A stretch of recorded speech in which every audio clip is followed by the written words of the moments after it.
upside your head. Now they are caused just broken glass.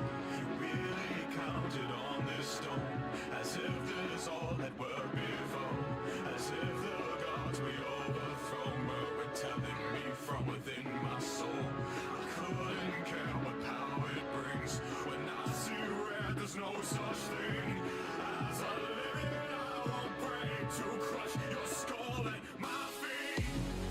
And you didn't think I was able to see the stone held in your hand. Your brother's blood cries from the sand. And you didn't think your cane would be broken upside your head. Now they are caused just broken glass.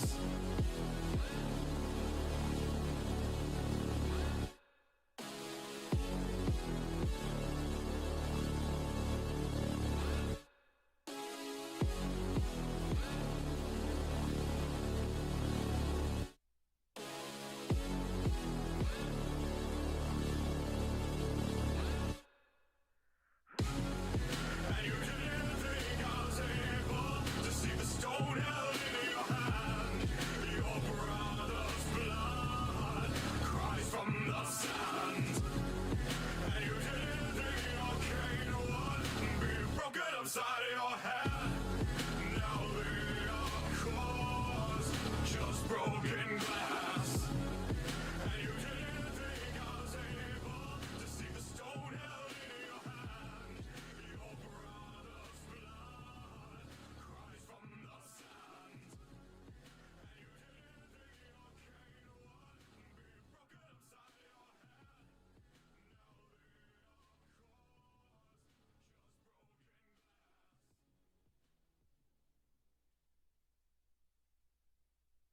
And you didn't think your cane would be broken upside your head. Now they are caused just broken glass.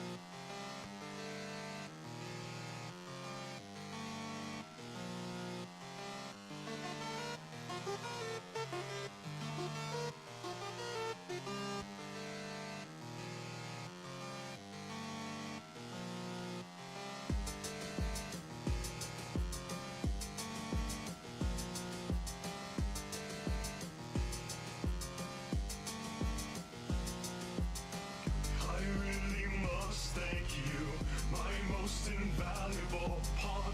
So let the merge begin, now that the spiders are gone. With the core in my hands, reality shall collapse, and my eternal reign will stretch beyond divine grasp. So fade away and return to nothing. Your strength is great, but you're no match for me, no. I'll let you live on the entertaining. God of all creation, God of your creation now.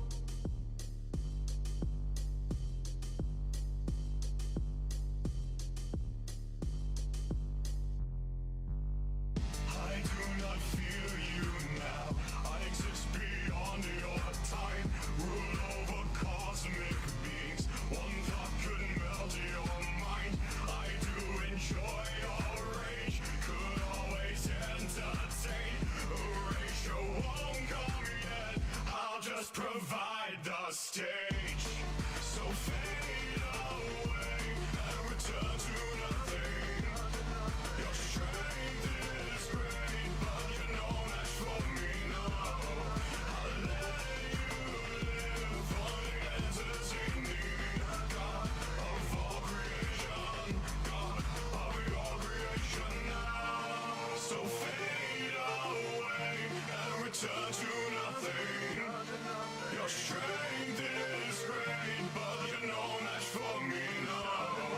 I'll let you live on the entertaining. God of all creation, God of your creation now.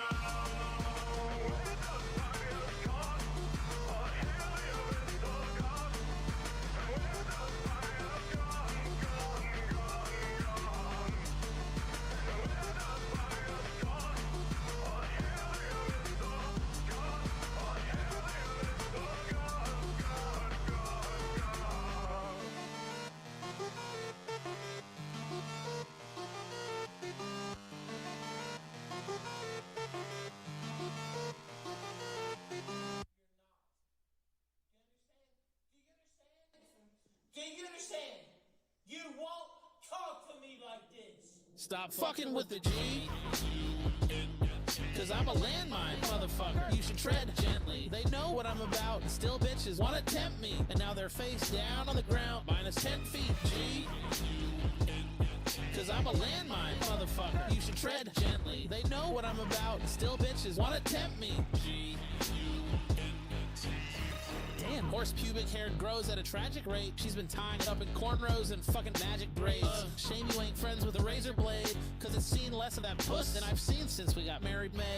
Ralph finna take us to that scary place and force your hairy space all up in Harry's face. Morris about as brainless as a Vickers or a Faith is run little horsey back to your zoophiliac rapist.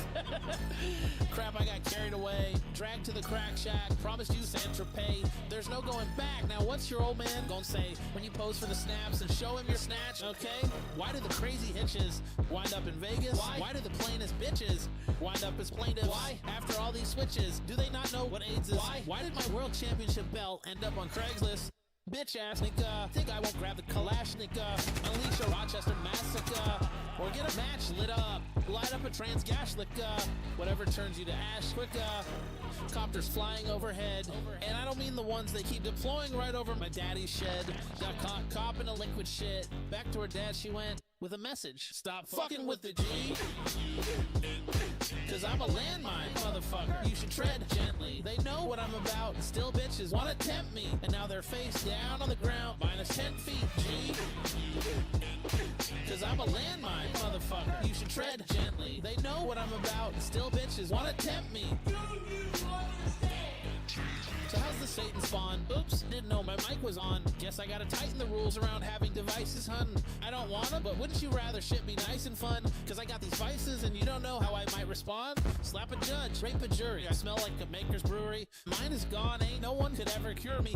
No brain and no bronze, only the naked fury. To hire the world's best ghost writer to write this song, observe the house rules. Shut up, pantsuit. Don't dare tell me what I can and what I can't do. Pay the bills, bitch, it ain't Richmond. This is Cancun. Don't say that I can't say, nigga. Yes, I can, coon. In return for the flagellate, have a drawing of some kids, 6, 7, 8, for you to masturbate. Bet you didn't think you'd learn maths today. Since you ran away from my stiff 3, right into a flaccid 8, Harry's got his horse back, now he brings the cavalry. So I pen an apology, that shoulda gave him clarity. But all this fat nigga wants to do is have a stab at me, and thinks that I won't stab back revenge pornographically. Or maybe you just love me. Maybe you want me to take care of you same way that your daughter took care of me. But you're so far in the closet, Harry, only way you'll take a swing is if you take that sling and do like David Carradine. Stop fucking with the G. Cause I'm a landmine, motherfucker. You should tread gently. They know what I'm about. Still bitches wanna tempt me. And now they're face down on the ground. Minus 10 feet, G. Cause I'm a landmine, motherfucker. You should tread gently. They know what I'm about. Still bitches wanna tempt me. You won't talk to me like this. Who the fuck you think you're talking to? You won't talk to me like this. Fucking slatternly hoe. G. Bitches slatternly. Slatternly. Shout out to Liquid Richard.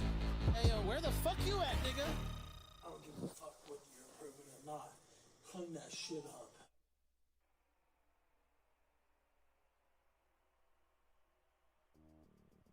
Oh man. Do you know what day it is?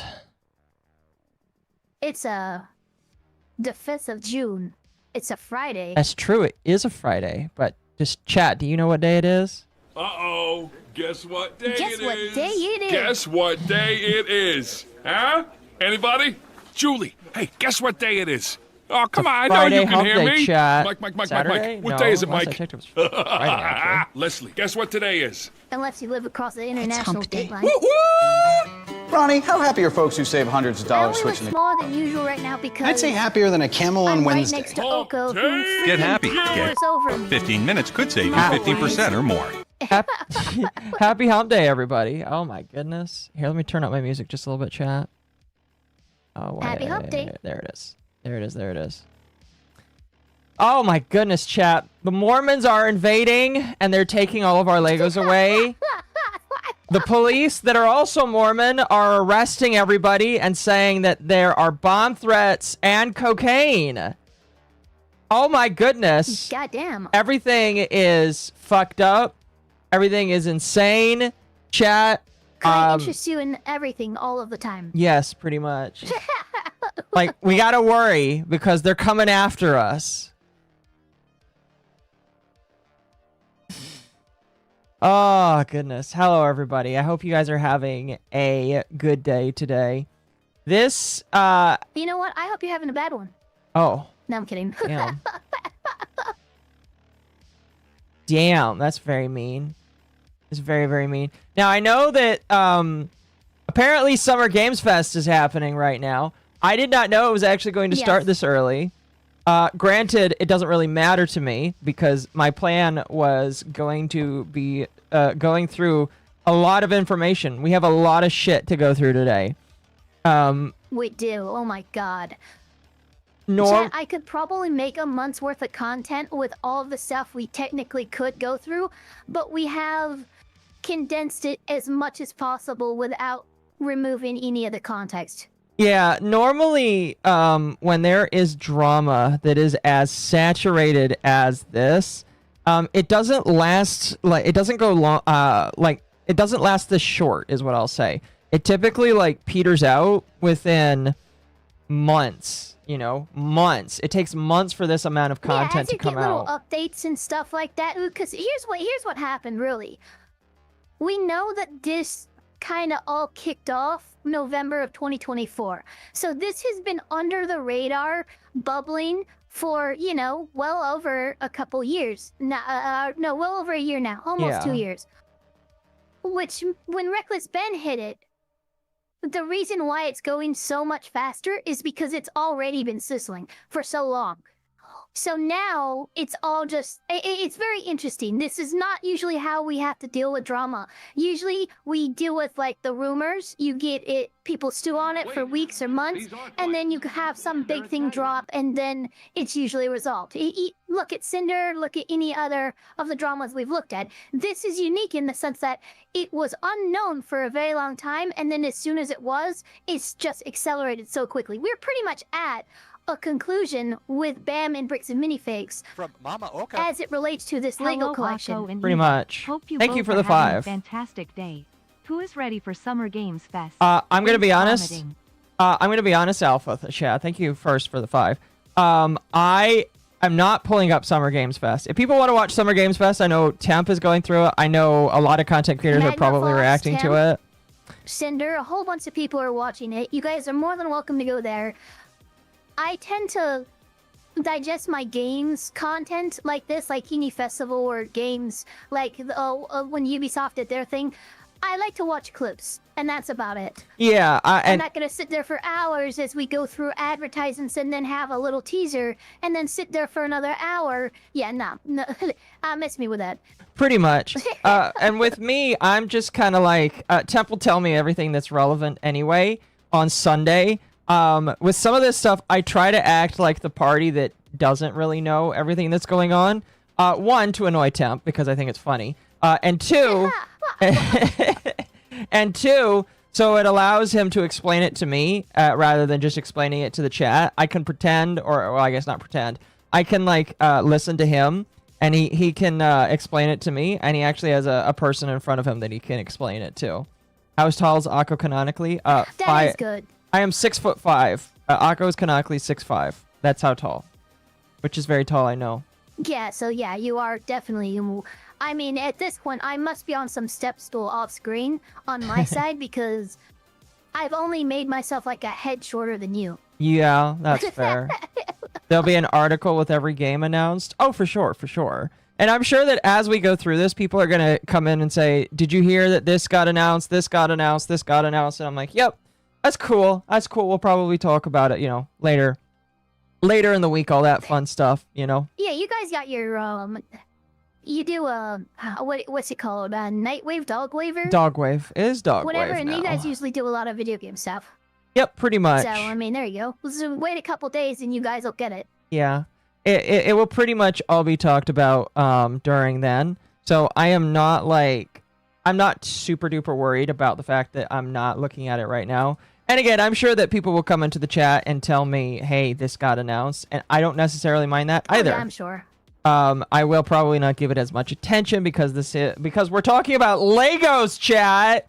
We're going through Fucking Legos, man. some of the most autistic shit ever today. And you this can ever go through is Legos. this hits me on multiple fronts, chat. All right, I gotta thank you Shoyogo for being a member for 3 months.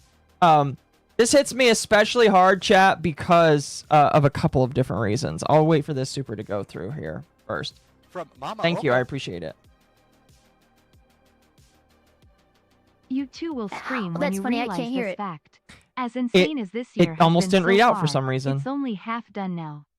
There is more to come. You are correct, Professor Keem, saying that the year is halfway over. You are correct. It is insane to think that the year is Wow.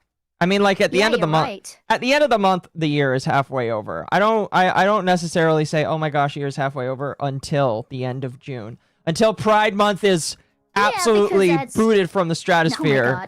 Oh my God. We Okay, don't. everyone calm down. Oh, Robert Norwood, 8239. Thank you so much for the 20. Here you go. Thanks for covering the Lego thing. Oh, based. Thank you very much for, contributing and supporting. Love it. Based.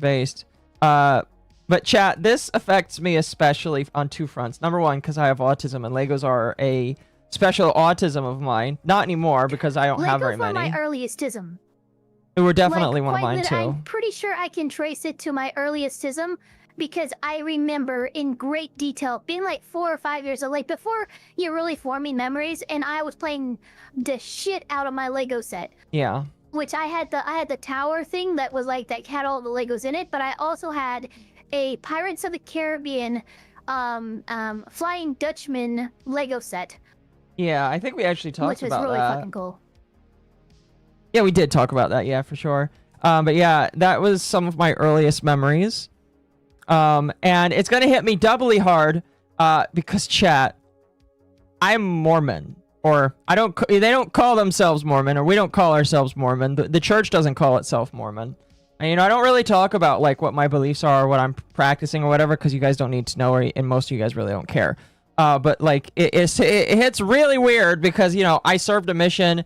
I grew up in the tenets of the faith, and I know how Utah Mormons act. All right, not regular Mormons, Utah Mormons, and there's a very big distinction here that we will talk about today, because I think and I know a lot of people are saying it in jest, and I don't really care either way, but I do think some people are legitimately confused about the difference between what a Utah Mormon is and what a Mormon is, because there is a big difference, funny enough. Even though There's like a huge difference. even though one of them is literally at the heart of Mormon culture, there is a difference, and I will talk about that a little bit before we like jump into the big thing, because like it's kind of important that people understand that before like we roll through and we get things going, basically. Oh, excuse me. I Really, think that's fair. really quickly. Festiva says, my hero Lex Juther has been slain by the Soiper girl. He is talking about Ethan Klein there. What is wrong with you?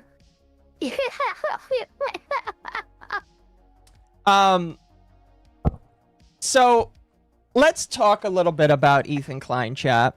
I don't have anything pulled up specifically. I'll be honest with you. I was taking a nap before this, and I should have made my thumbnail earlier. I should have pulled up all my stuff earlier. I did not do that because I didn't. And so there is currently the best way to explain it is Ethan Klein is in a lawsuit with a couple of people. Okay? You want me to hit the nitty gritty of this? Yeah, you go ahead. Okay. Boom. Even got the suit on.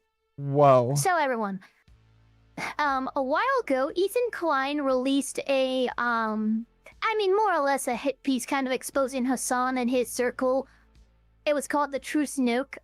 He also decided to, before releasing this piece of media to the public, he actually registered it with the Library of Congress, which entitles him to elevated damages if someone were to actually infringe on his copyright. Frogan, Casey Tron, and Denims, with the collaboration of a group of each 3 Reddit snark mods, decided to flagrantly infringe upon his copyright. Now, Casey Tron has settled, Frogan has defaulted, but Denims is actually looking pretty decent here. Because it seems that the judge, going into asking for more arguments from both sides, is stating that he is kind of more on the side of Denims in ruling for fair use than on the side of Ethan Klein. He believes that 3 of the 4 major tenets of fair use have been met by Denims, and this is the information that Ethan Klein and his legal team are being given before going in to argue their final points. So we are probably going to end up getting, and I think it's happening today, as arguments are happening, and we will have a decision from the judge probably within the week. Pretty much. So we'll see whether or not Ethan Klein will actually win all 3 of his lawsuits, or if he's only going to get a 2 out of 3 batting average. Pretty much, which regardless of whether or not he does, it's still a good average of winning. It is also worth noting that winning is put in quotation marks because the previous 2 were settlements, or, well, the first one was a settlement. The second one was a default. First one was a settlement, which the court isn't going to, like, that's not considered a win or a loss. Obviously, Ethan Klein is going to consider it a win.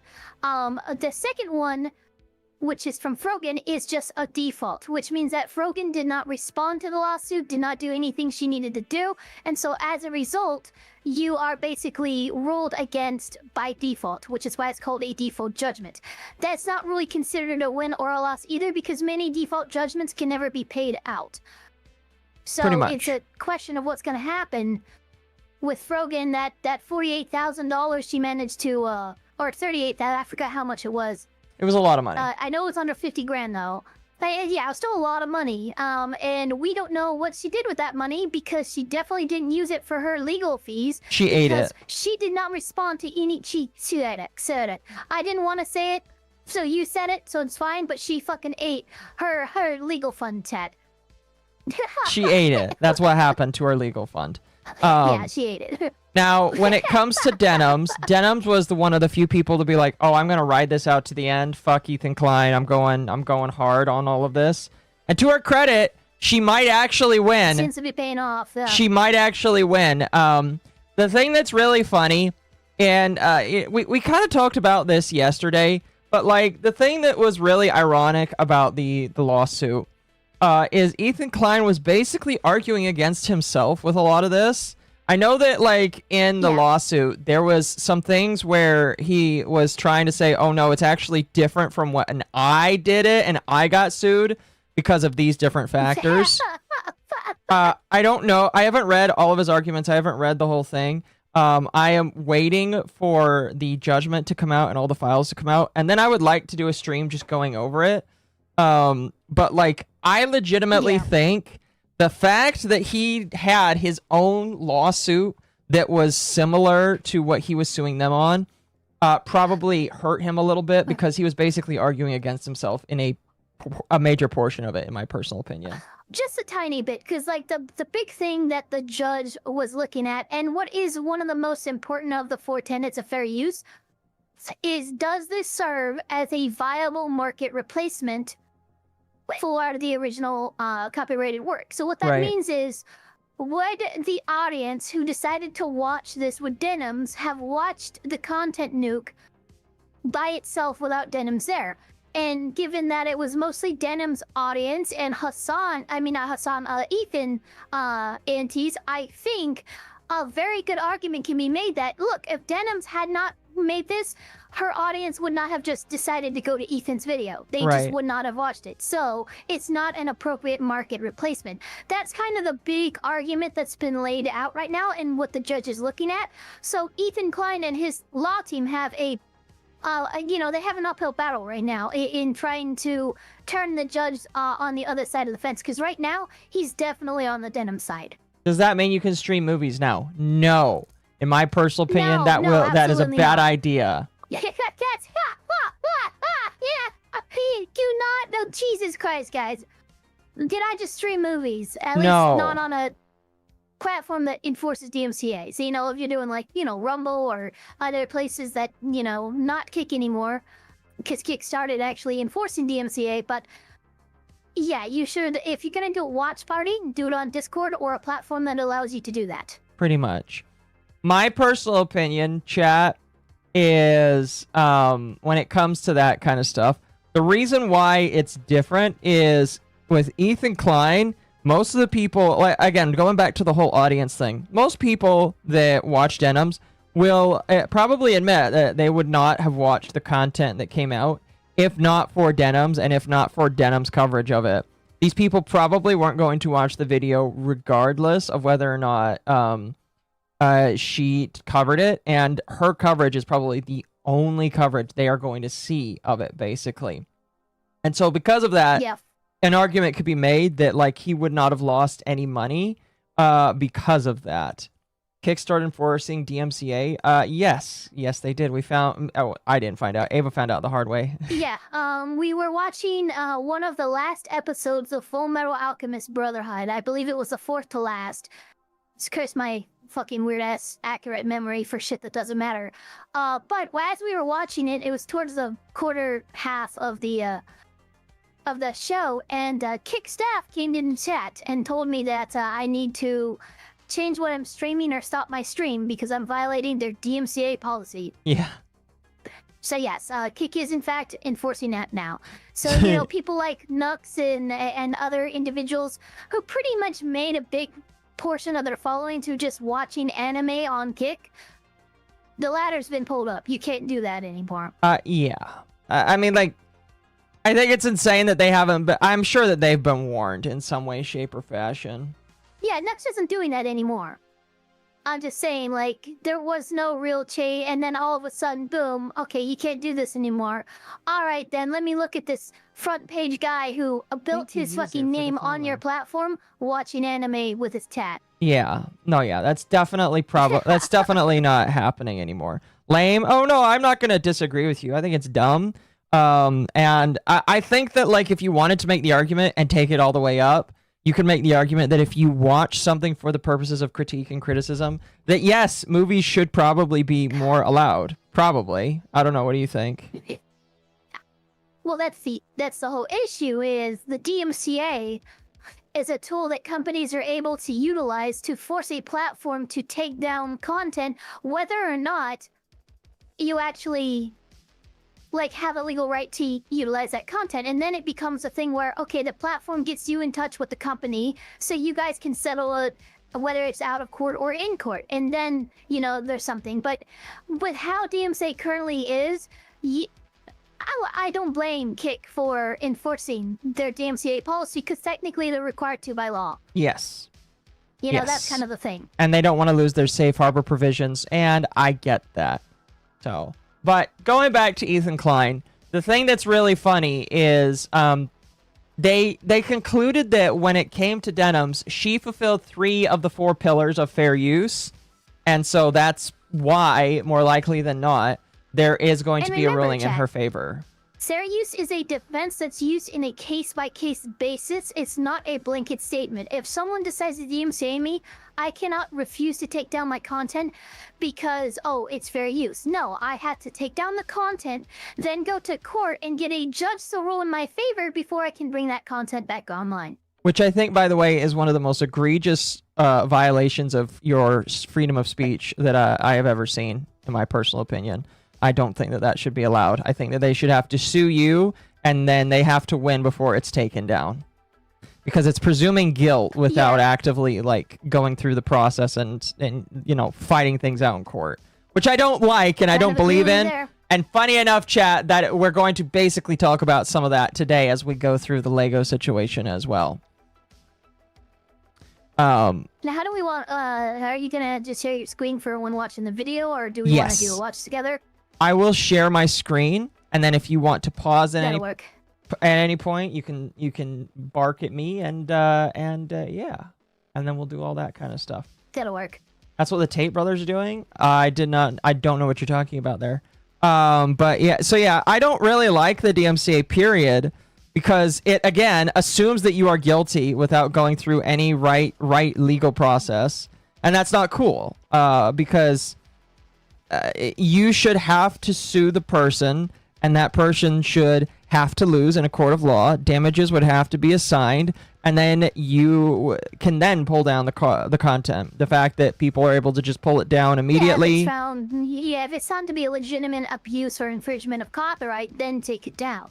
This might be an infringement, and then the platform is literally, their hands are tied. They have to take it down and then basically just link up both parties together so they can handle it in court. But like, the platform has no fucking say in whether it stays up, goes down, whatever, when they utilize that pathway. And I don't think that's very fair. Yeah, no, I agree. I agree. And so, you know, it is what it is. I am for the abolishment of the DMCA. I think it needs to go away completely and just get rid of it. I'm not thinking about an abolishment so much as a reframing. A reframing or a reform. Because you can't look anywhere. Throwing out the whole dick and then starting anew is fucking way more difficult and way more ripe for abuse of power than just amending something and making it work better. What, there's two things we don't like about the DMCA? Okay, fix those two things. Don't throw out the whole fucking book. That seems reckless, in my opinion. That's fair. But yeah, I'm just not a fan of the DMCA whatsoever. Again, yeah, no, neither am I. Not as it stands. My own personal opinion. But anyway, that's really like the opening I wanted to mention. And you know who we can thank for that? Who can Metallica. Yes, that's right. We can thank Metallica for it. Thanks, Metallica. You piece of shit. No, I'm kidding. Oh my gosh. Anyway. And what's so funny is the people who are in Metallica right now are not the people who stood in front of the court and made their arguments, right? Right. So it's completely unfair, really, to say fuck you, Metallica, right now as Metallica stands for what Metallica did 30 years ago with different members of the band. I agree. I agree. You should have to prove your claim. I agree. I 100% agree. Yes. I think that if you want to, I think if you want to take something down, you should have to prove your claim. And that does not happen. So, yeah, it's my opinion that it should be forced in front of a judge before it is even taken down, because it assumes guilt before you have been proven guilty. Shadow says, I didn't know Metallica was still around. Not only are they not still around, they're actually still touring. I'm assuming it's not as all of the original people. I don't really pay attention to them. They have a different guitarist, different vocalist, all that. That usually happens with very popular bands. Like, for instance, is it Slightly Stupid? Yeah, Slightly Stupid or Stick Figure. Like, the people who started out in that band and the people who are in there now, I think there might be one member of that band that was part of the OG. Like, that's usually how much stains those popular bands will go through. Uh-huh. You have to prove your claim? I agree. I 100% agree. Anyway, Metallica's a ship of Theseus. Yeah, I would probably agree with that. Yeah, very much true. Ship of Theseus, for sure. Now, chat. With that out of the way, let's shift gears here, and we'll move on to talking about the Lego autism here. So let me give a bit of a brief update on where we came from, and I'll give a brief update on where things are basically going after that. So the story starts when in 2023, a family, a dad and his son, decide that they wish to consign a massive collection of Legos to a company franchise, Bricks and Minifigs. The goal is to sell them to the public slowly, and the reason why he consigns it is because he doesn't want to, there's a lot of like roughness that goes along with just trying to sell things yourself, and so he decides that he is going to consign it with a company. The company will take 35% of the sales, and he will take the remainder of those sales. For the first year or so, things are going good. They're getting sales. Things are moving along. However, in 2024, the owner of the franchise tells the corporate office, "Hey, I want to move out of the country." And the corporate office MommaOcco. oh, hold on. Thank you, chat. If you want a ship of Theseus band, look at Leonard Skynyrd. Are you reading the Leonard timeline you might be able to Skynyrd. share? I can put on screen. Oh, I'm just talking about this as I go. I don't actually Okay. have a quote unquote God damn, you're timeline. skilled. Do you know how much of You this got I've listened skills. to? I have listened to way too much of this. I mean, way too much of this. I'm basically very autistic about it right now. But it's just I know so much about it because of just how much junk has been injected into the realm of content, basically. But basically, what ends up that's fair. happening is, and this is the part that becomes contested because we don't have all of the information, and this is where a lawsuit will figure out and throw things into discovery. And we are actually going to pick up the story from the previous owners of the store. But what ends up happening, according to the store owners, is that the franchise takes the store back and basically takes it from them. It takes their life savings and their investment into the company. Yeah, they take it overnight. Yeah, we actually have proof of this. This was an overnight thing. The potential new buyers of the franchise that Brixton, it seems that BAM had this all set up and ready to go. They just pulled the trigger the second that these the old Salem, Oregon franchise owners expressed an interest of perhaps moving on. As soon as they did that, they pulled the trigger. This guy, Brandon Best, shows up, tells them, "You got to give me all your shit, all the inventory, all your keys, everything, and you're out of here." Yep, pretty much. And in addition to that, they're like, well, before we leave, there are people that need to be paid out, that we're holding on to their stuff on consignment. And allegedly, and I only say allegedly because, right, I guess this is something that will be contested in court. Allegedly, the new owners say that will be taken care of. And the allege is not whether or not it was said, but the allege is whether or not what they said in an offhanded comment, which is what Bricks and Minifigs is claiming, the claim is whether or not that can be used to hold them to task. However, it's my understanding that doesn't necessarily matter. Well, There's a thing in law called expressed warranty. We'll have to wait and see, because I have a couple of different lawyers that have made opinions on it. We're gonna bring up at least one of them, and we'll like I said, we'll go through it because I have a lot that I have pulled up. I have not probably pulled up all of the opinions of different lawyers, but I have pulled up at the very least everyone's favorite copyright attorney, and we'll be listening to him. Now, oh yeah, he's pretty good. Now, where things go from there is after about a year or so of trying to get the collection back, the original owner of it decides to contact Ben Schneider, who is a provocateur journalist. That's what he bilks himself as. That's what he is.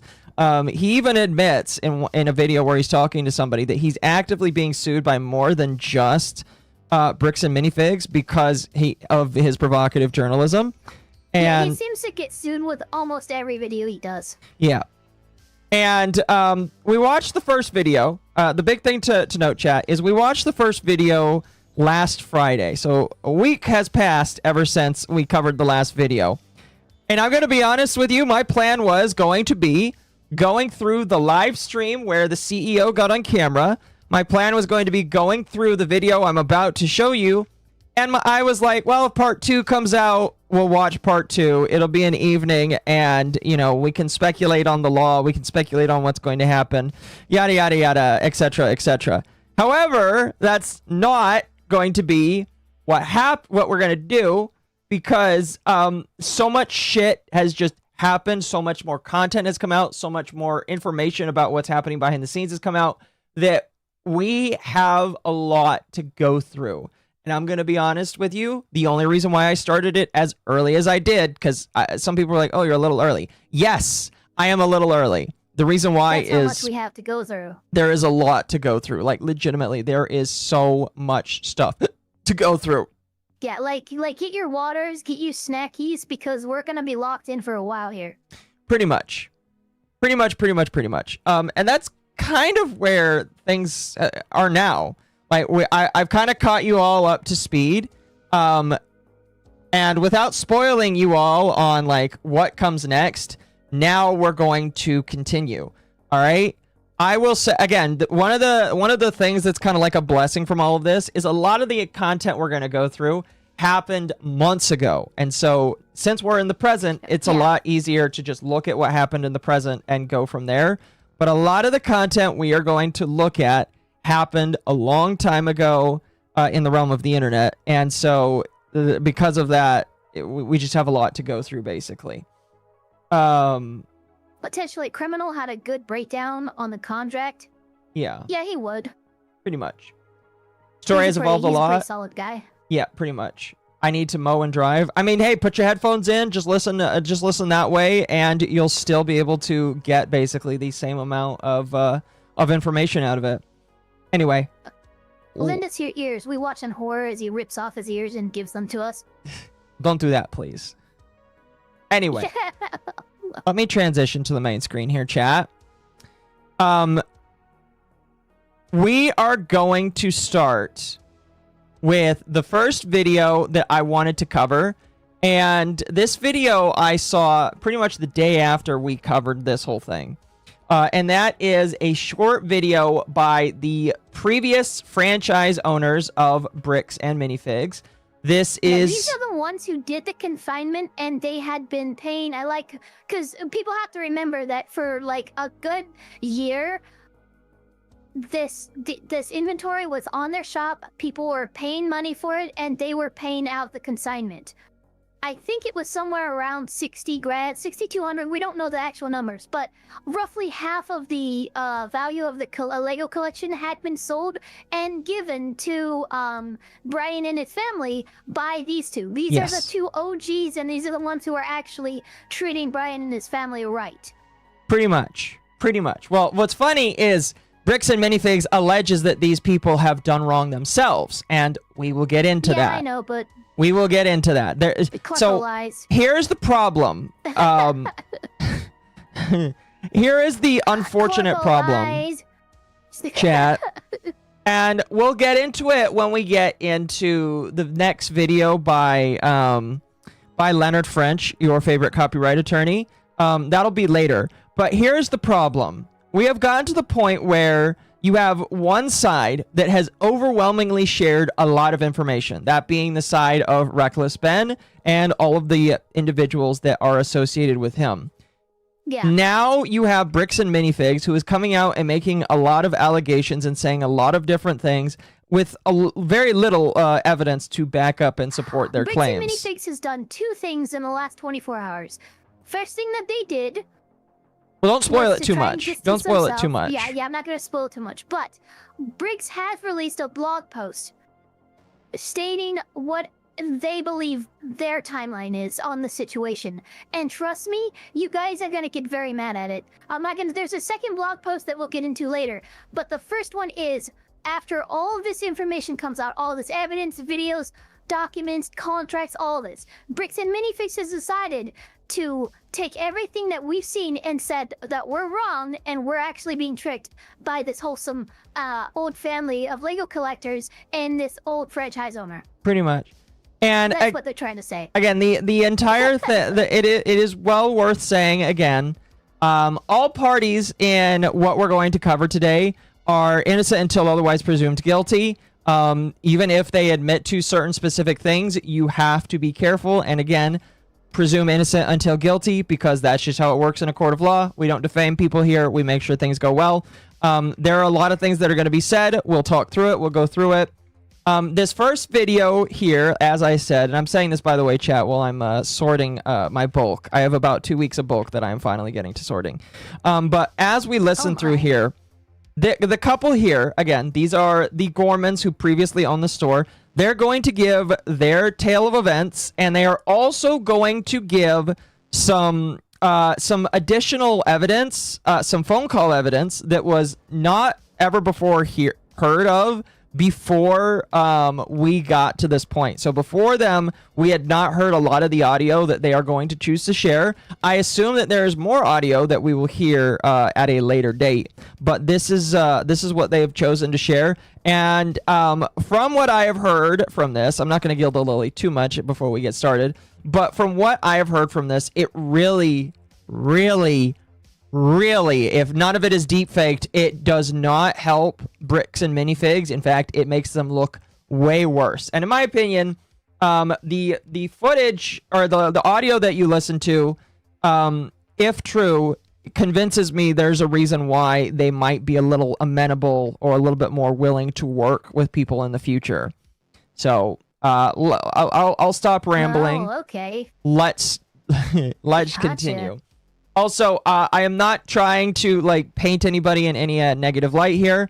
It is worth noting that the Gormans, because they left the country, chat, or I believe that their goal was to leave the country. Apparently, it was for political reasons. We're not going to get into why. We're not going to question their politics or anything. I think they even mention it in the video. But just putting that out there, that they wanted to leave the country due to political reasons. And Look, to stop everyone from glowing about that, I'm just going to say this. We have consistently said to people who have a major problem with the current politics, if they don't like it, leave. These guys just decide to take you at your word. And they did that. That's fine. Wait. Y-I-T. That poster in the right-hand top corner. Imposter RRRF. Yeah, what's funny is I saw that poster and I was like, you know what, I need to make sure people know. And now I'm not going to assume their politics, even though it might be easy for me to do so based off of, like, again, some of the things I see and some of the comments that they've made. Again, they're fleeing the country for political reasons. This machine kills, that's like a 1940s freaking propaganda thing from US. Like, look, that's a printing press. That's nothing modern. I just want people to know that, like, you need to take the politics out of it when discussing this, because politics has nothing to do with these individuals. Unfortunately, religion does just a little bit, but, like, that's besides the point. We'll get to that when we get to that. Anyway, the religion's a side effect. Let's listen to these two people and understand why things are... Well, we're understanding their side, and I'm going to boost the speed because they do talk a little slow. Our Lego franchise and our life savings, along with a giant collection inside the store, which was owned by Brian Mansell's father, was taken by Bricks and Minifigs. And then Reckless Ben made a great documentary about it, and it has blown up. I know you wish you'd done your makeup before that clip that's in the video, but I think you look great. And look, you even get a little Lego version of yourself. That's a little unfair. I'm just blurry in the background. Now it's going nuts across a whole bunch of social media platforms. We want to clear up some common misconceptions and add some details. And yes, it gets even crazier. We will save the craziest detail for the end. First of all, I am not Amanda. I'm Crystal, also go by Chris. I'm Benjamin. So keep in mind, Thank you. MommaOcco's testimony. My body freaked out because I was like, no, that's a $20 super chat. Obviously, everything she... No, Gosh damn it. Reminder that this entire debacle was caused over a Lego collection. Also, this machine kills fascists poster behind them, and the guy's eyebrow piercings is so very Oregonian. And that's before hearing they left the country. No, he is very correct. He is very correct about that. It is very Oregonian. No, unironically, chat, Oregonian. I saw the $20 super chat and my body cringed. Is that Australia? That's a good question. I don't know. Chat, figure out what map that is in the background. What that map is. Yeah, well, look, it's markable by the 3 islands that flank its leeward side. So, if someone could tell us what that map is of, let us know. Yeah, chat, figure out the map. My ADHD demands it. Figure out the map for us, please. Well, figure it out for Ava. Shocks have... Yeah, you know, unironically, chat, whenever I see a super chat, like, a little bit of me shivers inside, because, like, no, please, no! Stalker child, stop! Shivers inside, huh? Yes, I do. Yes, I do shivers inside when shocks when I think shocks are coming. That's Spain. That's Spain. Occo has PTSD. Spain. Shut up, chat. Spain. Okay. That is Spain and its islands. Thank you. Chat is saying it's Spain. Yeah, I think they were planning on moving to Spain, so that makes sense. Yeah, I don't think they mentioned which country they were planning to move to. It was Europe, though. I do believe it was Europe that was mentioned. Yeah. Anyway, let's continue. Not Reckless Ben, the YouTube documentarian. I'm Benjamin Gorman, the novelist. We co-owned the franchise. I managed the store. I'm unironically curious what books he has written here. So let's Yeah, what see. were those books? Yeah, just real quick. Let's see. Still, also go by Chris. Elf Shot I'm Color Benjamin, Wind Chat. not Reckless Ben, I'm still the YouTube waiting for it in the documentarian. mail. I'm Benjamin Gorman, the novelist. Okay. There it is. So this Hey, is don't the. read this book. Oh. Oh. He's a very political. I think I. Yeah. He's a very political. Yeah, bro. Just based Corporate off high of. school? What the fuck? The sum of our gods. The Digital Storm, This Uneven Universe, and Dear America, a breakup letter. That is a book title. Wow. Again, we're not going to assume that. I don't care about this guy's politics. We're not getting into the politics, but Jesus. I don't care about his politics. Oh, come on, Chad. That's not fair. Octopus mommy milf avatar. 2 for flinching. Chad, that's 3. mean. That's mean. Don't do that. Unironically, you're going to freak me out when you send anything over $10. Fuck. Joke answer, the map is Tamriel. Fair. Fair. That was not Tamriel. But yeah, this guy, these are some interesting. I don't know if anybody has read these books. Let me know. These ones, at least the bottom ones look like science fiction novels. So. It looks like that was his attempt to get into like the young adult novel industry, and then the ones at the top are just bad. Yeah. A break. I'm gonna be honest. Yeah, or I'm not gonna get into any of this. We co-owned the franchise. I managed There the we go. store. We purchased the franchise in February of 2023. At first, everything Give it seemed to back be 2 going really seconds, well. keep it There were going. problems right from the beginning, ways that BAM was not in compliance with their own franchise agreement. The store was doing well. Okay, so she is, but this is a good claim that I want to pause and talk about immediately. She has made a claim that BAM was not following the agreements of the contract that the franchise agreement from the jump. She is claiming that they just did not follow the franchise agreement, which is kind of crazy. Now I won't say that like they should have like not gone through with the agreement, because obviously, you know, when they've already gone through the agreement, they've gone through the agreement.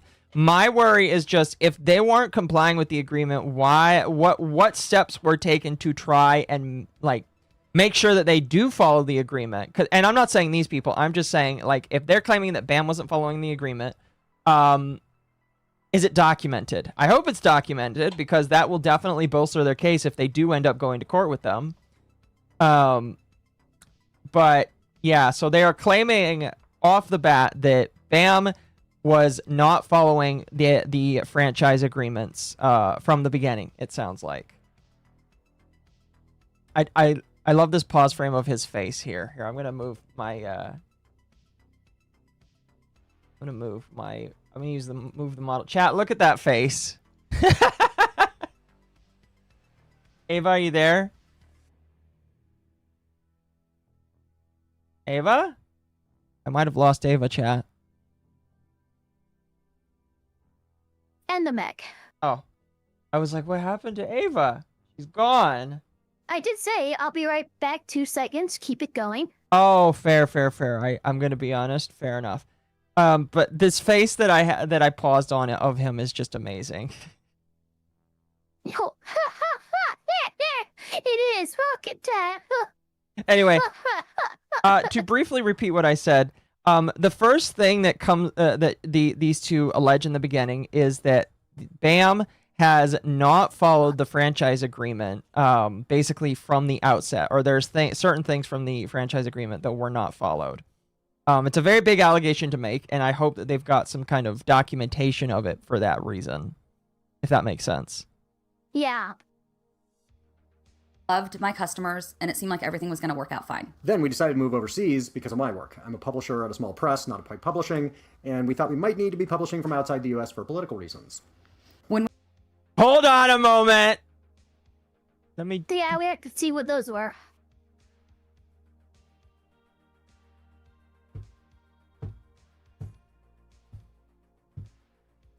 The Antifa Lit Journal.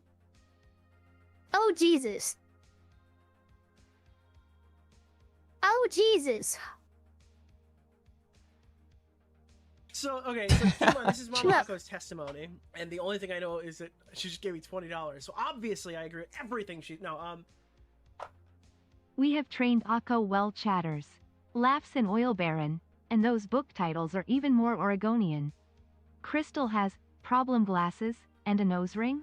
How many Oregon stereotypes can you have in one couple? Bless their hearts. Yeah. Those books, man. Those books, man. Pulling a red card. So I understand. Why, look, I'm all for freedom of speech and everything like that, but in a world where the president has designated Antifa as an idea as a foreign terrorist organization, perhaps it is not a good idea to produce literature as though Antifa is in fact actually some kind of fucking terrorist cell that's in here to do some fucking weird shit. I mean, look, if you want to make this type of content, maybe it's best not to be in America right now. Yeah, he probably has a good reason to not be in America. Now, I am not... Look, if I was the author of Antifa Lit Journal, I would not be in America. That's all I'm saying. Probably not. Probably not. Probably not. Jeez. Yeah. Fuck, I hate how I react now. I'm upset with myself. Thank you for the $9.99. Is it going to play it? You're literally getting Pavloved. Is it going to play it? It's not going to play it. All right, I'll read it. We did it, chat. Pavlov was right. No, it should read it out loud. Pavlov was right about Occo. Also, Ravioli, Head Pat the Elf Lolly. And oh boy, we're going to get some live ones, chat. Yeah, just glow, chat. All I'm going to say is just glow. Do your please. best to glow. Just because, like, all I'm going to say is... wow, thank you so much for the 20, Gabo. $20 just to tell me that I'm stinky. Damn, that's brutal. That's very brutal. I mean, it must be true, right? It's $20. Yeah, pretty much. Anyway, let's continue. When we approached BAM about selling the store, they pretended to be open to the idea, though they would later admit they had been planning this. A guy named Brandon Best showed up on a Thursday night and demanded the keys. They threatened us with the police and promised to do an inventory and compensate us. They said they understood there was a large collection on consignment and acknowledged they were taking that over. Just taking on the business, he takes on all that consignment. They told us the same thing they told Brian Mansell, that we could fight them, but they would drag it out and make it so expensive we would be putting ourselves into a whole lot of shit. Their words. Here's their executive product manager and director of operations. By the way, I named this stream the way I did for a reason. Kai McAllister, Provo, Utah, computer science student. That doesn't really be anything, but like this guy is also from Utah. Oh, he's got pronouns in his bio. Most Mormons are not. Most Mormons are not woke. Last I checked, but maybe he is. Maybe this is a battle of the wokes. That would be funny. But yeah, this guy also from Provo, Utah. So, not inspiring a lot of confidence. By the way, when we get to the where it's important, I'll explain the Utah Mormon thing for people that need to hear it, because again, there's a difference. Since Kai McAllister on the phone with us the night they took the store. If we go the legal route, it's going to be a very expensive battle for you, and it's not going to be a good position for you guys to get into. There's not a whole lot of options for you. If you want to go the legal route, it's just going to be a mess, and it's going to be expensive for you. Yeah, so why not consider talking with us rather than leaping to this? We jumped on the call with Crystal this morning. And you talked with her, or you talked at her? We talked at her. If you fight this, then you're putting yourself into a whole lot of shit. It sounds like a threat, and I can acknowledge you feeling that, because in a way it is. Holy shit! We have no choice, correct? I mean, this is why they're dropping the lawsuit. This is why BAM is dropping the lawsuit. It's one thing to imply this, because it is true, you know? Okay, well, we're a big corporation. We can basically drag you through the muck and make it so expensive and so stressful it's not worth it.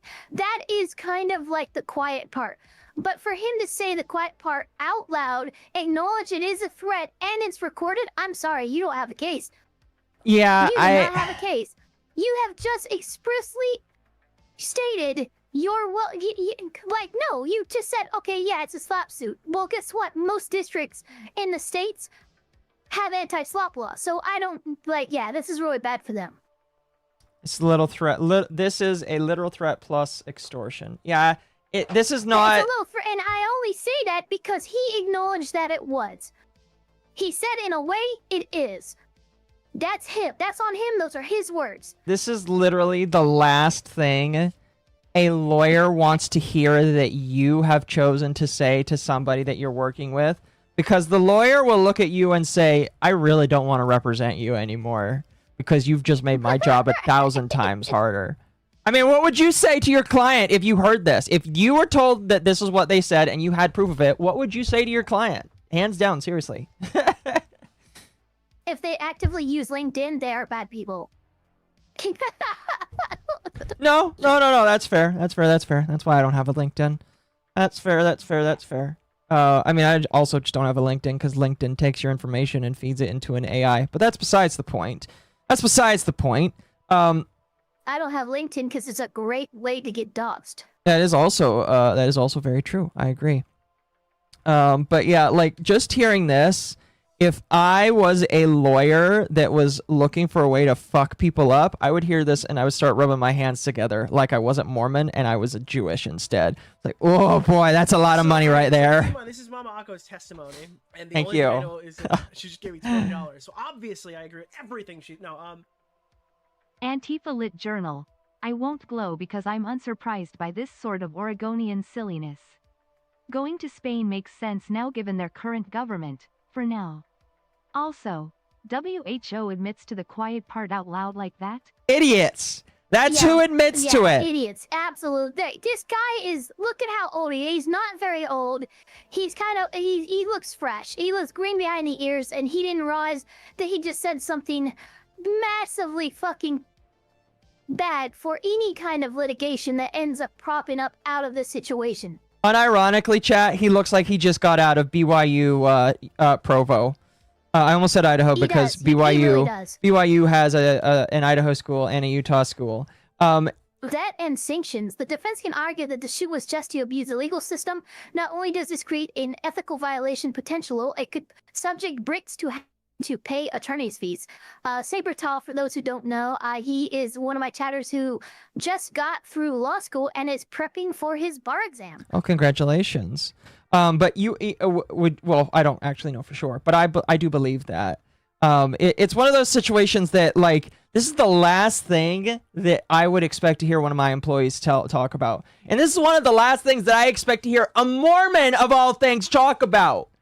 But then again, unfortunately... I know, right? Like, what is this mafioso fucking approach? You're a goddamn Mormon. Are you kidding me? So let me explain something to people, all right? This is something that I know because, again, I was raised Mormon. Oh my god. Oh, I'm so sorry. Real quick. Like, one of my chatters just said something horrible.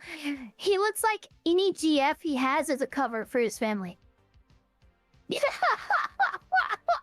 That's most Mormon boys with that haircut and style. You look at a bunch of missionaries. Oh, Jesus. They are all cookie cutter. They all look the same. Now, let me preface. I'll get to the Mormon part right now, and I'll re-emphasize it multiple times. Here are some fun facts about Mormons. The closer you get to the center of the faith, which is Salt Lake City, Utah, the more uppity Mormons tend to get. Don't know why, don't understand it, don't really feel like that's right, because in my personal opinion, the closer you are to the center of your faith, you would assume that more people would try and be more humble or more closer to Jesus. But for some reason, a lot of Mormons in Utah are very uppity. If you don't follow the exact way of life that they expect you to do, turn 18, go on a mission, come home, go to BYU Idaho or BYU Provo, get a wife, get into multiple years of debt, get a job after 4 years, and then pump out 8 to 10 kids. If you don't follow that style of life, they hate you. They will ostracize you. And you think that sounds insane. You think that sounds insane. That is literally the lifestyle that a lot of people I saw live in Utah, and that's literally what I was subjected to when I was in Utah. Now, granted, I didn't like turn 18 in Utah, but like I saw a lot of different individuals in Utah that struggle with the faith because and it's not because they didn't believe in Jesus. It's not because they didn't believe that Joseph Smith was visited by an angel. It's not because they didn't believe the Book of Mormon was true. It's because they believe, it's not believe. It's because they saw how they were treated by other members and said to themselves, how can this church be true if this is how I'm being treated by the people who are supposed to take me into it?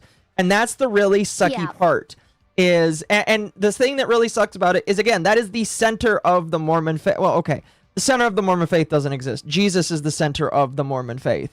But like in the center of what we believe, like the church's like central location is Utah. To see how some people act in Utah is just really depressing to me, because there are a lot of people who don't live that lifestyle that also live in Utah, and they get ostracized by some of these communities because of it, and they don't deserve it. It's not necessary, and it's just like, it's one of the things that I know for a fact kept a lot of people that when I was a missionary and I taught away, because a lot of the people I taught when I was a missionary that were less active, that were thinking of coming back, their apprehension was, I don't want to deal with those people in the congregation. And part of my job was assuring them that it's just like, you shouldn't care about who's sitting next to you in the pews. You should care about if God wants you there or not. But the fact that like they have to deal with these assholes that don't approve of their lifestyle because of what they do, it sucks.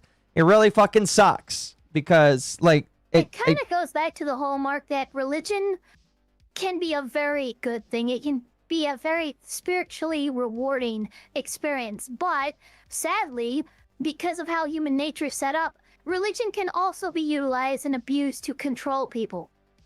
Yeah. And I think that's kind of the difference of what you're seeing is when you come to a religious center, like if I went into the Vatican and started doing anti-Christian shit, I'm pretty sure I'd be flayed alive, right?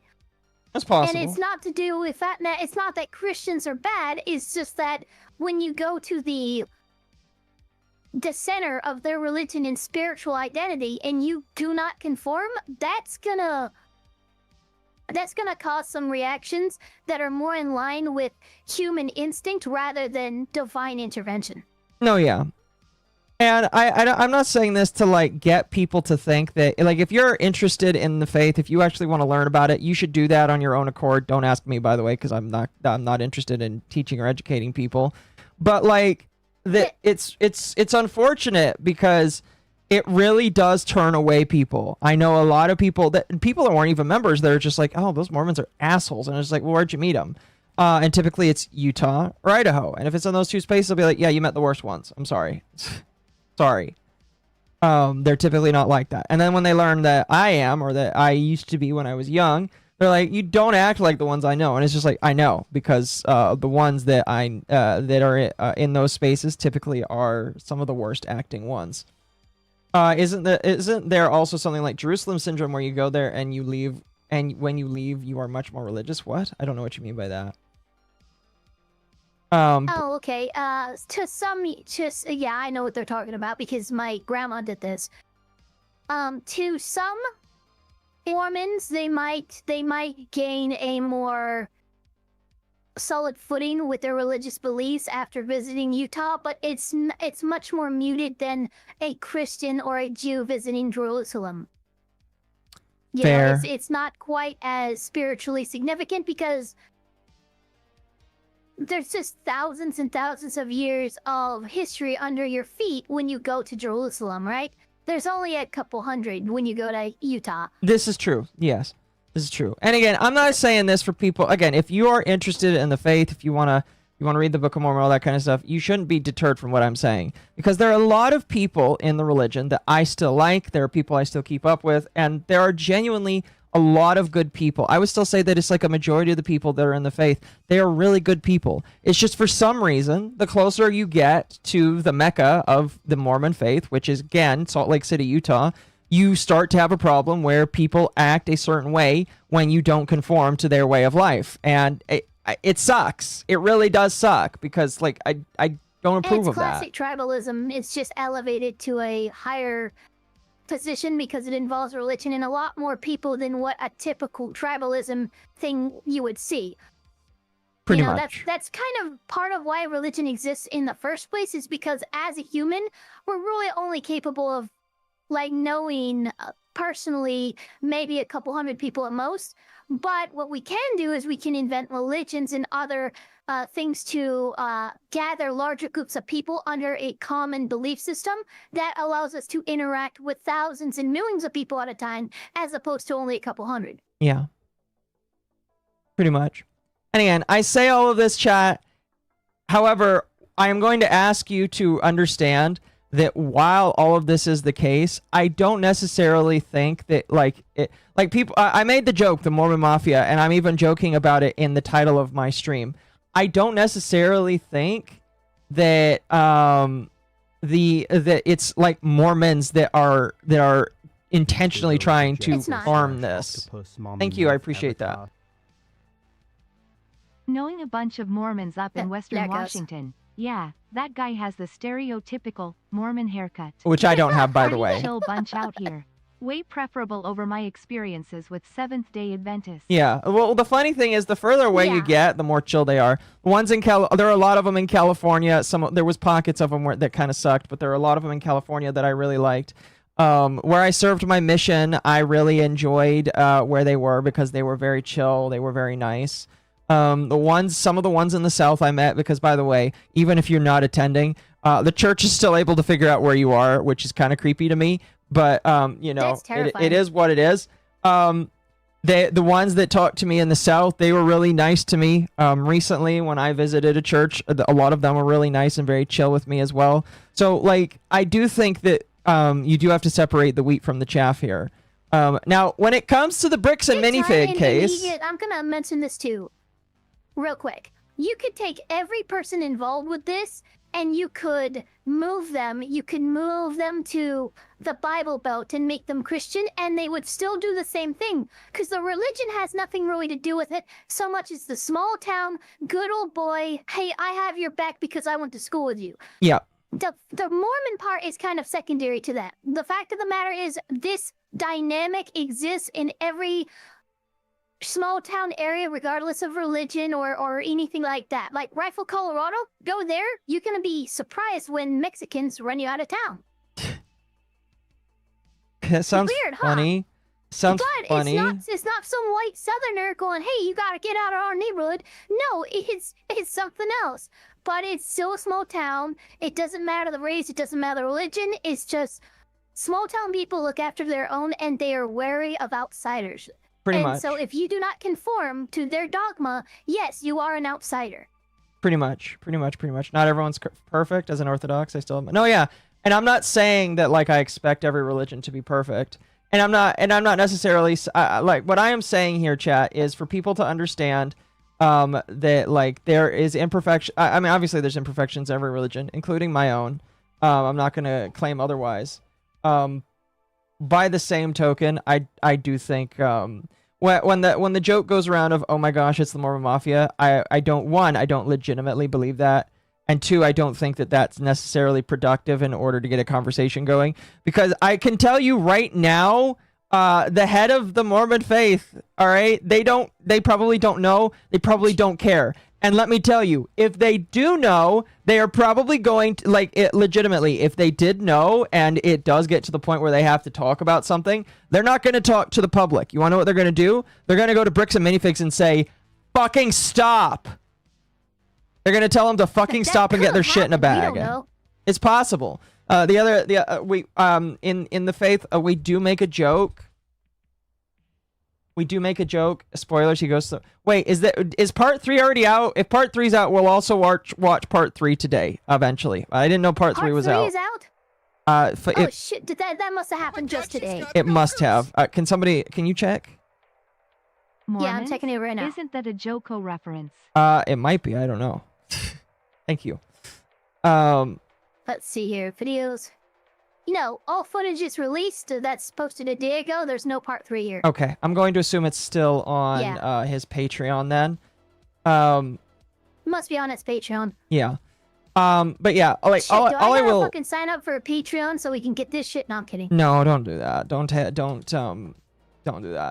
Don't give him money. No, not even that. I don't care if you give Reckless Ben money. Give him money. It sounds like he's gonna need it because he's still being sued. Care. Yeah, I don't care. Like, look, Reckless Ben did a great thing for this family in getting eyes on it, but in doing so, his execution was so piss poor, I can't take his side, but I also am not taking Bam's side. Just understand, there's a few things Reckless Ben is facing criminally that, like, yeah, no, you kind of did that shit. Yeah, well, and we'll talk about that as we go through here, chat, because there's been more stuff that's gone on. Now, I will say the second video that he did was not as bad as the first one, because the second one, yeah, because that was all reactionary. yeah, that was all him basically just getting fucked around by the cops. So it's gonna make him more a lot more sympathetic. sympathizable. Yeah, exactly, and I absolutely do, because I don't know. I'm frustrated because I see everything he did in part 1, and it makes me unsurprised at what happens to him in part 2. Pretty much. Anyway, to cap all that off for you, chat, so that we can continue, all I'm going to say is there a Mormon... Is the entire church colluding in a way to, like, take away an old man's Lego sets? Absolutely not. Absolutely not. Do I think that there is insane, intense tribalism that is being done to protect one man in one small city in a small portion of in the greater Salt Lake County or in Provo, Utah? Yes, I do believe that. I think that the local population, there is definitely some people that are trying to protect one company, maybe because they know each other, maybe because they served a mission with each other. I heard that as a rumor, and it's not good that that's happening. Because I will tell you right now, that wouldn't have happened for fucking me. If I did something stupid, I would have been hung out to dry, because guess what? I was not a cookie cutter Mormon. Obviously, I'm not a cookie cutter Mormon. You guys could probably figure that out. But, like, I was 100% not one. One kind of cool thing to see, though? What? And I'm saying it, I would like to see more of this, like, in the job market in general. But if you look at his stuff, it's all from Bricks and Minifigs. He entered at 2023 as a unit support manager, and he actually climbed the ladder. Yes, he did. That's usually you don't see that in outside of tight-knit communities like this. You will not see someone manage to go in at the bottom and work their way up. It's usually always outside hires when they need to replace management or something. So I do enjoy at least that much of a small community, because usually you do have upward mobility in a company in which you share the CEO's major religion. No, yeah, Mormons definitely look after their own, and if I mean, like, I'll be real with you, that one of the reasons why I am trying to become more active as a member, and I don't talk about my religion because it's like nobody's business, but like one of the reasons I'm becoming more active is, one, I want to get closer to God, and two, the Mormon faith has a lot of really good, like, job placement help opportunities and greater, like, job, like, finding. And while I'm happy with the current job I have right now, it's not a career job, and I would like to find a career job, you know, or maybe, like, get into a trade. So I'm like... It's always good to have your feelers out there. Yeah. And so, like, I've asked for people to get me in touch with the systems and stuff that they have in place for that. And if I can get a better job, guess what? I will. I will, you know? Anyway. And absolutely you should. Let's continue. Long pause here just to give you all that chat, but let's continue. Yes. Notice, by the that's way, not some I am having franchisee. Alcocoon That's corporate. create a image, and it's going to be called Mormonism with MommaOcco. Lamau. It's going to be great. Oh boy, that'll be funny. That'll be funny. They want to pretend they're not involved, but they have been involved every step of the way. Of course, this was a nightmare. We were about to move and now had our life savings taken from us. We still tried, but this loss made the relocation untenable. Eventually, we were able to find a lawyer to represent us in Utah, where BAM is headquartered. We tried to negotiate with BAM. Just as they threatened, they dragged everything out and refused to even offer a settlement.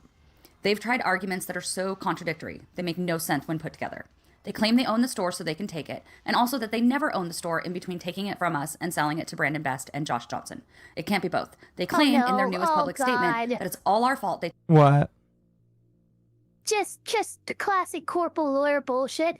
Oh yeah, we've always owned the store, which is why we had the right to take it. But we didn't own the store during this period of time when it would have made us culpable for something. Fuck you. You either own the store or you don't. God damn it. I'm sorry, I'm glowing. Well, the thing that's really interesting, and unfortunately, chat, we don't have... Well, if we have time later, we'll watch it. But one of the things that the CEO claimed when he went through his interview on a live stream is he claimed that they do not offer consignment deals, and he claimed that it is part of the agreement that they don't offer consignment deals. However, that was proven wrong, as these two people, I believe, show their contract. It might not be in this video, but like they show their contract showing that, yes, they do allow us to do consignment deals. That was something that was specifically said that we could do when we started the operations of the store.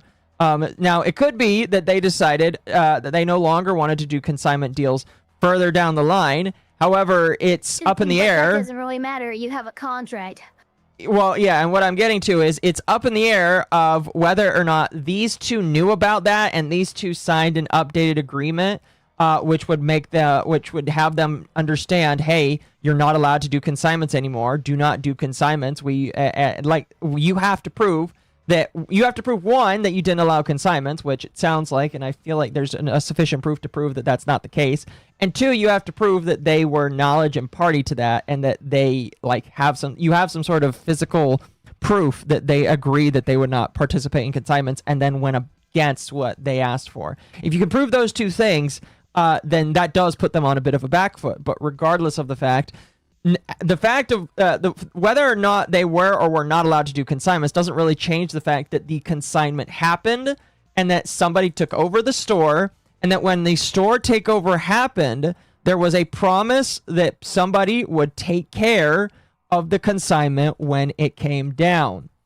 And so, it doesn't really matter if a contract said yes or no. What matters is when somebody came into the store, and they did show the proof for that, when somebody came into the store and said, we're taking this, and they said, well, we have this deal, and somebody said, we will take care of that.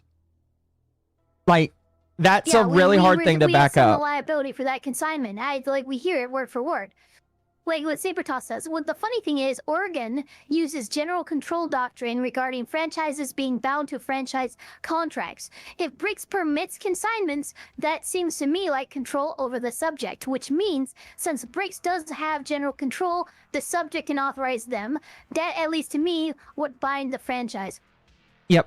So yeah, basically, BAM's trying to pull some shit, and through their own words, they're really not gonna be able to prove that. Yeah, pretty much.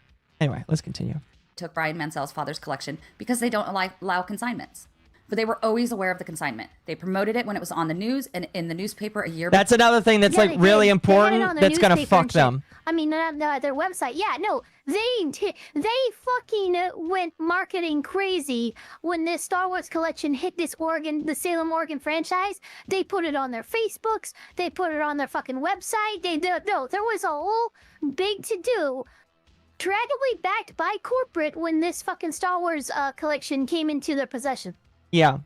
There is a lot of information that suggests that they were aware of the consignment. Now, I'm supportive of it. We're obviously going to have to wait until court, if it, again, does go to court. But if it does go to court, one of the things I would like to see is acknowledgement from them in the background, just saying, hey, we would like to promote this kind of consignment deal that you guys are doing. Can we get some of that stuff to put on our blog? Yada, yada, yada. I want to know... Yeah. Because if they are promoting it on their main website, which it sounds like they did, I want to know what talking back and forth between the different parties looks like, basically. That pause frame makes her look like Witch Anita. Oh, that's very mean of you, chat. I know that these two are probably lefties, chat, but that's very mean of you. Anyway, let's continue. Before they took our store, and the franchise agreement expressly allows consignment in contradiction. Oh, look at that! There it is!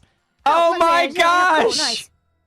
Yeah. Nice. Oh, look at that. Now, here, we're going to back up just a little bit. Do frame. No. I wanted to back up just enough to take a look at this. So this is their franchise agreement, chat. Ava's covering it, but it does say 2022 franchise agreement. So this was the franchise agreement that they agreed to in 2022. So again, and the one that they were operating under when they received Brian's Lego Star Wars collection. Yes. Well, the thing that will have to be proven is whether or not they had an updated agreement that they signed and agreed to. That is something that will come out. Here we go. I'm just going to read it because I've locked in on it. Okay. It's about midway through paragraph 1 under introduction, A, Bricks and Minifigs. And it says, a Bricks and Minifigs franchise will provide programs permitting customers to sell or trade their used Lego bricks, Lego minifigures and accessories, offer for a sale wide selection new apparel and pre-approved. And so that first sentence that I read means that, yes, they do consignment. if they offer any avenue in which customers can bring in their minis and have them sold through the store, that is consignment. That is, I and agree. it says franchise might additionally franchise may also offer consignment services. There you go. No, yeah, that's a pretty clear. That's pretty clear cut. And Yeah, something this something that's always kind of bothered me about this whole thing here is it's so easily provable that a lot of this could happen. And I don't think this video came out before the CEO came out, because I think if it did, he would really have a hard back foot to be on. And again, I do believe that like this video, along with a lot of this shit that's gone out there, is one of the reasons why they decided to come to the table, or at least say that they were going to come to the table and settle. But this really puts them on a horrible back foot. Like, it really puts them on a back foot, because again, the proof is now on Bricks and Minifigs to prove that the consignment was done improperly, that they did not get proper notification of it, if they no longer were allowed to do consignments, if the owners of the store knew that and signed a deal agreeing that they would no longer do it. They have a lot that they have to come out and prove before it turns back on the Gormans, in my personal opinion. Yeah, I zoomed in, because I forgot you can do this on Discord stream. I zoomed in, and I just have it fucking centered on it, where it says, quite literally, additionally, franchisee may also offer consignment services. Yeah. I just have it, like, just right there, middle of my fucking screen. Sorry, Bam, you're kind of fucked here. Yeah. Sparky says, but they have to do it right. Or was it done right? I don't know, like, what is done right. Again, here is the thing. I don't care about whether or not it was done right, and here's why I don't care, because I know Sparky is probably going to think I'm dumb for saying this. Here's why I don't care. We already have them lying, at least based off of the information we have here. They say we don't do consignments. Yep. Your franchise agreement says you do, and unless you can prove otherwise, then I am just going to assume that Bricks and Minifigs has been a greater... Falsus in uno, falsus in omnibus. If you lie in one thing, you lie in everything. Yeah. And we have definitively caught Bricks and Minifigs in more than one lie. So, in light of their lies, in the light of the wording of this contract, no, they did do it right. And and the reason why I believe that they did it right is because I know Bam fucking lied to me, tried to say that, oh no, they never offer consignments. Well, here it is right here. Yeah. So what the fuck? Yeah, I don't really know what the doing it wrong would be. But again, regardless of that, you already are on a back foot of lying to the general public and lying to individuals saying, we don't offer this service in the first place. Yes, you do. You do offer this service. And the fact that you lied about it makes me wonder, if you're going to lie about something that is so easily disprovable, then what else are you lying about it? The difference is, we have not caught this couple in a lie. We have not caught Dryan and his father in a lie. What we have caught in a lie, definitively, is this company. Pretty much. Now, I will say... Oh, sorry. No, it's not a problem. The problem is, you are deciding to fucking assign blame to everyone when we really only have proof of one entity and one party truly lied in us catching them. You are assuming the other people are lying without having proof. That's the problem. Yeah, I will say... Bricks and Minifigs, one of the retaliation moves that Bricks and Minifigs has done is they are accusing the Gormans of impropriety as well. And allegedly, and I actually learned this when I listened to the video by Legal Eagle, allegedly the Gormans are also like part to blame for this. Allegedly. Now, that is on the side of Bricks and Minifigs that they are claiming that. And so, because of that, until I see sufficient proof, not just Bricks and Minifigs putting out a press statement, not just the CEO coming out and saying, not me, stop going after me, until I see a sufficient statement that proves beyond a shadow of a doubt and shows more stuff that is coming out there, until I see that, I don't trust and cannot trust what they are saying, because I just can't. So, anyway. That's all I really wanted to say on it, because I know a lot of people are pointing out inconsistencies with the other. We'll get to that. There's plenty of inconsistencies. We'll talk about, by the way, one of the things we'll bring up is the lawsuit that that Ben Schneider did against Bricks and Minifigs. Spoiler alert, the lawsuit is not what I think a lot of people have it as an understanding. We'll get there, and I will point out problems when I see it. The problem I think a lot of people, the problems that I think a lot of other people have is Bricks and Minifigs has lied so much that by comparison, this is just not good. Did I miss something? Kendra, if you want to jump in, by the way, you're more than welcome to.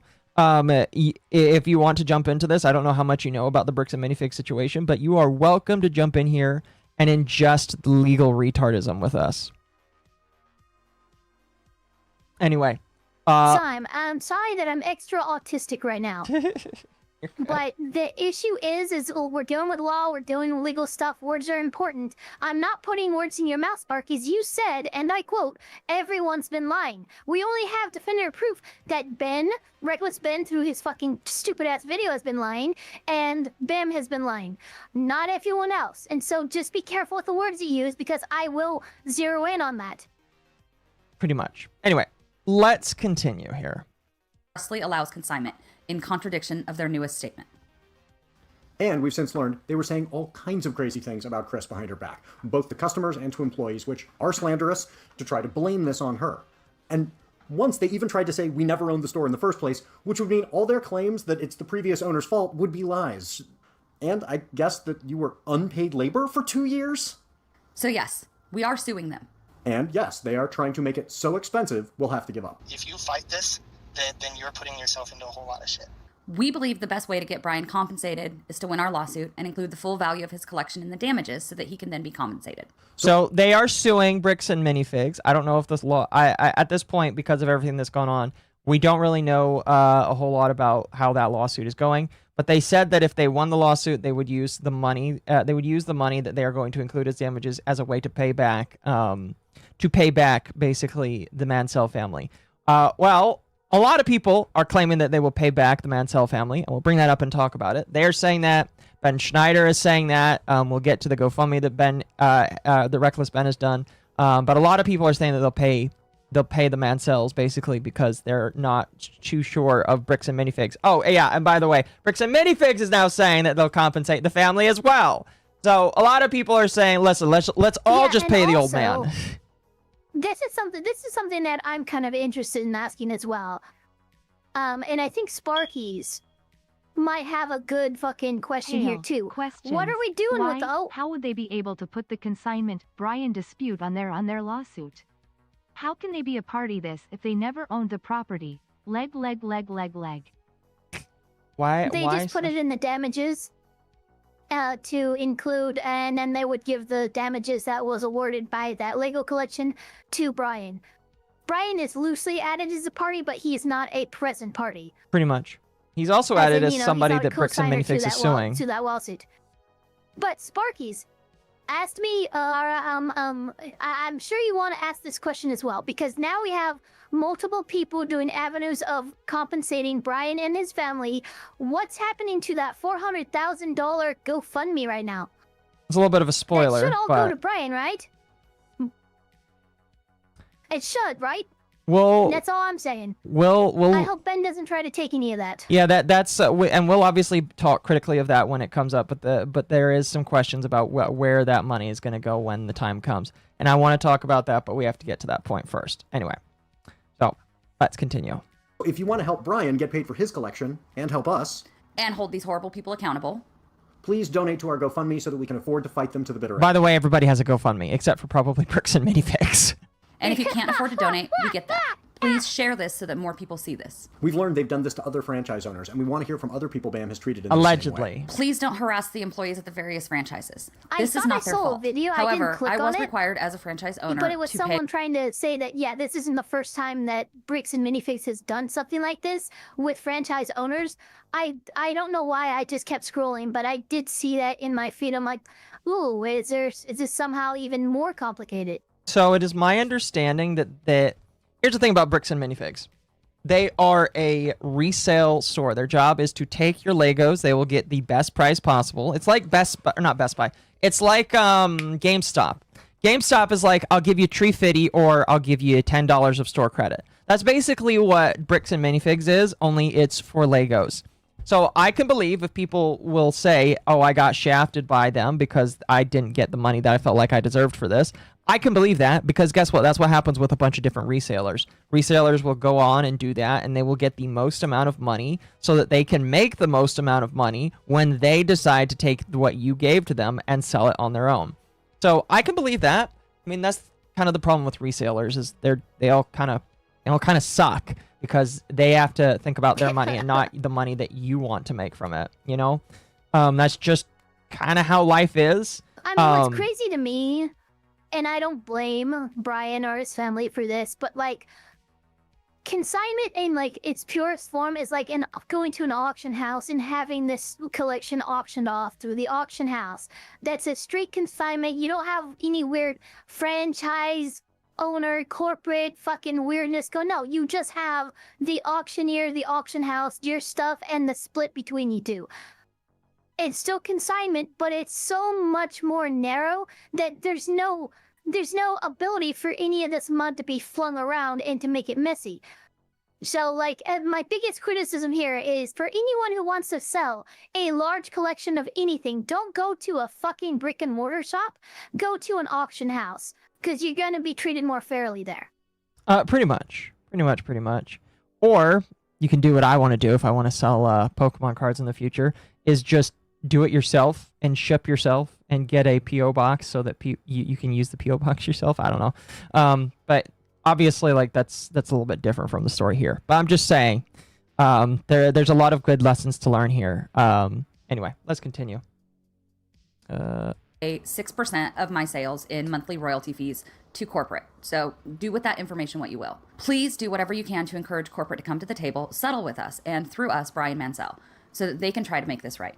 If they settle fairly, yeah, that's a big bitch. Here, chat. That's a big dude. Done this to other franchise owners. I know this is my cynicism toward Oregonian stereotypical social views kicking in. Anti-corpo to a fault.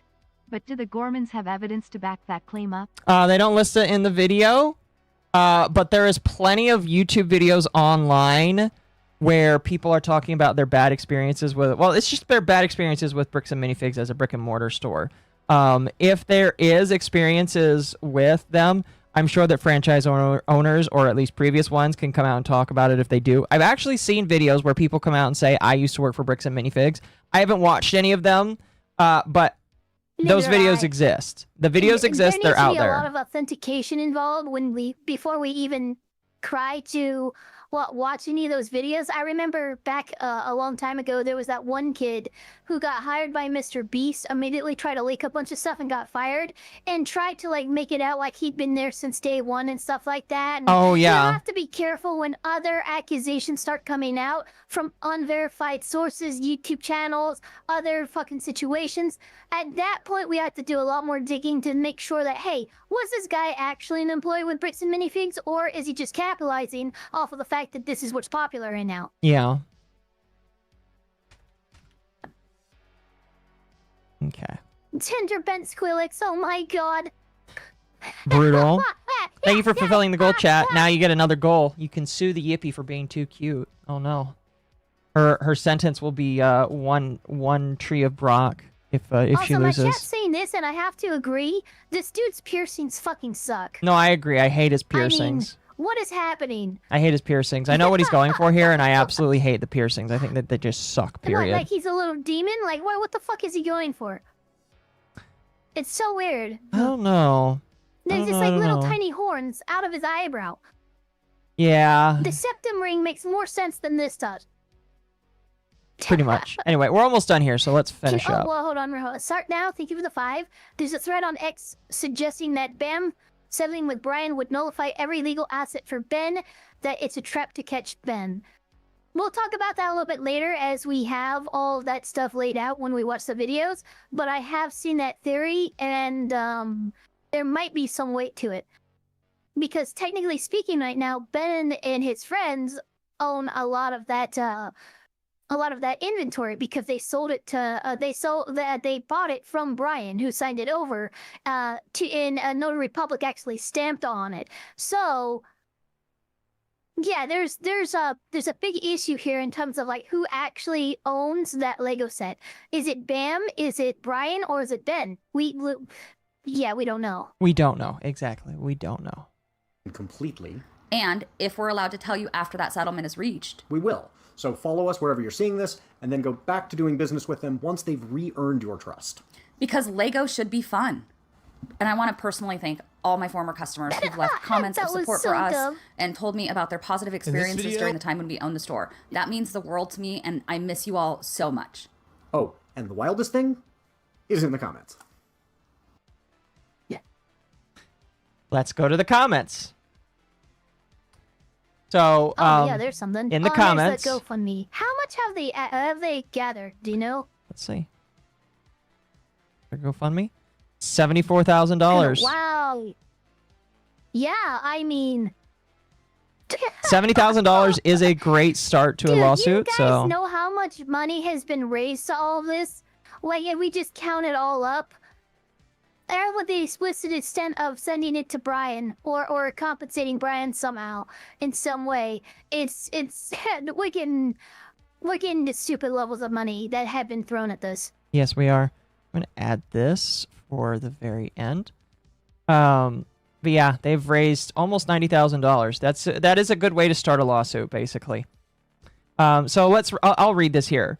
A crazy new development. Someone reached out and told us, and this is an allegation which we can't verify, that Joshua Johnson, the other guy who bought the store after it was taken from us, has been going around telling people we were selling heroin. This would fit a pattern which you can watch in Reckless Ben's video and see he was falsely accusing of possessing heroin. And considering the way he was treated by police, it's pretty scary, so please consider yeah. So, spoiler alert. I guess Joshua Johnson, great Mormon guy, by the way, absolutely fantastic, accusing people of owning and selling heroin. By the way, that's not something that Mormons are supposed to do. You're not supposed to go out and say that people that are not aligned with your religious beliefs are just selling heroin. I guess that this guy is, though, and I find that absolutely fucking reprehensible. I'm gonna take this as face value as I can without just oh, it's automatically true. I'm skeptical, but what makes me less skeptical is the fact that we actually do know that Josh has made this accusation before. So yeah. It fits his MO. It does.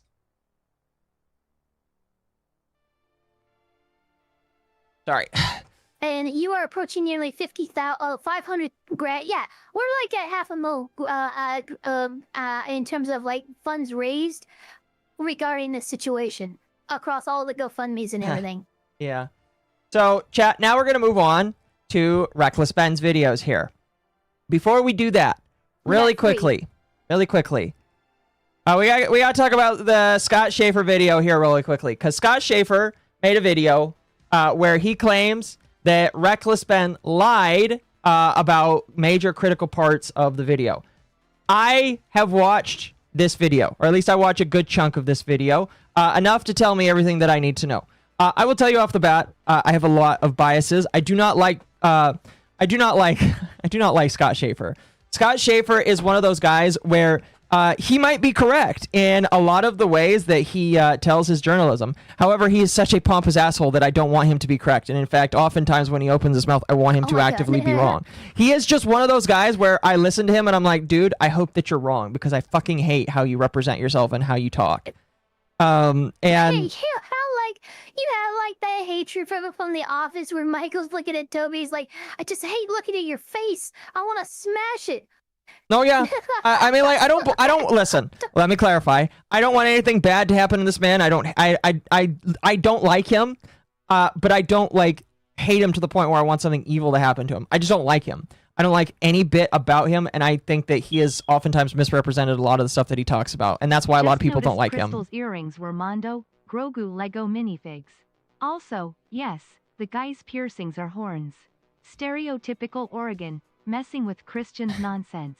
Just Oregonian things. Just Oregonian things, yes. And Zenma, do you live in Oregon? Because I think he lives in Washington. I have no reason to disbelieve him though, but his stories from Oregon and how they behave is almost more alarming to me than California. And that's saying something. I think he lives in Washington. I have not seen in California people wearing fucking eyebrow piercings to act like they're devil horns. At least not where I am. The worst person you know made a great point. Yeah, I hate... Okay, let me rephrase. I do not like Scott Schaefer, all right?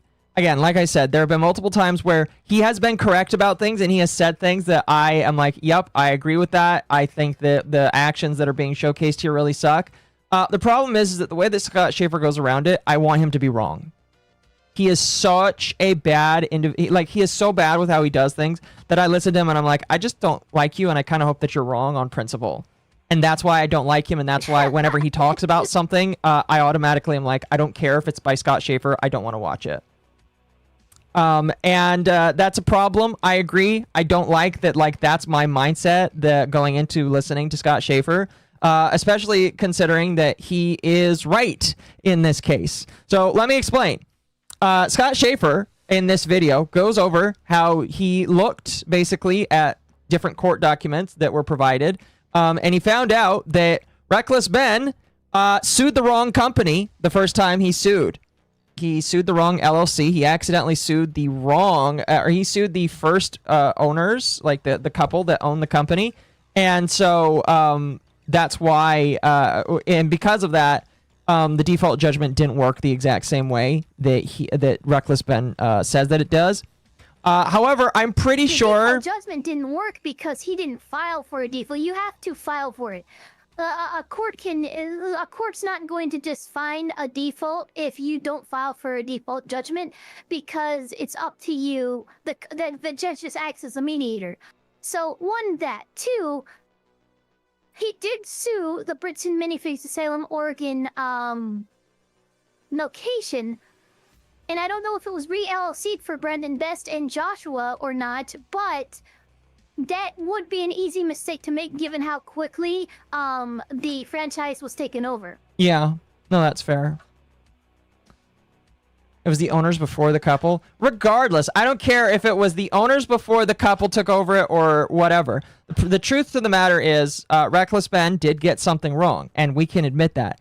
However, I don't care, in my personal opinion, because I'm pretty sure it was rectified later. And again, there is a Q&A video that we will watch at the end here where Reckless Ben does talk. I believe he does address that or talks about that. But like he does answer. There is some questions that he uploaded this, by the way, today. And this has been answering a bunch of questions about all this kind of stuff. I don't know why it was on his second channel, but he put it up on his second channel. Again, if you want to listen, a little weird for it to be on your second channel. Yeah, it is, but I'm gonna be honest with you, I don't really care that much. Yeah, there. My personal opinion is, if you want to question Reckless Ben for fucking up like that, you are more than welcome to, and I agree, you probably should. I don't think that necessarily takes away from the fact that there is so much other shit going on. And again, my major problem with Scott Schaefer is the way that he oftentimes phrases things and put things out there. I kind of just get the feeling that he wants to watch the world burn, and that I feel like in a way he's almost kind of rooting for the company, and I don't really approve or like that. So like, you know, he might be right that Ben misrepresented some things, but I also just don't like Scott Schaefer. That's my bias, by the way, chat. I am biased. I do not like Scott Schaefer. Anytime I have listened to him, most of the time it's off camera, I have just found myself saying, man, this guy has a very, like, digitally punchable face, and I do not like him for that reason. So, is that wrong of me to say? Probably. But we're going to move on. Let's move on. We're going to move on to the next 3 videos from Reckless Ben. Now, we are not going to watch the response video that he did or the leaked email video that he did because it's like a lot of fluff. I will summarize them. The leaked email was a leaked internal memo given by the Bricks and Minifigs company where they're basically telling their employees what to do and how to engage with individuals that might talk to them about the situation that is going on online. And it's basically a whole bunch of PR speak. You don't really need to care about all that kind of stuff. I don't necessarily think that like it's too terribly important to share the whole thing. I think that Reckless Ben overplays it a little bit, but like needless to say, when a corporation's going through it and they have a bunch of franchises, I'm sure that like McDonald's has this as well.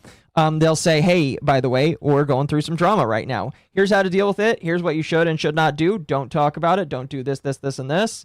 And you don't worry, we're taking care of it. That's basically what it was. So yeah, we're gonna watch the top 3 videos here, starting with I got arrested because of Legos. It is shorter than the previous one, and it, in my personal opinion, this is the last video obviously was bad, and a lot of people got mad, pissed off, upset for lots of different reasons. I know some people in the comments were saying that how upset they were with how Sparky got upset. I thought was kind of funny. This video legitimately made me extremely upset. And again, part of that is because of the cops. Part of that is because of the cops are also Mormon, and that the individuals they're talking to are also Mormon, and it's just a lot. It's just a lot. Before we start, though, is there anything else that you wanted to add on top of that? Yeah, no, that's pretty much it. I think I've seen parts of this through... I reacted to Nate the Lawyer's coverage of this, and I think I saw a point in which Ben gets his arm yanked back, and it looked pretty bad. After these 3 videos, though, I would like us to add his Q&A to the docket, and I only say this because I just saw the format, and he's answering the law tubers questions. So what I saw, like I saw CR Bruce Rivers clip, and he had a couple questions for Ben. Then it cut to Ben, and Ben answered the questions. And Runko the Bailey said, "Oh my dear God, what the fuck is Ben doing? He needs to shut the fuck up." So I have no idea what he said in that video, but it doesn't seem like it's good for him from a lawyer's perspective. It probably isn't. But anyway, let's go ahead and watch this video, and we'll just move on. Oops, here, let me make sure it's unmuted for you, chat here. Search warrant. Step outside, everybody. Don't move. This is the story of how I got swatted, all because of Legos. The whole thing started with me investigating a Lego company called Bricks and Minifigs. The company sent 2 guys to steal the world's largest Star Wars Lego collection worth around $200,000. And for some reason, the police are helping them get away with it. The family reached out to me saying that I'm their last hope to get them their life savings back. I do like the joke about Star Wars there. I didn't catch that at the beginning. Yeah. Check it out if you haven't seen it yet. But we ended up taking them to court, and we actually won. When I went back to the again, that lawsuit, as it seems, sounds like it was improperly filed. There we filed. go. That right there. This is part of the things that Ben was doing wrong. You realize you might not be exposing anything, but you could probably still get hit with a decent exposure there. You're showing up at the Bricks and Minifigs, which is closed, to try and collect your fucking winnings via piggy bank. You know you didn't file for default. This is why Sparky was mad. No, that's fair. Okay, that's all fair. I'm saying. I will say it is Oregon and Oregonians, just like Washingtonians, just like Californians. Is this just something they do? I'm not saying that. I'm just saying that, like, I'm sure that they're not surprised to see this kind of behavior. Oh my God. I am exhausted. Just saying. I don't think that they're very surprised to see this kind of behavior. I don't know. Anybody from those different states can agree or disagree with me on that. I mean, he's still dressed, barely. He's still, barely. yeah, he's barely dressed, you know. Just barely. They literally shut down the entire store just to... He's got a diaper on. So, I personally gave them an official closing ceremony, and it went extremely viral. And now the entire world has seen how corrupt this Bricks and Minifigs company is. We didn't get the Legos back, but I mean, we shut down an entire business. We still gotta get the Legos back. Yeah, I made a promise to this family that I was not gonna stop on my journey until we get them their entire Lego collection back. Right now, the 2 owners, Joshua Johnson and Brandon Best, probably think that they're safe by closing down the store. By the way, what the fuck are those names?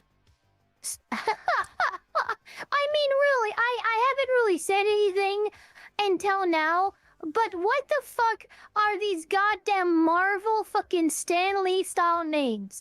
Reed Richards, Brandon Best, Joshua Johnson, Peter Parker. All I'll say, Who the fuck named you? This is so bizarre. I'm not gonna say it's a Mormon thing, but Mormons do have some weird ass names. All right. It's not a Mormon thing though. It's just so I don't even care that like the last name's Johnson or Betts. It's just hilarious to me. The first name matches the first letter of the last name. Yeah. A man can't roam the streets in his underwear anymore? Fascists. Apparently not. Sorry. I know, Chad. It's fascism. Hey, you know what? Human garbage. You should submit that to Antifa Lit Weekly. I do love how you're basically covering him on my side. Well, that's good. Oh man, that's great. Literally just sue them all over again, but personally this time. So I started to file my lawsuit. But right after I filed this court case, it got rejected. And the reason was I failed to demonstrate a good faith effort to resolve the dispute prior to filing. Basically, before this court case get approved. Can you explain that, Ava? I want it to be explained in legal speak, not Ben Basically, speak. you need a cease and desist. That's like obviously it can be more complicated than that. You can go and try to go there and apologize in person or like, you know, bury the hatchet or whatever. But really, the minimum of what the court is asking for here is some kind of formal thing. Hey, we either resolve this or I take it to the courts. This is my good faith attempt at resolving this out of the court without involving them.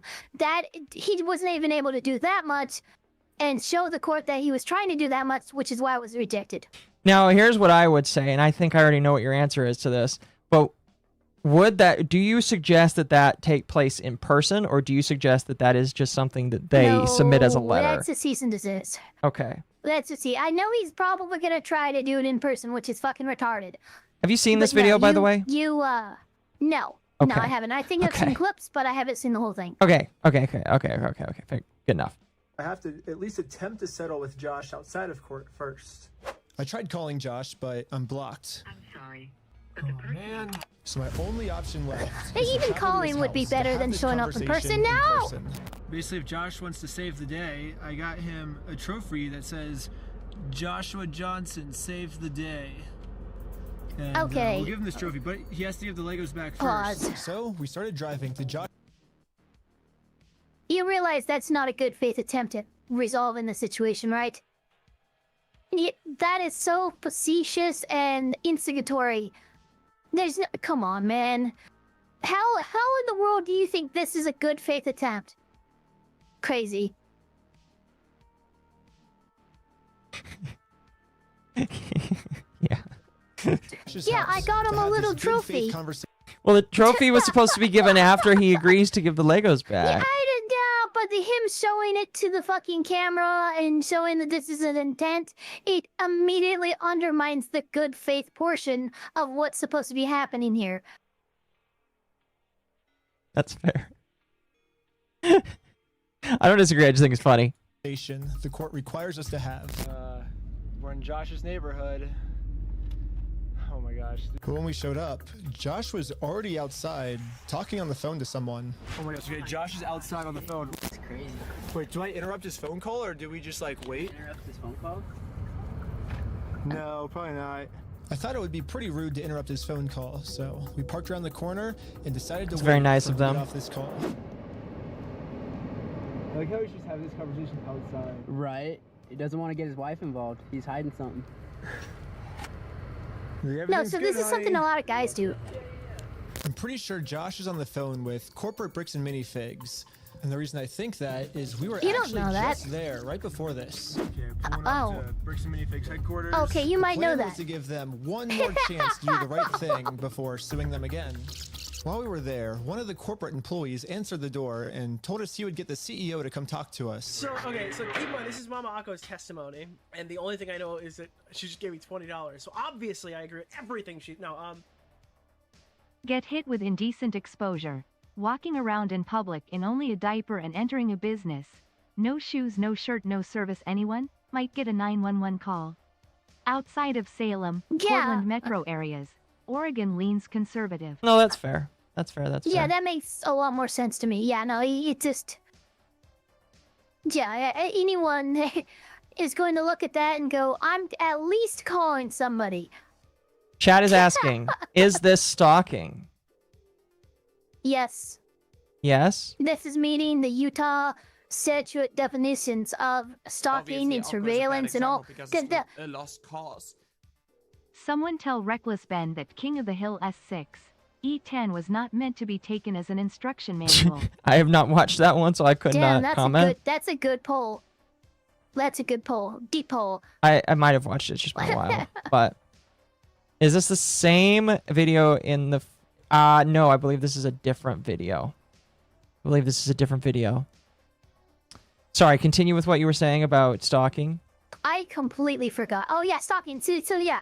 Some of the things that Ben is facing criminally is things like stalking, harassment, surveillance, and picketing in a residential area, of which we will watch him pretty much do all of that.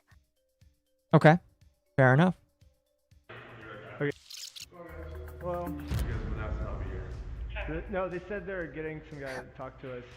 We're just waiting. I can tell you right now, no one's coming out to talk to you guys. Really? But they told us that they were. I know. Since Josh only lives like 15 minutes away, they must have informed him that we're in the area. Because a few minutes later... Fun fact, he is technically doxing where Josh lives by showing Google Maps and showing street corners that you can find Josh on. Yes, he is. So yeah, no, this is the issue. This is he's committing crimes out here, and he's recording it. Well, because showing... remember, even if he was trying to serve them papers or, hey, we're gonna sue you, he's not allowed to be in person for that. He has to have a process server do it, and he should be nowhere near the area. Which is why I said in person, good faith attempt is probably the worst idea to do, and he went to do it. No, I would agree with that. I would agree with that. Like, there are situations where in-person or person, like, situations are probably more acceptable. Like, if you're a couple and you're trying to, a couple or your friends or all that kind of shit. But there's some situations, especially when it's very antagonistic, where it's just like, just send a letter. Just send a letter, because if sending a letter is much better. And if you do not get, like, if you don't hear a response, like, just say, if you do not respond to this, we will sue you. That's good enough. And then all you have to do is wait and then let them sue you, basically. And so because of that, I don't really agree with what Ben chose to do in this. He did it. You know, it is what it is. You can judge him for that. I definitely do, because I think that there's a better way to do it. And I do believe that he did it because it is definitely more content heavy to do so. But I also think, I'll add this as well. I don't, and maybe this is, you would consider this an insult, chat. It's fine if you do. Ben strikes me as not the smartest tool in the shed with some of these situations. And oh, big time. Because of that, I look at this and I'm just like, is he really that dumb that he's gonna chance copying a charge? Just a few colors, he's just a few crayons short of a full rainbow. Would it be okay if you can give me a rundown of the situation, because I've only been seeing this on and off? So, TLDR, franchise company takes a Lego collection that a franchisee had been holding on to. They refused to give it back. YouTuber decides that he's going to try and get them back, and sues that company. That he gets a default judgment, and then he's trying to get the Legos back. He's basically trying to get the Legos back. And what he has done is he is running all the way to Utah, where the new franchise owners of the people live, basically. And he's trying to get them to give the Legos back before he sues them, basically. And there's your rundown. Huh. Okay. The thing that's kind of crazy is the Legos are very much so removed from the conversation. Instead, now it's more focused on Ben himself. And it's focused on just like everything else involved with it. So like you don't even really need to know the Legos part to understand that right now this guy is trying to get a hold of somebody he is intending to sue in the future. Something that you should not do, by the way. And so because of that, it's going to lead to some chicanery down the line that teeters on the edge of illegal, in my personal opinion. Yeah. How you doing, by the way? I'm doing pretty good. I've just been seeing this on and off, and I'm just like, I think I can't tell who's the bad guy or who's supposed to be Everyone's in the the wrong bad in guy. this. Okay. Yeah, easiest thing to say is they all really just kind of suck. I'm just going to be honest with you. Everybody sucks just kind of equally. The difference is that one side sucks slightly less than the other. Not somebody saying brick by brick. Yes. Brick by brick. Pretty much. Anyway. Hold on, I'm gonna send you something in side chat. All right, sounds good. Sounds good.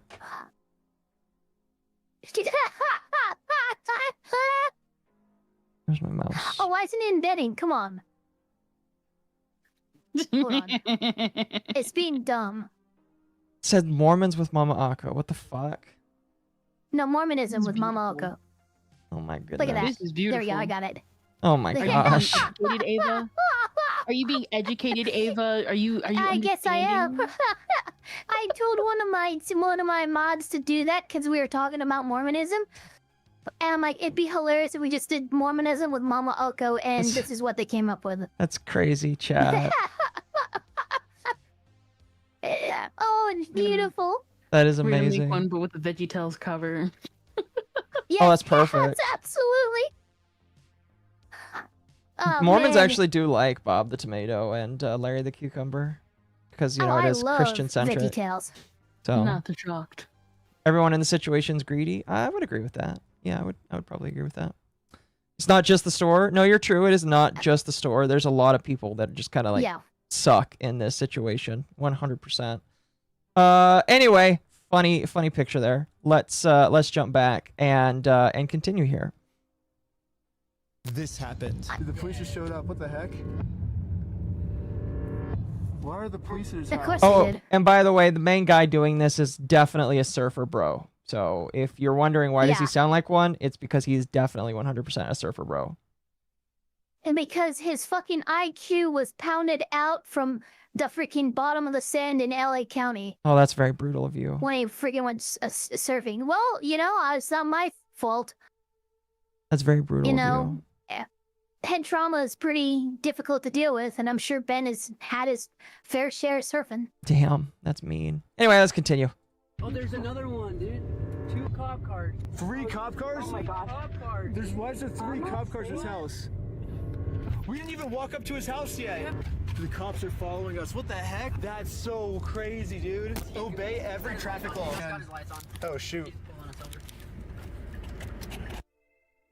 My name's Officer Police. The reason I stopped. So they have not even come into contact yet with the guy that they're trying to have a conversation with. And the cops have already pulled them over. Yeah. That is clairvoyant in my personal opinion. But yeah. It was the stop sign. You didn't stop that. I didn't? I thought I stopped. So the claim now, and the body cam footage will be shown, but the claim is that they were did at a not come complete to a stop. complete stop. You definitely stopped. Yeah. You said you ran a stop sign? Huh? You said you ran a stop sign? I didn't see what happened. Yeah, I was like... Because we definitely stopped at the stop sign. Yeah. I was so sure that we stopped at the stop sign that I actually requested all the police footage of this. And as you can see, we didn't even do a rolling stop. We fully stopped at the stop sign. So this is an illegal traffic stop. Yeah, you did. Does that look like a proper stop to you? No, that was a full. He was. The cop car was 3 car lengths behind the car in front of them, and during that entire time, he was stopped at the stop sign until he went from 3 to 0 car lengths behind. If the guy was truly not stopping or not yielding to the stop sign, you would not have been able to catch up to him so quickly. This is basic physics. I agree. In my opinion, that was a full stop. No, I would agree with you on that, 100%. That's not what I meant by crushing the wave, Ben. So who's Ben? Me? Immediately, like, who's Ben?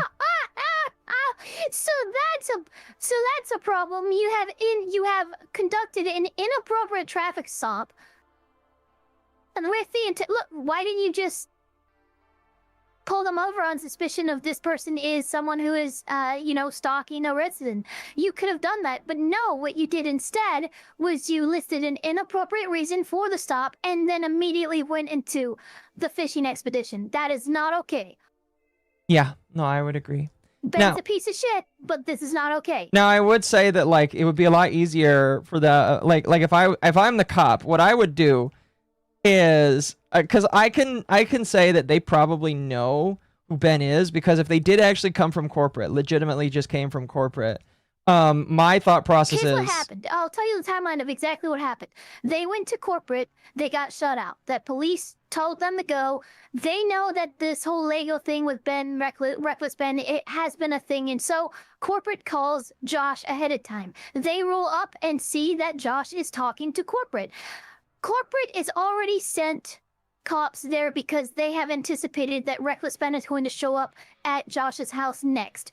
And so they were there. They were called to that position because they believe that this is a stalker and this is his name and everything. So when they pulled him, they should have pulled him and listed that as the reason instead of the false reason of, oh, you didn't stop at a stop sign. No, I would agree 100% with you. The sequence of events here is very clear. Ben? Think that they're going that Ben stopped behind the stop sign. I don't really feel like that. I would need to know. I would need not San Diego. I would need to know Utah's statutes of law, but most cops don't care as long as you stop near the stop sign. Ben's defense, he didn't have nearly the amount of mental damage that the fool I-dubs did. I've been through enough small towns in Washington to know how some cops act, but that is egregious. No, like my personal opinion is cops, and I would have to know again the law of the area that they're in. But they will not stop you unless you do not display that you're actually stopping. It doesn't really matter if he stops slightly behind the sign, in my personal opinion. I know the statute. Okay. Go ahead. Because it's actually listed in the charge. But the issue here is it would be stopping at the stop sign and behind the line. But if you go back to that footage, you will see that this particular intersection has no stop line. At least not one that's easily There's no visible. stop line there. I guess it would be a question of if they It's supposed to be white paint. Well, It's supposed to be white paint too. I see the concrete divider, which he is stopped behind. I see no white paint, and I see the stop sign. So, in the event that there is no white dividing line that you're supposed to stop behind, where he stopped is completely appropriate because you cannot violate him for not stopping behind a white line that does not exist. No, I would agree 100% with that. Sequence 8S, very clear, but the allegation the cops does instead of stalking claim is bizarre. Like, why fail this hard? Yeah. It gets worse, chat. At the stop sign, so this is an illegal traffic stop. So who's Ben? Yes, it is. Me? Ben? How's Utah? It's good. By the way, I do not think this is appropriate chatter when you are trying to engage with a stalking victim or a stalking individual. How's Utah? Like, legitimately, this is not a good idea. You should just go to say, this is who I am, this is what I'm doing, I'm here investigating potential stalking claims. I need, like, doing this is like, I do not find this to be very kosher. It rides the line on potentially being, like, intimidating. Like, you're trying to intimidate the individual. This is some mafioso bullshit. You guys clearly just came from this corporate, and now you're like, oh yeah, Ben? Who's Ben? Oh, you like Utah? We do things differently here, motherfucker. Like, what the fuck is this? Yeah, I don't like this. This is not the behavior of any policeman, civil standby, fucking sheriff. I don't care what kind of authority you have. You should not be approaching it like this. No, 100%. I disagree with how they're choosing to start with this. Okay, it's pretty obvious that the police know why we're here, so I just explained to them the entire situation. This old man spent his entire life collecting the world's largest Star Wars Lego collection set. The only problem is it's a crazy story, and the police officer did not believe me. $200,000. $200,000. It sounds crazy. Yeah, when the officer went back to his car, this is the message that he radioed in. Hey, can you get the contact for Reckless Ben? Said he didn't have his ID, but you're just straight lying to me about everything else, so... Since the cops don't believe my story... Here's my problem with this. Yeah, I mean, the cop is assuming that he is being lied to. He has no frame or reference to say why he's being lied to. This cop should not be saying, I'm being lied to right now. You could, like, in my line of work, when I did security, when I worked with cops, you're not going, even if there is a homeless person that I know is crazy, and the people on the dispatch know this person is being a crazy person, you can't, you got to be really careful with this, because, like, you're claiming that he is lying, he's misrepresenting the truth. And while misrepresenting the truth isn't necessarily a crime against the police, like you're putting it in a framing that I do not like, and people are not going to look very favorably on you when you're like, oh yeah, this guy's lying. Well, how do you know he's lying? Oh, he just sounds crazy. Okay, don't say he's lying false then. statements to police are considered a crime, even though they're allowed to lie to you. So it is actually a crime. Oh, fair enough. Well, like this guy is assuming this person's not only breaking the law, but breaking the law in lying to him, when he has no reason to disbelieve this guy. Yeah, like legitimately, my problem with this is that he's automatically assuming that he is being lied to. And he's probably assuming that because, again, as we know, I think most cops do. Not saying that it's good, but God, how many times I say, no, yeah, you're lying. It's like, no, they're not. Why do you think that? What the fuck is going on? Most cops will. Most cops will. In fact, most of the time when I dealt with people as a security guard, I did think that people were lying, and until they proved it to me. However, you're not really supposed to represent it like this, because that's not a good idea. It can get you in trouble later when you just assume off the bat, oh, this person is lying, I'm going to take everything that they say, and I'm not going to take it for face value. Yeah, I'm not really a big fan of what the cop is representing here. It just is not good. Not good whatsoever. I mean, let's think about it like this, too, right? Like, if they know Josh, and they know Josh is part of Bricks and Minifig and corporate fucking call the cops over here and stuff like that, the accusation that this owner of a Lego shop might have stolen some Legos actually holds more credence than it would had, Josh not been a fucking franchise owner of Bricks and Minifig. Oh no, I 100% agree. If these people knew who Josh was, which I kind of get the impression that they know more than was let on. They do. Especially based off of the body cam footage, some of which we'll get to tonight. Like, I just think that it's absolutely insane that they are automatically assuming that. They're taking the side of a person who lives with them. And this is another thing that's worth bringing up. That's something that cops will automatically do. Unless you're a nuisance inside the place that you live in, cops will typically take the place of the person who's paying the taxes rather than the outsider who is not paying their taxes. Right. That's just how it works, chat, unfortunately. Anyway, let's continue. They trespassed me from the property. Everybody today is being trespassed from that property. Okay. Yeah, we were forced to go home without having this good faith conversation the court requires us to have. Actually, no, this is enough. Now, dude? Like, we Pause. didn't even get to talk to him, and we're. So you don't have to talk to him. You have to demonstrate that you made a good faith attempt to talk to him. This is a good faith attempt. I would say that this recording is a good faith attempt in the sense that you showed that, one, you're blocked, so you can't get a hold of him over the phone, and when you tried to get a hold of him in person, he fucking got the police on you and trespassed you before you could even walk up to him.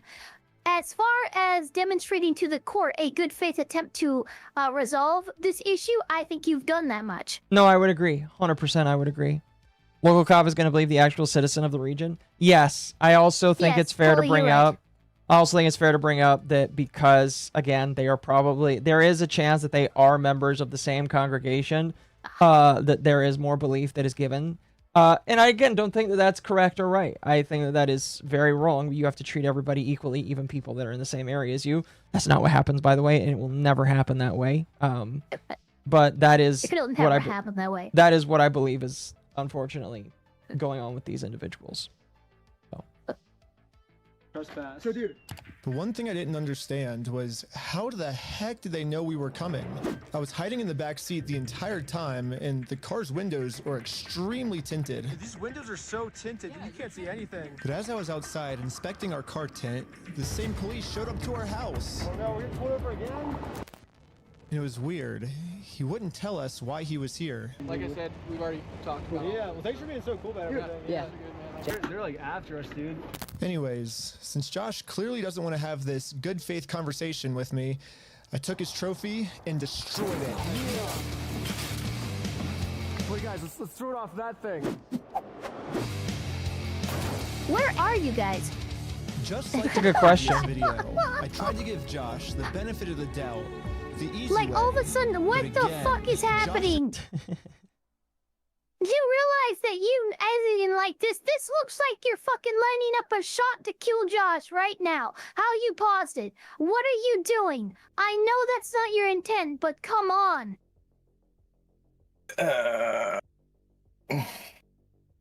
Sparky, if you're gonna be here, you gotta play nice, all right? A lot of people got upset at you last time.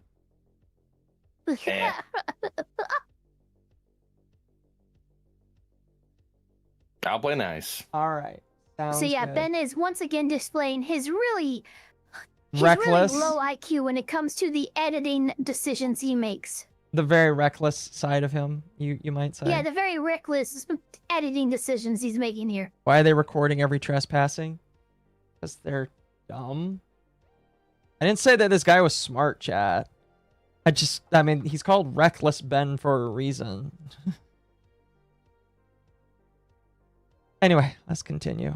He makes another channel called Cautious Ben. Only option left. He does everything right. The hard way. But before going the hard way, I actually remembered that there's another owner of the store named Brandon Best. Brandon is the guy in the security camera footage that illegally kicked the first owner out of the store so he could steal all their Legos. I tried calling him, but I am also blocked. I'm sorry. The only option left And is to show up to Hime, his welcome to house. Yarrow. Hello. Hey, how's it going? Huh? Hey, well, I was wondering if you'd be down to pay us for the lawsuit that we won. This guy's really weird. He's just choosing not to talk, which is probably a good idea, by the way. Not in this way, though. No, I would That's probably just agree with weird. that. No, just don't answer the door. No, I would agree. Just don't answer the Like, door. really, just don't answer the door. If you're gonna just stare silently like a creeper, just don't answer the door. There's no reason. Well, and it could also be frame of reference too. I mean, he knows they're being recorded, and just stand outside and, you know, make it look like that they're just annoying you. That's another way you can look at it too. Yeah. I mean, it gets what he needed. A Utah cop seeing a bunch of uppity Californians lurking around a local resident would probably side with the local here. No need to involve the faith here, just basic town and out-group Yeah. bias. I agree. I can tell you, 100%. I can tell you this right now. I grew up in a small town of 1,200 people. Everyone knew everyone. You're very aware of it. Everyone knows everyone. Police get like this from just any out of towner, even if it's just the next town over. Yeah. And it's more than just. It's more than like, oh, everyone knows everyone. Everyone knows what everything is going on in everybody's lives as well, because that's their life in that small town, is all the gossip in that town. Everybody knows what everybody is up to in a way that when something like this happens, damn right the whole community is on it. Pretty much. Very pretty quickly. Much. Pretty much.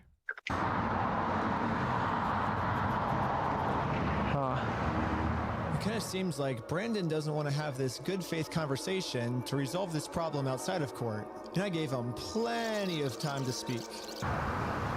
I guess if you don't want to talk, I'll just talk. So you guys told us to take you to court. We went to court and we won.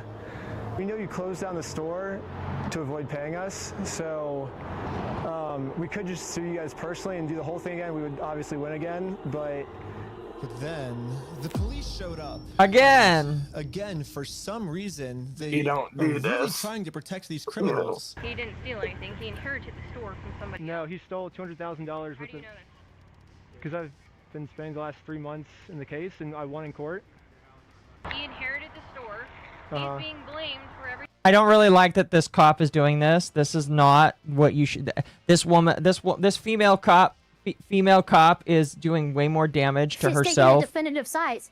Yeah, this is not going to look good on the. This again shows that there is a bias that is going on here, a bias that will be used against the American Fork Police Department when it wants to be when it is proven, hey, these people are biased against us. They're not giving the law properly here, and this is one of the things that they will use to say, hey, yeah, these why the people. fuck are you testifying? Yeah, why are you listing these things as a statement of fact? How do you know all of this kind of stuff? It really does strike as just like, well, wait a minute. He inherited the store. Yeah, no, he didn't inherit the store. He bought it from Bricks and Minifigs, who fucking gave it to him real quickly after stealing it from the previous franchise owner. Yeah, in my personal opinion of this, she knows so much about this. She is either a friend of him. Knows too much, yeah. Yeah, I would believe at this point that she is a friend of this, of Joshua Johnson, or the Brandon guy. I legitimately think that based purely off of this alone, and that puts her way too close to the situation, and because of that, I don't think that these people should be involved in that point. Let's check the date of the glasses cam. This is something that we have addressed before. I have asked several law tubers about it as well, and they said the same thing that I kind of said the last time is, yes, this is not good for Ben, but it's his careless attitude in time stamping correctly his cameras is not going to be damning for him. It's more damning for him in the court of public opinion than it would be in a legal sense. Because what court can do is they can access the metadata of these files and actually see the true data when it was recorded, even though the timestamp says differently. Yeah. They can look at the actual file themselves. Yep. Chat wants to know what your opinion on this is, Sparky. Well, I specifically went and bought a case of Rolling Rock. Who usually drinks Rolling Rock on YouTube? I have no idea. You've never seen Angry Video Game Nerd? No, I don't watch Angry Video Game Nerd. Okay. The body cam's of the right date? Yes. Yeah, body cam's the right date. My opinion, look, there's a lot of stuff in this that's very fishy. Yes, cops acting shit like that. I'm gonna kind of go back to what my first opinion was on the first video, is there is a story being narrated and crafted. I don't think it's being narrated and crafted in the right way. There is a lot of information that is missing. There's a lot of starts to conversations are missing. There's a lot of important information that's missing. There's a lot of information jumbled up and put in different places within the video. Like I said before, I can't believe anything he says. Oh yeah, Ben's videos are. And I know they cannot be believed. Yeah. And I know I've been kind of being picked on Twitter. For whatever reason, my Twitter's not working correct. I'm not getting any kind of notifications today on my Twitter. So I'm sorry to hear that. Yeah, wow, I didn't know when my tweets Looks blew like up. the Mormons that got you. For some reason, Internet Zen's message is not going through, so I'll read it. Thank you for the 10. I'm channeling the spirit of Amal's disdain towards Foy's when I say to the lady cop, shut up, silly woman. She's clearly trying to exert what authority she has to force Ben to obey. I mean, again, she is trying to explain something, and she should not be explaining it. Yeah, she's exerting authority she doesn't have. That's what I'm so agitated with. Like, you coming in and acting as Brandon's lawyer here, because that's what you're doing is fucking completely inappropriate for a policewoman to do. Not to be mean, but I don't expect cops of the XX chromosome to not get themselves screwed over. Oh, Jesus. Gosh darn YouTube censorship. I'll say two more things and we can get going. It's just like, look, and I know we're in a rural area, and I know how cops act. It's differently in most areas, and this is definitely inappropriate. But I've actually had this kind of conversation with several different cops before in the area. And it's either because either I knew them or they knew the person that was involved in something or just a dispute, whatever. And it's like, on the outside, if you look at it and you look at from a perspective of how the cops are supposed to act, stuff like that, it looks very unprofessional. Also, in the day, they are people. I would agree. They're not. Yeah, that's true. they're not going to, you know, you're supposed to put the badge on, and you know, you're a servant of the public. I can tell you right now, very hardly anyone does that. Most times, yeah, but all the time, no. That is not a thing that really happens. Mm-hmm. And it's bad. Yeah, but that's not going to stop me from trying to hold them to standard. Oh no, hold them to standard. I'm not saying that. I'm just, a lot of people usually has questions about, it's like, oh, it's got to be connected and stuff like that. We don't know if it is connected, and that's another thing too. You know, it's not definitive, but there's a lot to suggest that they are. He has too many facts of the case. Yeah, he has way too many facts of the case. So my question is this entire body cam footage available to watch? No, on the other person's the first 2 days, unfortunately, were not leaked. So we have no idea what the conversation was before all this. Unfortunately, so no. No, I don't. Two. So we have no idea. Ben might have told him the entire story for all we know. I have no clue. But along that, it's like, so where'd you get inheritance then? Because that sounds like something Brandon would have told her, not something Ben would have told her. What? And then she would have ripped off of Ben and maybe made her own argument. Sure, but no, it seems cops like do talk between parties to solve a dispute sometimes. I don't know what happened. Yeah, but and they're not supposed to take a stance. No, but he inherited the store and this. No. You're supposed to act as mediation, not as a lawyer for a specific side. And that's my issue. And you're right on that. I'm not even disagreeing. I'm just saying we don't know what the conversation was before this point with either side. And that'd be real nice if we had that. And another thing too is like, yeah, cops did wrong. I'm not gonna let anything else pass what anyone else has done because cops done wrong. Cops done wrong. That's on them. Well, yeah. Hold their feet to the fires. I agree. I definitely think some of these cops need to be heavily reprimanded for what they have done. Maybe like be taken out of service for a while because this is absolutely egregious. I do believe that it is like multiple amendment violations that were, and since Ava hasn't seen all this, I'm not going to get into all of it. But there are multiple amendment violations that I feel like took place with a lot of the visits that cops had with them, and because of that, I think that like they need to be punished or they won't learn, basically. Anyway, let's continue. Poor Kendra, I feel like she's lost here. You all right, Kenders? I can't help it. I'm listening to all this and I'm just like, so we have nepotism, we have trespassing, which I mean, it's like everything about this is just so. What is everybody doing? Yes. Yeah. The answer is yes. That is the question. I got lost in this. What are y'all doing? That is the question, Kendra. That is the very good question that no one has answers for. That's probably the perfect fucking way to. What the hell are y'all doing? Is there any to file complaints that Ben could do? I mean, if I was Ben, there's a lot of different complaints that I would make. He's probably already filed them. Let's be real. Yeah, I haven't seen it yet, but I'm pretty sure Ben has filed his own complaints against the police department. Because in my personal opinion, there's definitely First Amendment, probably Fourth Amendment.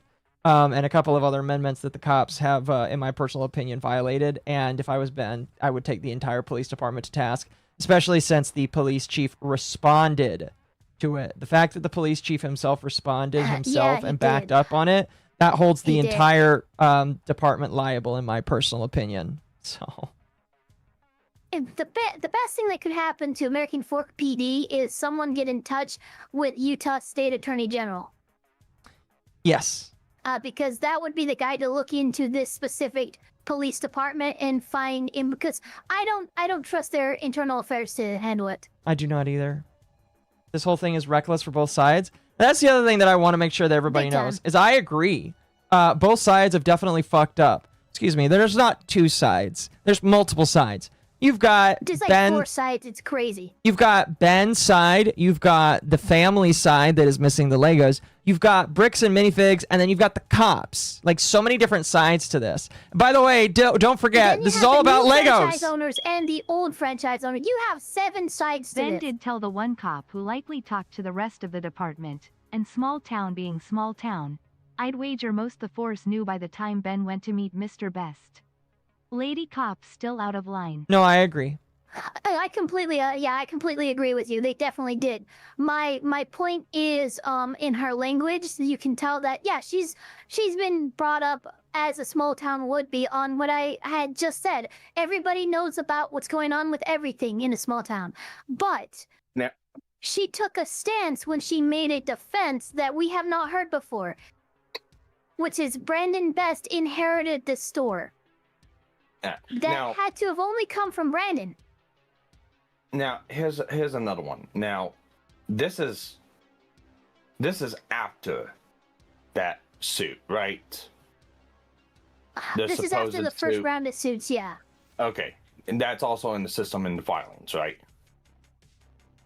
Should be, but they don't seem to be aware of the Oregon suit, and they actually think that the papers that they do come back with later to reserve them, to sue them personally, as opposed to just suing the Bricks and Minifig store.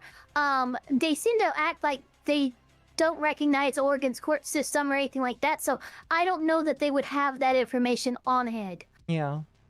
And that would be something a little more difficult for a police department to get their hands on, unless for some reason we have some prosecutors and people working for the Attorney General's office actually working with the cops to do this. That would be, I could not believe that. That would be a level of collusion that is unheard of in the entire country. No, I was just asking because one of the things that I want to try, what I really want is a very rudimentary, basic timeline of events when everything happened. I know I'm never gonna probably get it. So what but is? That's Yes, you what are. I want. Here. We are going to. It's going to be one of the last things we cover, but I will give you the link right now. We have at least a full timeline dating back to like mid 2015. From the side of from Bricks and Minifigs? Yes. Yeah, I've already got that. I already have that okay. one. I went through that that's the other pretty. day. That's about comprehensive as obviously, grain of salt notwithstanding. They actually have like years listed and how everything went down in order. If we're going to use or to establish a timeline, I would use that as the foundation and kind of fill in, because we're not going to get it from these guys. No. Yeah, I'm basically stating everything that Ben's done from the side of Ben. His conversations with people, his conversations with owners, his conversations with Brian, all the video recordings we've seen. I want basic rudimentary timelines of when those were done, because that would explain a lot of things that happen later. Gotcha. You get a clearer picture, and that's what I want. But I know I'm never gonna get it. I mean, you probably won't. At this point, I do think it matters. It just probably it doesn't matter to the everything else. Well, who knows? Anyway, let's continue. Let's continue. That the previous owner did, and he's trying. Well, that's a lot. So we.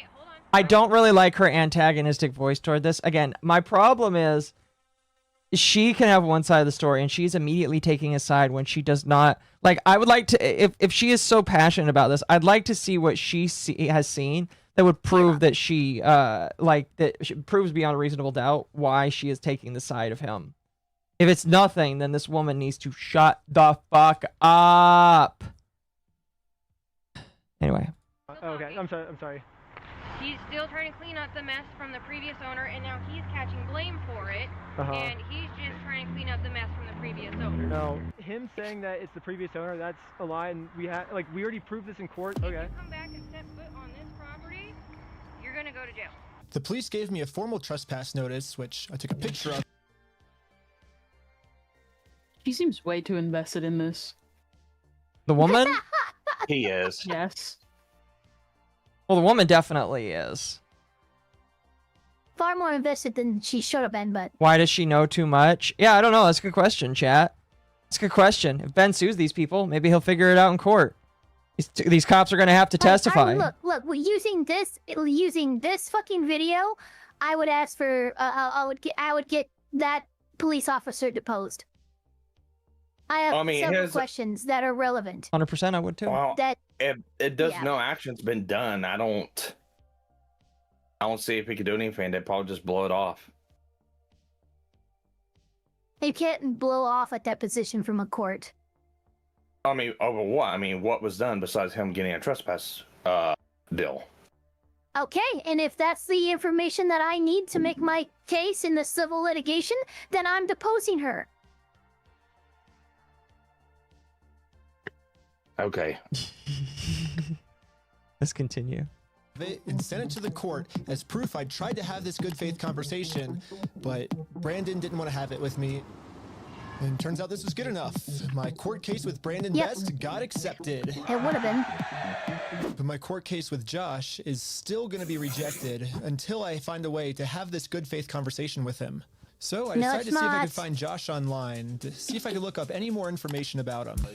Yeah, they all look the same. Oh my gosh. Joshua Johnson. Yeah, Joshua So Johnson. what are the statutes for electronic stalking and harassment? Because, yeah. And again, this isn't good. This isn't a good way to do this. No, I agree. Yeah, this is not something that you should defend, because this is not a good idea. Don't ever do like, chat. Here's the thing: if you want to look up information about somebody, do that. Don't advertise yourself online doing this, because it's publish it. not a good idea. And make a video that goes viral so millions of people get to. There's a way to do this where no one gets in trouble, and he's just not doing it. Yeah. Yeah. Why do they videotape this? I don't know. Yeah, you know, I don't know. Said it best in his song. Criminals just like to self-snitch. I don't know why. It just happens. Yeah, I don't know. Snitching. I don't know, chat, why they videotaped it, but they did. And minimize their exposure to lawsuits. That's hella ironic. Are you kidding me, dude? That's what he's known for, is reducing people's exposure to lawsuits. After some more research, we found out that both Josh and Brandon are So keep in mind, this is MommaOcco's testimony, and the only thing I know is that she just gave me $20. So obviously, I agree with everything she. No, Don't recognize Oregon's court system. To be fair, Eva, given Oregon's legal system now, Portland's Antifa's best friend of a DA is the rule, not exception. I wouldn't recognize Oregon's rulings either. This is a joke. Fair. super hardcore Mormon, which was actually extremely surprising to me, because if Josh and Brandon are truly Mormons, they believe that stealing is wrong, and if they steal, they're gonna go to hell. Yeah, yep, that is correct. Is this where that fucking stupid claim come from? Is it this part of the video where that stupid fucking claim came from? You know what pisses me off the most? He's using a Dungeons and Dragons background. What's wrong, Sparky? That's a famous D&D dragon. That's not hell. Fuck you. What's wrong, Sparky? I forgot. Okay, well then we'll continue. Or I guess in Mormonism they call it the outer darkness, but still, Brandon and Josh. That is what hell is called. Yes. Yeah, no, that's what. Is this where the stupid Mormon claim came from? Is this video? It's not just that. If you look up where these people went to school, they went to the Mormon College, BYU, Idaho. Well, no, I get that, but whenever this was going viral and public and stuff like that, you know, someone had to make that fucking connection somewhere. Is it because of this part of this video that other people started trying to make that connection? I believe it was this, and so fucking retarded. It was this, and again, because because you're able to easily look up who owns the store. If you see BYU, you're going to immediately think, oh, he's a Mormon, because it is like over, I don't know the exact statistics, but I'd be willing to bet it's like over 80 or 90% of the people that attend BYU Idaho or BYU Utah, they're Mormon. And if they're not Mormon, that's surprising, because BYU is a school that was built for Mormons, typically for Mormons by Mormons. That's why when you see BYU, you think, oh, the Mormon school. Yeah. Like, well, yeah. Like, I agree that it's kind of dumb that people would just assume that, but that's what the reputation the school has. Like, legitimately. whenever I see a BYU sticker on somebody's bumper plate, and again, I live far away from Utah now, I'm going to assume that they're Mormon. And I've actually been right every single time. Yeah. Because if I remember right, this video was available on Patreon whenever that first video dropped. If I remember right. Correct? What do you mean? This is the second video in the series, right? Yes, this is the second video in the series. All right. So it was out on Patreon when the first one dropped. I believe so, yes. Okay. That's why I want to try to make the connection of when did this whole fucking Mormon bullshit started? Because that's one of the things that people keep kind of tagging me in. It's like, I don't care about the fucking Mormons. Stop. Right. Doesn't BYU have strict rule? Actually, now that I remember it, my dad attended BYU, and he told me that you had to shave. You had to be clean shaven, if I remember correctly. You could not have like a beard. Really? If I remember correctly, you weren't allowed to have a beard. You had to be completely clean shaven. It's like a rule. Wow. Like you weren't allowed to go. Like if you had a beard, they would not allow you to do testing. Didn't Joseph Smith have a beard? I think he did. Yes. And I don't. That's not like a Mormon thing. I think that's just a standard of the school. You guys want to know some fast facts about Mormon history? Did you know that Brigham Young was most likely extremely racist? Oh my God, really? Well, he was the one that decided that black people could not inherit the priesthood. He was the reason why. He's the one who put that out there. Yeah, that's okay. Now, obviously, that's not a thing now. That's a pretty, if you're black and you are a Mormon, you can inherit the priesthood. But he was the one that decided that black people could not inherit the priesthood. My humble opinion, if Ben's video wasn't so sensationalized, it would have never been picked up by the global internet. No one likes to watch boring legalese paper done by the book. Sorry, Eva XD. I mean, I'm not going to disagree with you on that. 100% I don't disagree with you on that. The problem is, yeah, that's basically what happens is people don't want to watch that kind of shit. They want to watch sensationalized media. And that's why so many people were able to pick this up. That's why all the normies are talking about it. That's why it's on everybody's lips. Like, literally, I didn't expect it, but Nicholas DiOrio has even made videos on it. And this is, like, the main thing that he's covering really? Yes, this is the main thing that Nicholas DiOrio is covering every single night. And by the way, it's a trash fire. That is so funny. It is a trash fire, 100%. And I'm not saying that, like, is anything for or against. I'm just saying, everybody is covering it. It's a trash fire, but it's a family-friendly trash fire. Because it has to do with a Lego Star Wars collection. So I've had back and forth banter with Meme Copium over this on Twitter. Oh, I believe it. And yeah, I saw that. That was actually, I was like, wow. I'm sitting there going, it's like, dude, man, it's like, one, this is my opinion. This is what I feel about it. And it's like, oh, okay. I don't want to pick a fight with you, but it's like, this is what I believe. And then a couple days later, he started seeing the same things I was seeing, so. Yeah. Yeah, I just, yeah, pretty much. Yes, Brandon Best and I believe Joshua Johnson are both Mormon. They are both Mormon. A lot of the cops on the force, people are saying, are all Mormon. And I heard rumors that the judge who approved the order for the for some of the stuff we're coming up here is also apparently Mormon as well. I mean, I'm not gonna put too much on the judge. It's easy enough to lie to a judge to get them to sign a warrant. Very true. But that's why you probably shouldn't do that. It's definitely not a good look. Very true. Anyway, let's continue. Probably actually believe that this is going to be eternity for them. I mean, Josh even swore to me on his Mormon God in the last video that he would give us the Legos back. Mormon God, by the way, still regular God. We are Christian just like everybody else. We just believe in slightly more than regular Christians do. Well, I promise you, I swear to God. I promise you on everything. But maybe I can use this to my advantage. My problem right now seems to be that Josh is never going to listen to anything I ever tell him. But if someone from his church heard this audio, maybe he would listen to them. So after finding exactly what church these guys go to, we went to it and showed one of the Mormons there this audio clip. And the Mormon thought that the best thing to do was to have a talk with Josh to save him from going to... So I'm just going to spoil this right now. This guy wasn't at the church. This is a guy that's either a friend of the channel or he knew of them, and they brought him along with them because he is also in Utah. I believe that this guy is actually also Mormon. Huh? Big negative points. Yeah. Just put it out there. So we got a member of Josh's or Brandon's congregation. Yeah, and I'll wait because it's coming up to serving Josh next, isn't it?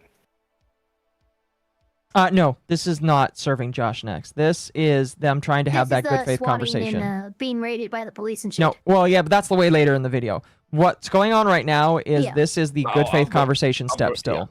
Yeah. Gotcha. I'll wait until that point because I have another point to add into that one if you guys don't add to it. Yeah.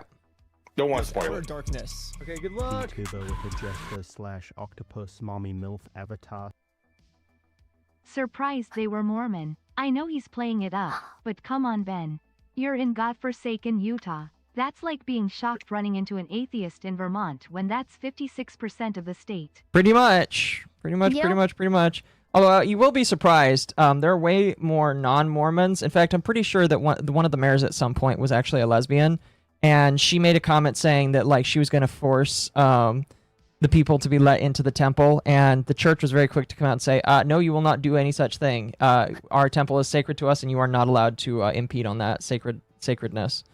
So they shut that down real quick, which, by the way, you're not allowed to like force yourself upon somebody's holy site like that unless they're like breaking the law. So it's a actually violation of the law, so. Yeah, so like interruption of holy service or something like that? Something like that. Interruption of exercise of religious freedoms. Something like that. And she was pretty much clapped back really quickly, but like and I could be remembering this wrong. If I am, people are welcome to correct me, but it was basically like one of the mayors, she was lesbian, she tried to basically say that she was going to like force the people in the area to like open themselves up, and it's just like, no, you're not.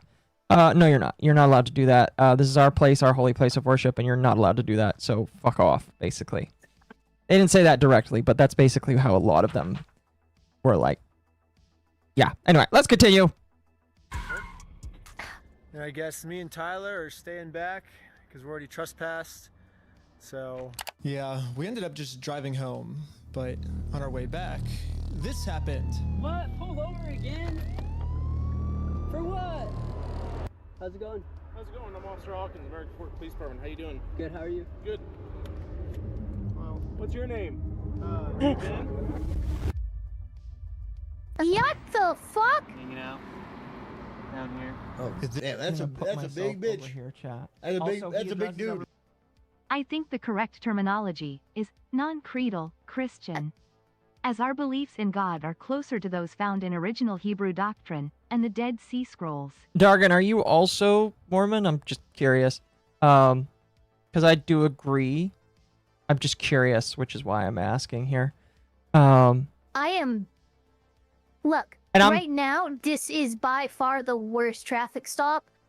He showed up, introduced himself, refused to explain why he stopped, and zeroed in on Ben. Yep. This is really bad. No, I agree. This is egregiously bad. I 100% agree. This is not a good look for them whatsoever. This is targeting now. This is really bad. If you think this is bad, it's going to get a whole lot worse here soon. A whole lot worse soon here. I mean, he said, "Good evening, I'm Officer Hawkins." Started ignoring the driver, which is insane to me. Who are you? Are you Ben? Oh shit! This is bad. This is just. There's no other word for it. Yes. Okay. Again, also, was this all the same day too? Just asking. Yes, this is all the same day. Okay then. They drop off the area and stuff. They drop off the other Mormon kid to go talk to the guy, and they're driving home, and then they get pulled over. Now Ben is not. He is kind of misrepresenting it because they did not drive directly straight home. My assumption is that they were like waiting around for the other guy. The other guy doesn't show up, by the way. The other guy tries to get in their car. Cop shows up. The other guy does not get in their car. And so they are driving, and then the cop flags them down. That's actually what ends up happening. So now, well, okay. Yeah, pretty much. By the way, we're not going to get into an argument about beliefs in the chat, guys. But yeah, just letting you know, we're not. So real quick, Don't there's a little argue bit of about confusion that. in my chat. This is after they're trying to do a different approach, and they're trying to get another Mormon to basically confront Brandon Best and Joshua about what they said and promised about this stuff. In doing so, they dropped off this Mormon guy at the church, and then whatever happened, they decided to leave. While they were leaving and heading to their home, they get stopped again. The police officer walks up, introduces himself, refuses to state the intent of the stop and the reason why they were stopped, and then zeroes in on Ben. is it possible that they could have been told on by the people that they were talking to at the church? It doesn't really matter. You need it is to kinda possible. state the reason why you made the stop. It is If kinda that's possible. If that's the reason. Well, yeah, no, I get fine, that. but I get that. The I get process that. in the you know, the protocol for making a stop like this is very clear, and that has been ignored, and that is a serious problem. Yeah, because if the purpose of your stop doesn't involve the driver, I feel like there's different protocols that you got to go through, you know? Oh, we got a dog raid. Oh, am I being raided or are you being raided? You're being raided. I'm Oh, being no, raided. I'm being raided. Oh, fair I'm enough. being raided. Hello, Temp! Holy shit. So thank you, Raiders. Temp! Come enjoy this autism with us. Don't save yourself, Temp. No. Ignore him. Ignore him. Save yourself. Flee. Ignore him. Come and Flee, you enjoy with fools. us. Yeah. No, I'm just trying to understand, like, so there's the notion of everyone's connected, and you know this is shenanigery with the police. And I'm wondering if there's other things beyond that. Okay. And it really seems like there's other things beyond that. There's nothing I can prove, but I just. There might Especially be, same but day, the inappropriate behavior of the police is paramount here. Right, Even yeah, if there 100%. is, they are ignoring their procedure and how they're trained and stuff like that to do whatever it is they're doing. Because I believe you. I think there's 100% more going on in the background here than what we see, and there's no way to prove it. But the reason why we know that is because these police are ignoring their procedure to do this shit. So that's our red flag. You are saying there's no way to prove it? What if I told you the body cam footage kind of does? Well, oh shit.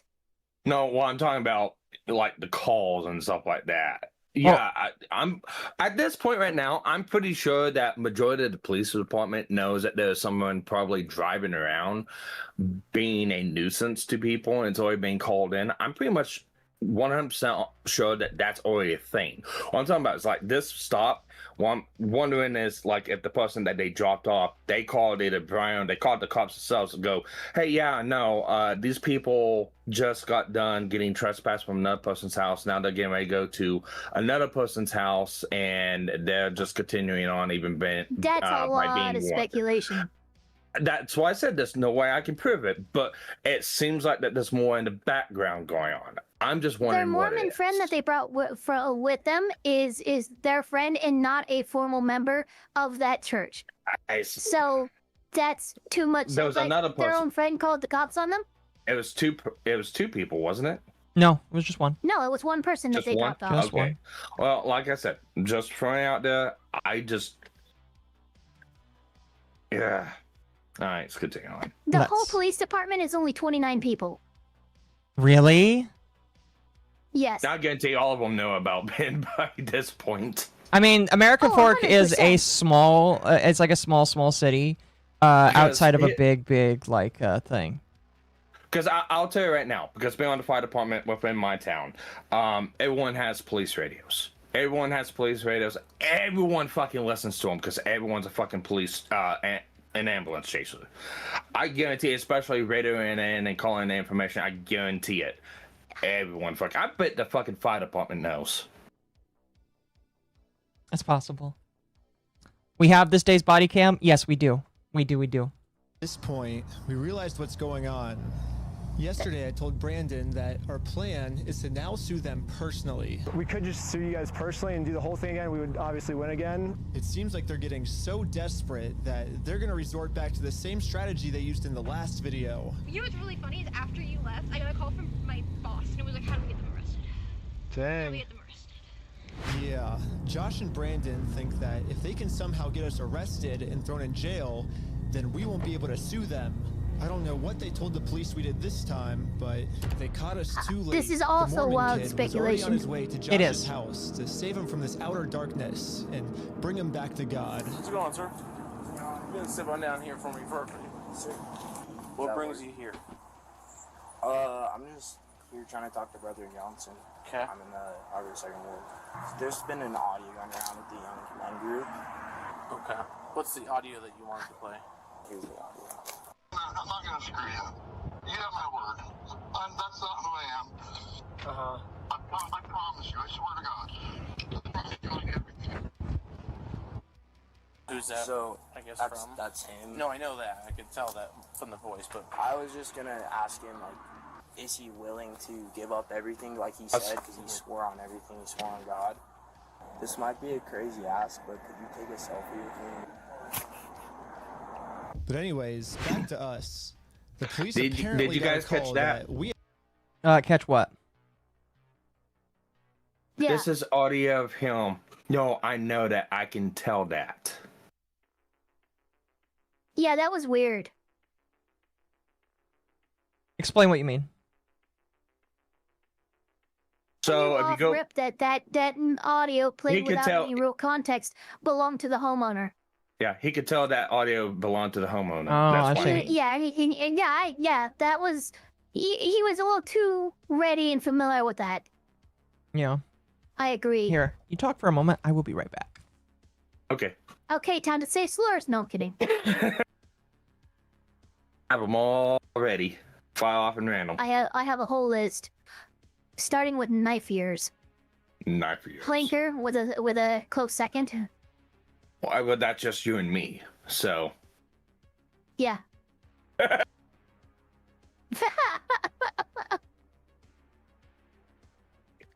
Oh my God! Hold on, Kendra, are you in here?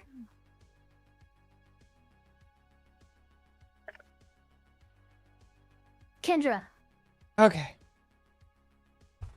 Okay, well, I'm putting it return. here anyway. I'm putting it in the side. Where's my side chat? Fucking knife ears. I There know, it is. right? No, this is Kendra's reaction to what's going on. No, yeah, that's accurate. Here, I'll open it for chat. Another tasty meme. I like it. Now, Kendra's probably going, all these people need to be put in a penis explosion machine. That sounds like something Kendra would say, yes. Anyway, let's continue. Which he's not trying to tame the white supremacist. Never mind. He had heroin on us. This officer's gonna conduct the search of Okay, so we're gonna pause here. Did you hear that, Ava? Oh shit! Yeah. So heroin. They are claiming. They are claiming that Ben has heroin. Now, where do you think that could have come from? It had to have come from the guy who is clearly this is one of his go-tos for some reason. They must have heroin. Josh. I don't. That is so wild. Although you could say something quite a bit more tame than fucking heroin. Now, here's my question, Ava. Under what, like, how, like, what is the procedures for a cop pulling over another citizen under the idea that there's drugs in the car just because somebody else said so? Like, is that okay, or does he need more? No, it's not okay. He Okay. needs more. It needs way more than that. So what would a cop need in order to pull over a car for that? There's a scenario. There's a scenario where. Let's just go to Nicholas Requeda, because that's the simplest one that I can actually do. Okay. So, they've got a pastor. The pastor is getting reports from friends and family and stuff like that that Nicholas Takeda might be using drugs. He might be using cocaine. That pastor, who is a mandatory reporter, goes to the police, tells them the stuff because he's required to by law.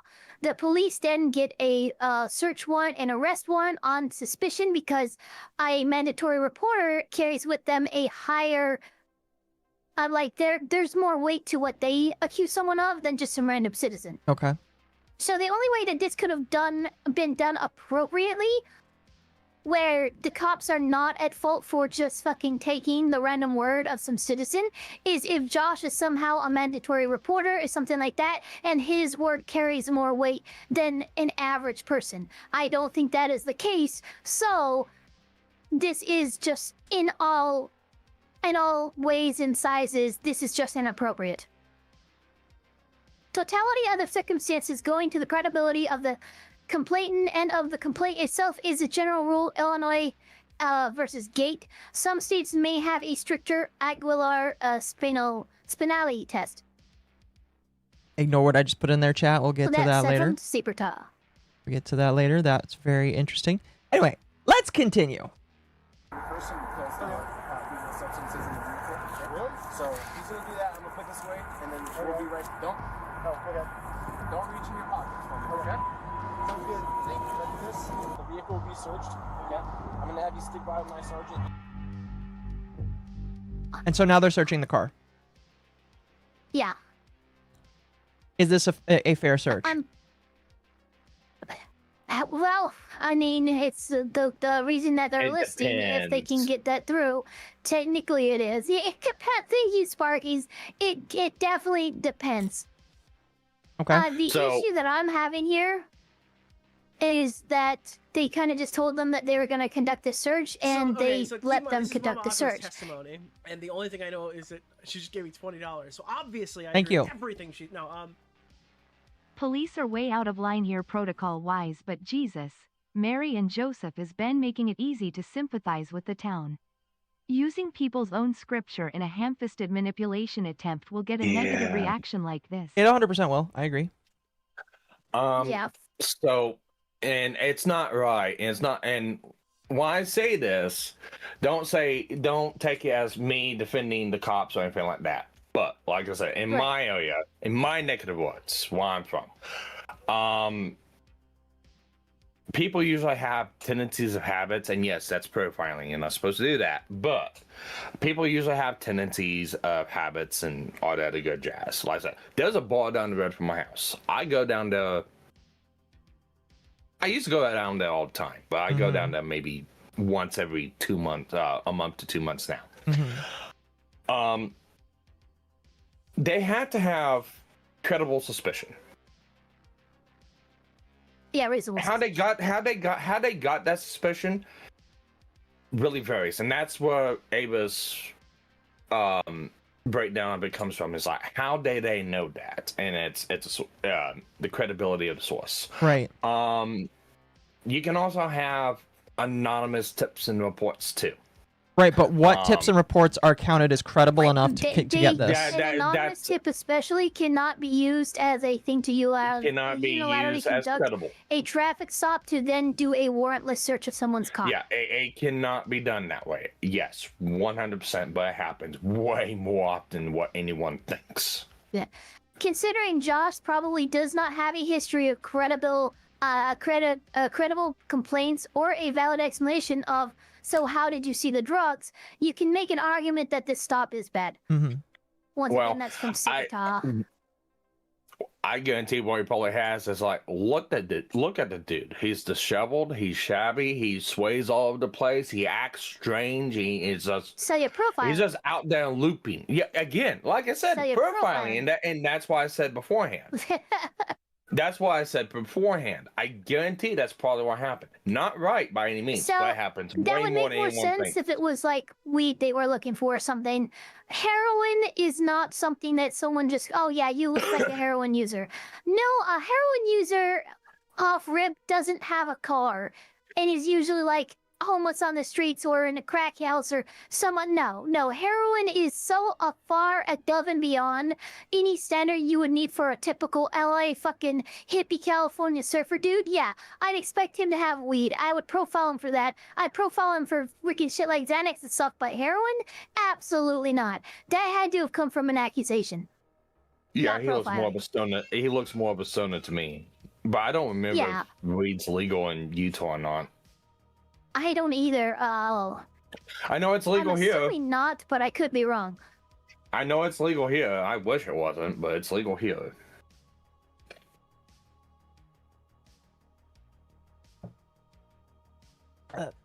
Excuse me. Let's continue. After 2 hours of searching the car, obviously they found no drugs.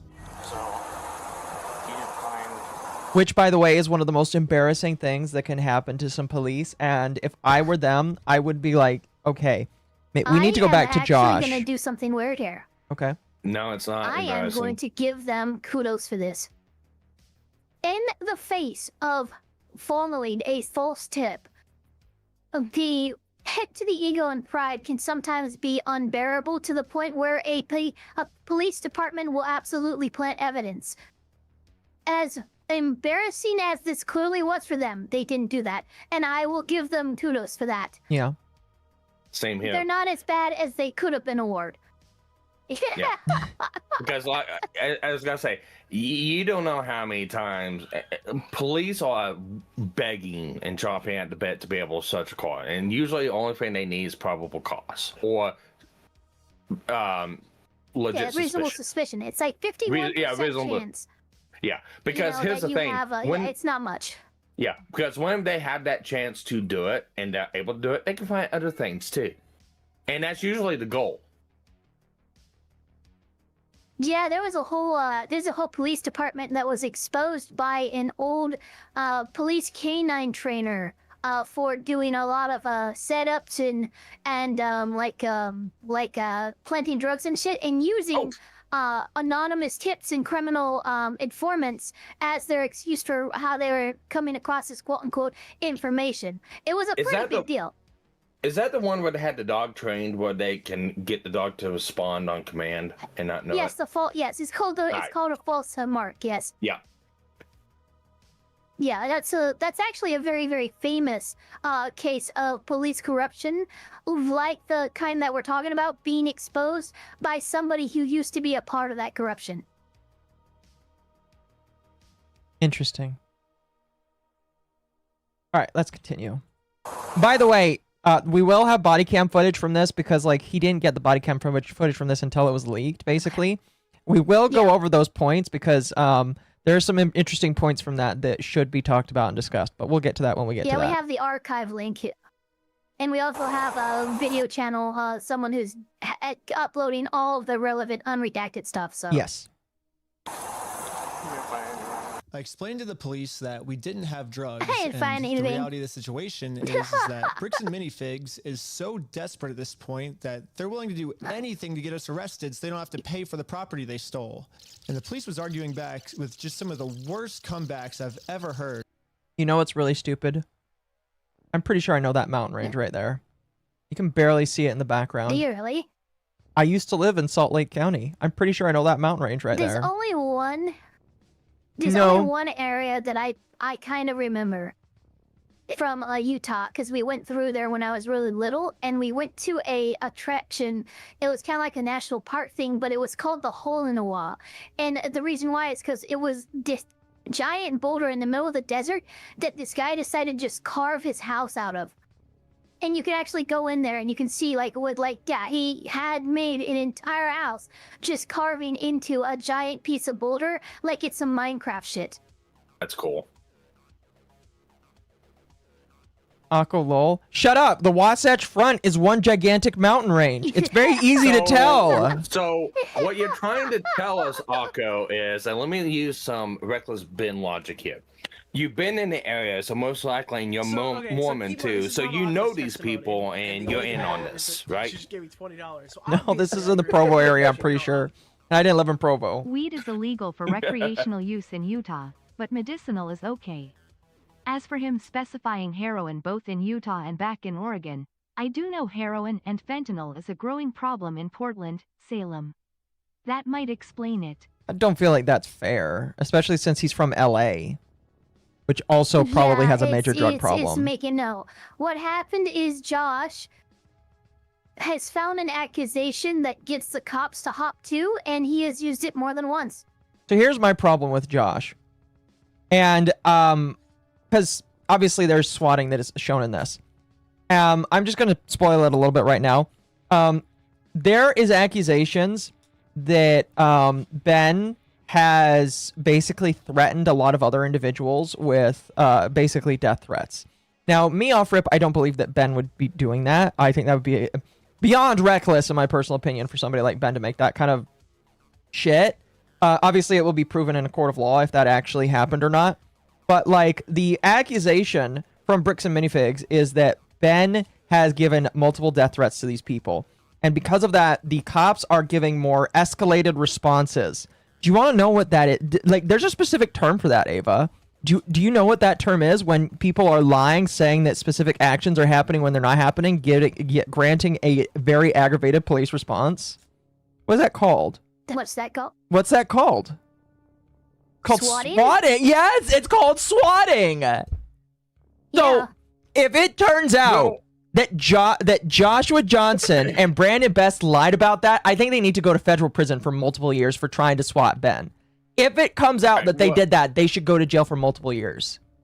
All right, here's why I want to push back just a little bit on that for the accusation of swatting.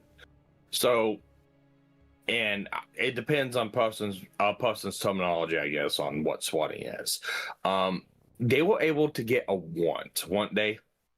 Yes, but I'm not just talking about that. I'm talking about the amount of times that they are having responses and being told we're getting death threats, we're getting told that we're going to die, we're getting told X, Y, and Z, and the police are adjusting the response based off of that. Yeah, that's a... I can't remember. And now being told that this guy is like consuming heroin, it might not 100% be a swatting statute.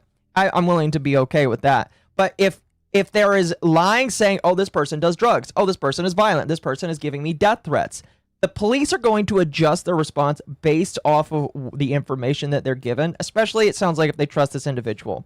If that is what's going on, I think that these people should face jail time because they are genuinely putting the life of Ben in danger. As far as we know, Ben says that he has not done this stuff, and until he is proven guilty, I believe him. I don't know. For me, it's swatting is calling the police to make a situation that's so bad they have to make an immediate response right then and there. No, I agree. That's why I kind of draw the line at calling it that. And that's fair. What I'm saying is just that it's basically walking into that line. Weaponizing the police department against a private citizen. I can agree with that one. He is weaponizing. It's essentially that's the tone I was looking. It's essentially walking that line, in my personal opinion. It is. It's walking the line, but a more appropriate term would be weaponization of the police department against an enemy. Which is, by the way, that's what swatting used to be before it was classified as swatting. Obviously, these heroin allegations and the search came out before the big raid that happens later, that from the title of the video. My question is this, because Sabertall's brought up several important points in my chat, mentioning that usually when it comes to anonymous tips, there has to be some kind of credence to the credibility of the person making the accusation. Now, if he's made this first accusation about heroin that ended up being false, how the fuck are you going to use the same person accusing them of stealing Legos to justify the raid that happens later in the video? Because Joshua has obviously, them not finding any heroin in the car, lost credibility, or should have lost credibility in the eyes of the cops, because that was a false accusation, or at least it ended up not showing up anything, right? So how the fuck are they going to also follow up on another accusation later and go, oh yeah, no, this one must be true. The first one wasn't, but this one is. Yeah. Unless the police just did it on their own accord. Which is a possibility. No, because it had a warrant. Well, yeah, but the police can go get it once. That's the thing. Yeah, they but don't they have to have with, somebody. with statements and affidavits and stuff signed by a judge. Yeah. No, I get that, but unless they did it all themselves and forged and lied a fuckload more, then I'm thinking. I feel like Josh was part of that because we already know he already said that once when Ben and Josh were talking on the phone in the first video. Fucking Josh flipped out and said, "No, you're the one who stole them, and if you try to sue me, that's what I'm gonna fucking say." And then all of a sudden, in the second video, after false accusations have fallen through before, they're raiding him over fucking stolen Legos. Seems a little too convenient to me. Well, I mean, unless the police, I'll give. Ben might have the brain of an insufferable I love how you atheist, but everything we've seen so far does not point to Ben making death threats. Man's antics are nuisance streamer level, not criminal level. And that's why I think that, like... I don't see Ben making death threats. That's why, like, if it is proven that Joshua Johnson and all of these other people are lying, they need to face criminal prosecution because they are trying to weaponize the police department. Not only are they wasting taxpayer dollars, but they are potentially putting a man at risk because the cops are under the belief that this man is a danger, that this man is making death threats, that this man could be dangerous. At one point, an accusation was that there was a shoot-up that was going to happen, and nothing is being done about that. So, here's what I'll give my credence on this one. And so, you have this YouTuber that's being very annoying to these people. And they may or may not know that they're being recorded. I don't know. Has some of this video came out before Ben's initial video? Has he talked about it? Not to my knowledge. I have no idea. All right, so he probably doesn't know. They probably don't know that he's been recording or not. But that's kind of hard to believe because they know he's a YouTuber. So while this whole thing's going on, because there's several...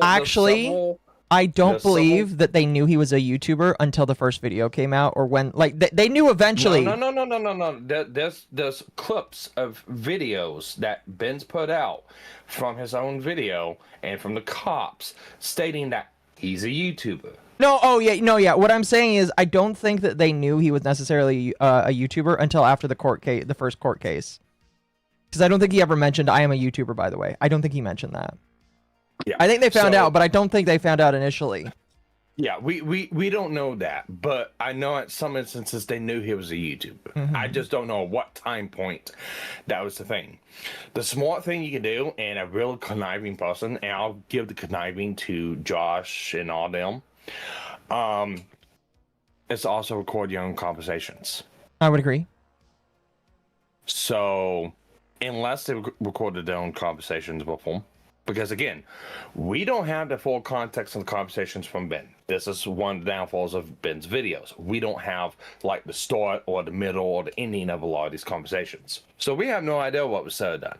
So it could be something was said and wasn't shown to us from Ben's side, but they may or may not have it. They may not, and just be, they're talking shit out of the ass. They could be going through instances of the videos, but again, a lot of stuff that's happening at this point wasn't out publicly.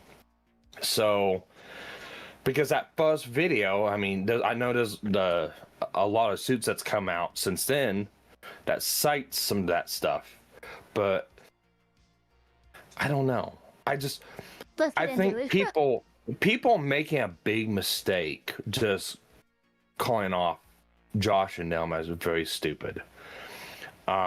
I think they're a little bit more cunning than what people give them credit for. Based off of Josh's background, yeah, I would probably agree with you on that. I do think that the initial way he acted was incredibly dumb. I don't think he would have acted the way he did, where he just called Ben stupid, if he knew that Ben was a YouTuber and not just some other kid trying to get this Lego collection back. Because I don't think that he was under the pretense that Ben was a YouTuber until after some certain time. Because I think if he knew, he would not have called him stupid. He probably just would have hung up the phone and not talked to him. No. If he had been armed with the knowledge that this dude was a YouTuber on the offset, we wouldn't have most of the recordings we do have. Yeah, Yeah, because you got to see when the dates of these videos are taken from the body cams. Like this was 3 months ago. Yeah, this is March. This is March. Yeah. Hey, all of this happened months ago. You guys have to remember that. Yeah. The initial video It's took just place in now coming 2025. This was 3 months ago. Yep. Anyway, let's continue. Otherwise, we're never going to get through this video. We got so many other videos to go through. Sorry. Which is why I think the police actually redacted. Chat, by the way, for those that are curious why I started at 4:30, this is why I started at 4:30, because we're going to be here for 12 hours. Yeah, Forever. We're going to be know here what's forever. happening. This audio in this clip, because if they kept the audio in, then the world would get to see how stupid the American Fork Police Department is. But anyways, even though we were passing every single drug test they gave us, they were still not going to let us go until we told them where the drugs were. Your eyes, for example, right? There's a constriction, which is dilated, and then not. That right there. I bet that's why. So they're claiming that he had. No, no. By the way, that's not good enough. That's not good enough proof to pull him over.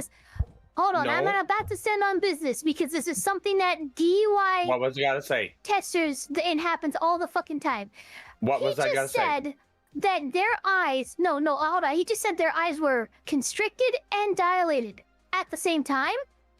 Excuse me, those are two different things. Unless you're pointing to he has head trauma, not even a drug will do that. No.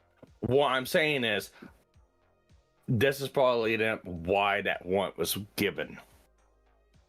The cops had suspicion. They went and they probably lied to the judge about it. There's still no warrant here. They though. could have. It's not, huh? No, we have not There's gotten to still the no warrant warrant here, yet. though. This is not yet the warrant. Yeah, No, there's no warrant. but here. what This I'm is saying a is, warrantless search. this is a warrantless search. I'm saying this is probably what led up to that. They To all the looking for warrant something. asking for Legos and not drugs? No, they're not related. They're throwing shit at the wall and trying to see what sticks, and that's why this blew up the way it is, because nothing was sticking. Yeah, I agree. This is the first and only time the heroin shit even comes up. It's not used as an argument in the warrants to locate the stolen Legos at the Airbnb. Actually, in the warrant, they list stolen Legos as a reason why they are raiding the apartment. Okay, Yes. then don't. I was going off just him. I thought they were just looking for drugs. Don't mind me.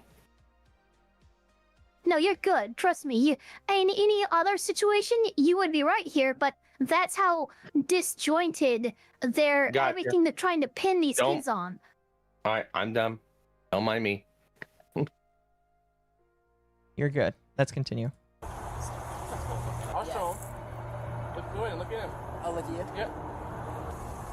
You do see it? So. It's crazy. I have no idea because I've never done any drugs in my life. I don't do drugs. I don't do alcohol. I've never done any of that in my life. I'm willing to do any drug tests. Like By the way, don't do that, because there have been times where cops will still arrest you even if you pull a 0.0, and that's even more First Amendment violations. But like, do not consent to that kind of shit. Blue Zero trial is happening literally right now. They just finished day 4 of the trial, I believe. Yeah, don't consent to that kind of shit. All right. Just my personal opinion, though. very cooperative. I don't understand what you're seeing in my eyes. I'm gonna have a discussion with this officer. And then the police department illegally redacted this conversation too. My guess is that they acknowledge that it's very obvious we don't have drugs on us, but they were going to try and pressure us into giving some type of false confession anyways. I'm not sure if you're lying to me or not, to be honest. I'm willing to take any drug test you want. I'm walking a very dangerous line, which can get you hemmed up a lot of the time. Yeah. And you could end up in jail. Yeah, this is American Fork trying to intimidate them. Not worth it, right? That's all this is. Pretty sure this is where some of the footage where they're like, oh, we just want to scare them. And which is not, by the way, Yeah, something you that should would ever make admit to sense. doing on camera. And by the way, that's footage that we would not have gotten if they were not stupid enough to accidentally leak it to the public. So, There's some stuff in the unredacted files that we have where we still can't hear them, and the reason why is some states and jurisdictions allow this. I personally don't think they should, but some states will allow you to a cop to place their finger over the microphone port of the body cam to mute it manually. So there is some instances in the unredacted footage where you still can't hear anything, and that is why. Yeah, they that's are dumb. manually muting their mics. That is incredibly dumb, in my personal opinion. When I wore a body I cam don't like that footage, at all. when I wore a body cam, I wasn't able to do that. At least not that I knew. Maybe I They don't was. That's the thing. They don't have a manual mute button. They just like, I could do it by doing this. Watch. You know? You can barely hear me there. Yeah, no, You can I barely mean, hear me. yeah, I can barely hear you. Yeah, so that's the thing. You know, that's basically what they did. I think... Oh, wait. Gods. Because that's the thing. That's a body cam, how it's designed, it's relatively easy to find the microphone or like where the hole is for the mic and plug it. Even if you put it on the inside, they could just put pressure on the body cam itself so the vest will push against the mic and mute it. So the question is, how do you make a body cam that has a microphone that cannot be blocked by the officer? At least not easily. Yeah, I know people. Yeah, I know what some people say in chat is like, look, cops are so human too, and it does go against some of their privacy rights to be recorded every time that they are on well, duty. they're on, you know, if they are on duty, working as a civil servant, I'm sorry, you do not have privacy rights in the execution of your duties while on duty and in uniform. The second you're out of uniform, absolutely, you're entitled to those rights, but no, you do not have those as a police officer while on duty. You're entitled to those rights if you're taking a share as a police officer on duty. That's a little different. I turn off my camera when I'm taking a shit, sure. You take a shit. Well, that's what I mean. It's No like, one's doing that. Why I'm answering is You never know, people Ava. saying that people should have the cams on all the time and not be able to stop it. No, you shouldn't have the camera on all the time. No. That's why I'm addressing. The manual activation should be left up to the cop because it's before they do. Okay, they activate it. And what I'm saying is they need to design a microphone that cannot be blocked or otherwise muted by the officer while the camera is active. And I agree. That's what I mean. You can't. Yeah, no, you can. That would be an insane violation of privacy if you just kept. And also, how are we storing all that data? Yeah. You know, that's a shitload of data. Fucking 12-hour shifts of just constant running. Yeah, come on. That is not a feasible. That's what I'm addressing. Yeah. Anyway, let's continue. I got you. Differently here. Does that make sense? Yeah.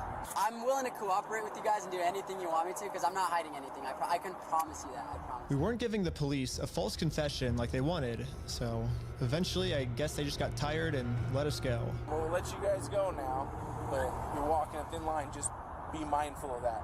Does that make sense? Okay. At this point, I've documented everything I've been through to the court, that I've tried to have this good faith conversation with Josh. He just doesn't want to have it with me. And because of everything I went through, my court case finally got approved. Yay! To this email are court papers to serve Josh. The only problem is Josh is not going to open this door for anyone. He wouldn't even talk to another Mormon. Instead, he just called the police on him. In order to get Josh to come outside, I'm really gonna have to get creative. So I made this poster that says, I stole a dying man's life savings. Oh my god, here we go again. Now I'm placing this poster in a Poor decisions by Ben. Oh, shit. You placed it on a public parcel of land. Yeah, but you're in a residential area. Well, so he's going to explain it here. Just listen. Public space right across the street from Josh's house. Yeah, it turns out this tiny patch of land is actually free for any person of the public to use. And since we have the freedom of speech, I am breaking no laws by doing this. So when Josh walks outside to take down this sign, I have a process server to serve him his court papers. But almost immediately, my sign got blocked. Oh no, he's blocking our sign.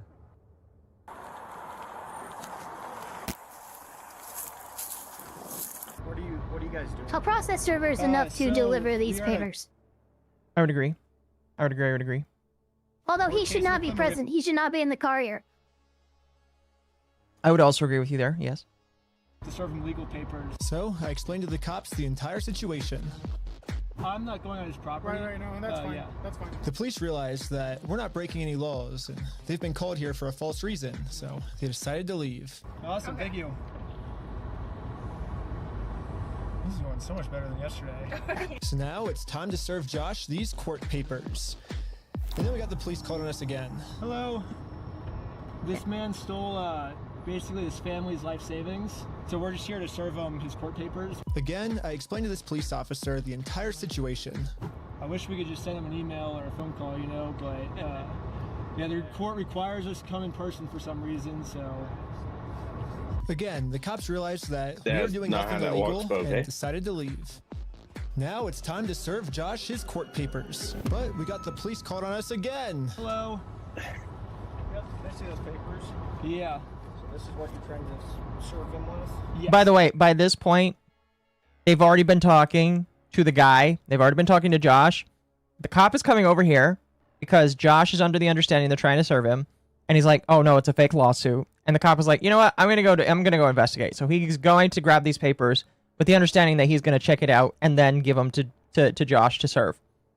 I'm just saying that because that's literally what happens in between here.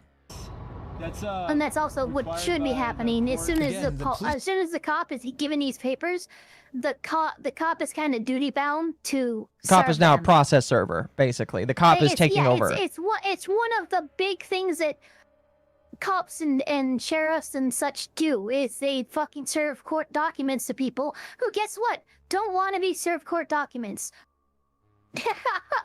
Now, isn't some jurisdictions and rank dependent on rank? Like just a regular cop can't do it. Yeah, that's true. Yeah. Okay. Yeah, some jurisdictions be, but typically speaking, as soon as he's received these papers and as soon as he goes over to give them to Josh, like he's committed. He's past the line of where he can wash his hands with it. Pretty much. Disagree that we are not breaking the law. They've been called out here for a false reason. This guy told me that he could even just serve the papers for me. You okay if I give these papers to him? Yeah, for sure. Okay, just give me 1 minute. Okay, Yeah, that's all that's Sadly, needed here. we can't see the police officer serve Josh because the police department redacted all of it. But the only thing that really matters We will get that later. is that Josh is getting Yes, we do served. have that. He does not want the papers. Or is he? So. He's not want the papers? Yeah. Is that bad for you? Okay. Big mistake here. Literal fiery defense right here. A lost cause. Dude, just let the server do her job, you idiot. You do not need to be here, you dunce. Your dumbass should He have- does Yeah, explain that. It's actually Yeah. it's actually illegal for him to be here. He does explain that. Serving. I'm not joking. You're not allowed to, as one of these party, as a member of the party, be there with the process server to serve the papers. No. You cannot be there. So I'll drop this one right now. And it was found out, I can't remember if it was I think it was Meme Copium that found this one out, or someone told them about it. But that girl that's in the car with them as a process server was also arrested because they were also at that Airbnb. Yeah, the next day. Yeah. Yeah. They can't serve the papers for me because I'm lying to them, and these aren't even real court papers. Not sure what this is. I've never seen something like that. To be honest with you. These are court papers. Okay. It doesn't have a judge's name or anything like that on it? Because it hasn't gotten to the judge yet. So this is serving him, and then we'll go to the court. It's and then not the in judge order will be to there. appear. So the judge doesn't get involved until we're in court. Why is he saying that you guys went on the property? Because he wants us arrested, so he doesn't have to go to court. It doesn't look good when you've been trespassed. Yeah. Trying to serve papers. Well, I think it looks exactly how we're supposed to do it legally. Cops right on that one. Yeah, well, first, so they're incidents because he's lying to you guys. He's making them incidents. We came to do a good faith conversation, which is required by the courts before you can get a court case approved. So we did that. He called the cops on us. He lied to you guys saying that we had heroin on us, and we did a 3-hour search of the car yesterday. We found no heroin in the car. He's going to make up any lie he can to get us arrested. We are doing things the legal way, the correct way. The reason he's hiding in his house is because he's the criminal. If something doesn't look good, it Allegedly. God damn. Don't do this. I see why Drunko is going nuts. She is an actual process server. And what is your guys' relationship? I just met her today. Well, maybe just have someone That's not affiliated a lie. with you. That's her. Yeah, she's.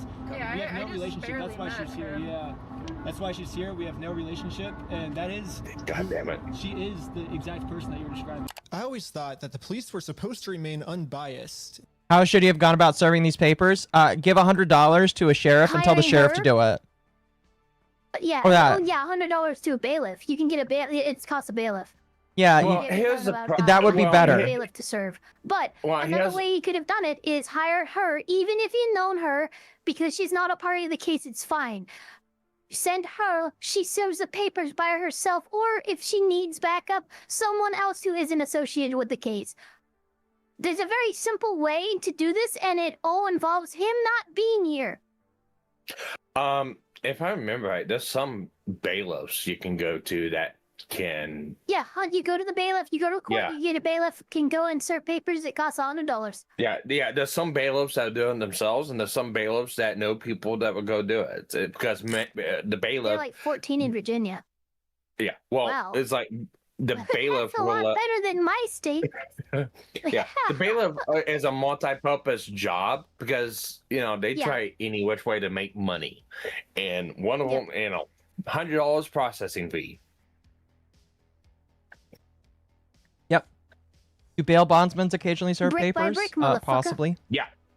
Well, that's what I'm talking about. But yeah, so basically, Yeah, bail bondsmen can also do that. him being here does not help his case. Basically, not at all. Yeah. Yeah, no, Um, this is the worst thing for his case, is him being here. Also, I'm very upset because he has Cactus Cooler soda in his back, and I really want one. Lamau. Well, then let's continue. And if they were going to take a side, they definitely shouldn't take the side of the criminal. But I guess I was wrong. However, I'm not doing anything illegal. I'm literally just following the instructions of the court, so the police can't stop me. Okay, see ya.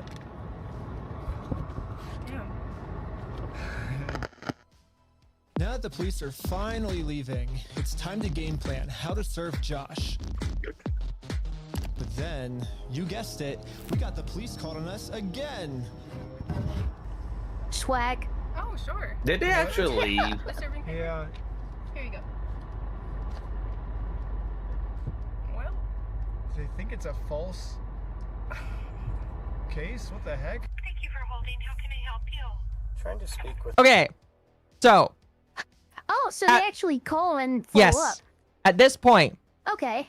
Josh is saying it's a fake case. I don't want these papers because they're fake. Which, by the way, it shouldn't matter. Even if they're fake, the cops should still hand it to you and say, all right, doesn't matter. You've been served. Yep. You deal with it. It's not their job to throw reject them it. away if it's fake. Yeah, exactly. At this point, the cop is like, you know what? I'll be right back. He grabs the papers. He's calling the clerk of court from where this lawsuit is being litigated it with. And this is what the clerk of court has to say about the case. Someone to verify Okay. if a case is, just verify if a case is real. Yeah, looks like a real small claims case in our court. Right. It's a real small claims court case. Well, there you go. The guy Well, should be there you served. fucking go. Serve Yeah, him. Yeah, this is textbook now. Serve him. You're getting fewer and fewer reasons to not give these papers to Josh. Yeah. I got a stupid little nitpick. Why is the video framed like this? Because it's that these sides are is being the- redacted. I'm going to assume.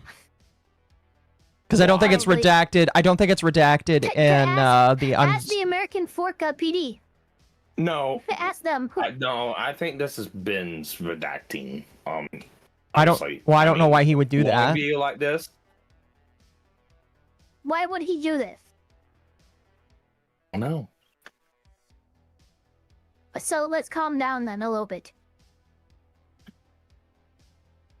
Okay, thank you for your help. That's all for today. Thank you. I think this phone call was the breaking point for the police. Oh, he's rubbing his chin. The police couldn't handle the fact that I was right and they were wrong.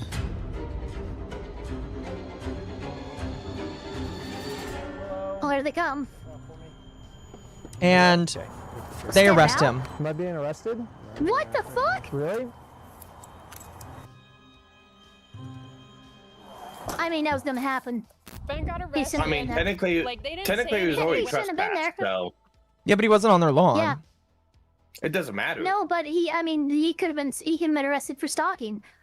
This is you as a member of the case should not be present with the process server. That is just a fact. It is a law in all 50 Back states. after watching Summer Games Fest. Should have just kept listening to your stream, Occo.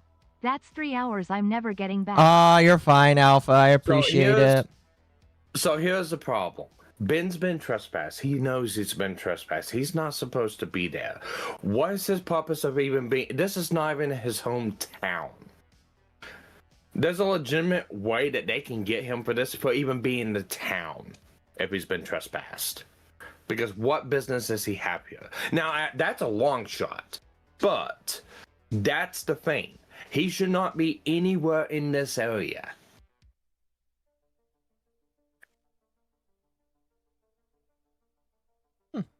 Yeah. No Half-Life 3, I take it? I imagine not. And they were putting him in handcuffs. They just said, you're being arrested. I was confused on what I was being arrested for. I mean, the same police Stalking is... That's what's going to be argued. officers that arrested me gave me permission to do exactly what I was doing. You can film from the sidewalk wherever is public, right? But you can't go on that property. If you do, you'll be charged, okay? Okay, yeah, for sure. I got arrested. Detained, not arrested. He was detained, not arrested.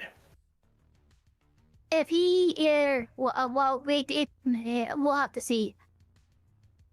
Arrested for just doing what the police told me to do. What's even more confusing is the police are supposed to be the good guys. Why are they arresting an innocent person to protect an evil criminal?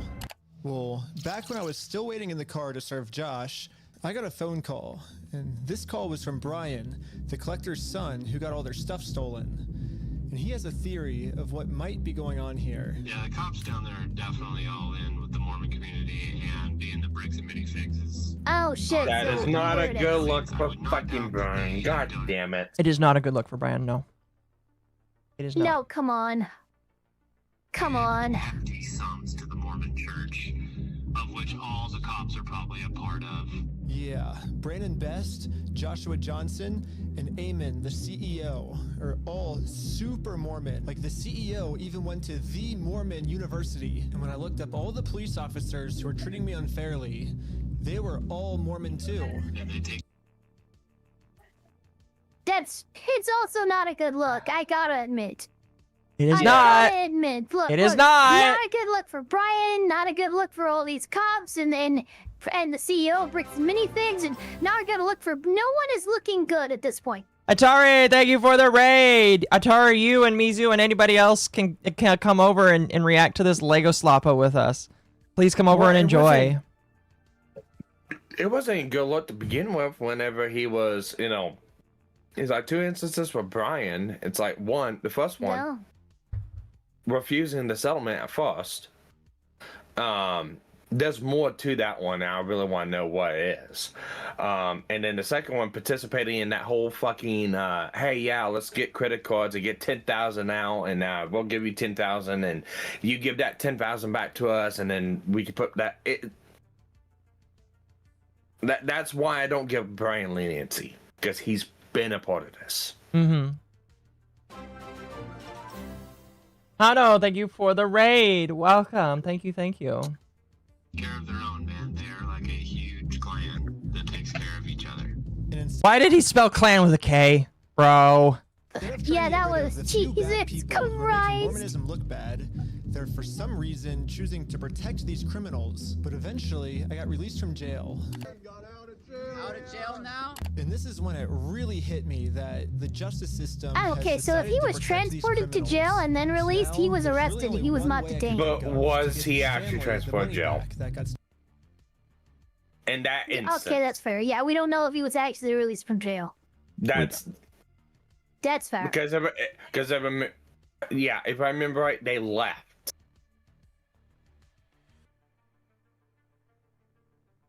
Stolen from them. Because which is a GoFundMe. Sorry. Yeah, it is a pretty anticlimactic ending, but at least I'm confident that I'm not going to get in trouble for this. Now that our GoFundMe is live, it's time to promote it, to start getting donations. We printed out the GoFundMe's picture to hang it up so we could get a nice Instagram video to post to social media. But before the group could even hang the picture up, the police came. Alright, you cannot hang up a fucking deal on a fence like that. You know what this You is? cannot fucking do that. This is picketing in a residential area. It is a misdemeanor. It is a crime. That could technically be trespassing. No. There's a reason why it's its own separate charge. They would just charge them with trespassing if it was trespassing in any capacity. This is picketing in a residential area. Yeah, well, I said technically, but depends on that homeowner. Yeah, well, apparently the homeowner gave him permission. They did? According to Ben. Yeah, because it's the Airbnb. I'm sorry. It's the Airbnb he's renting. Oh, that's it. Okay. Yeah.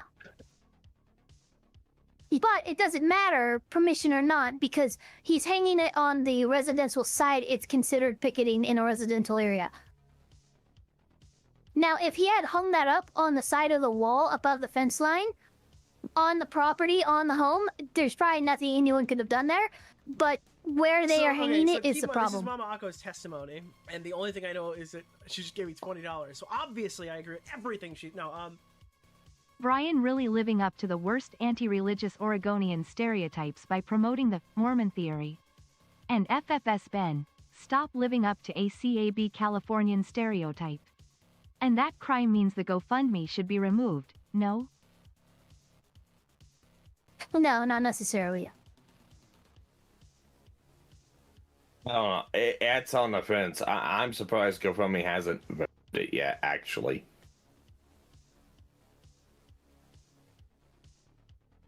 GoFundMe. Yeah.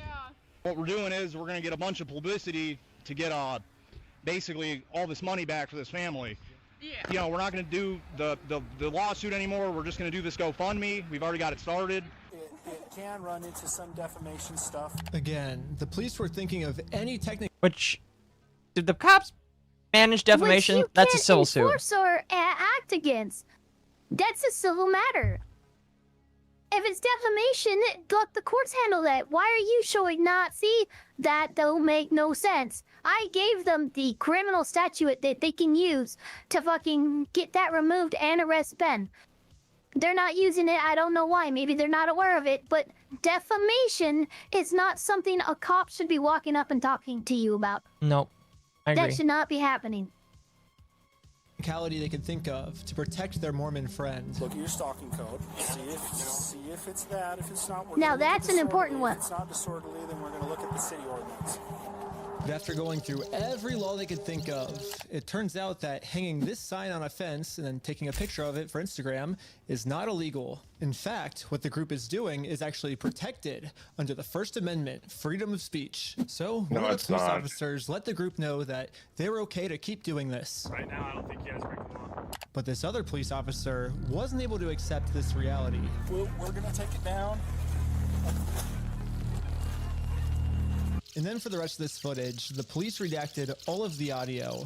So I called up the police station to find out why. All the redactions are done pursuant to the Utah State Code. We don't redact things just because we feel like it or, you know, just because something looks funny. Everything is redacted pursuant to Spoiler alert, that's a lie. Okay. the Utah State All right. Code. Can I just point something out real quick? Okay. Because of how dishonest Ben is. Yeah, I'm just putting out this out right now.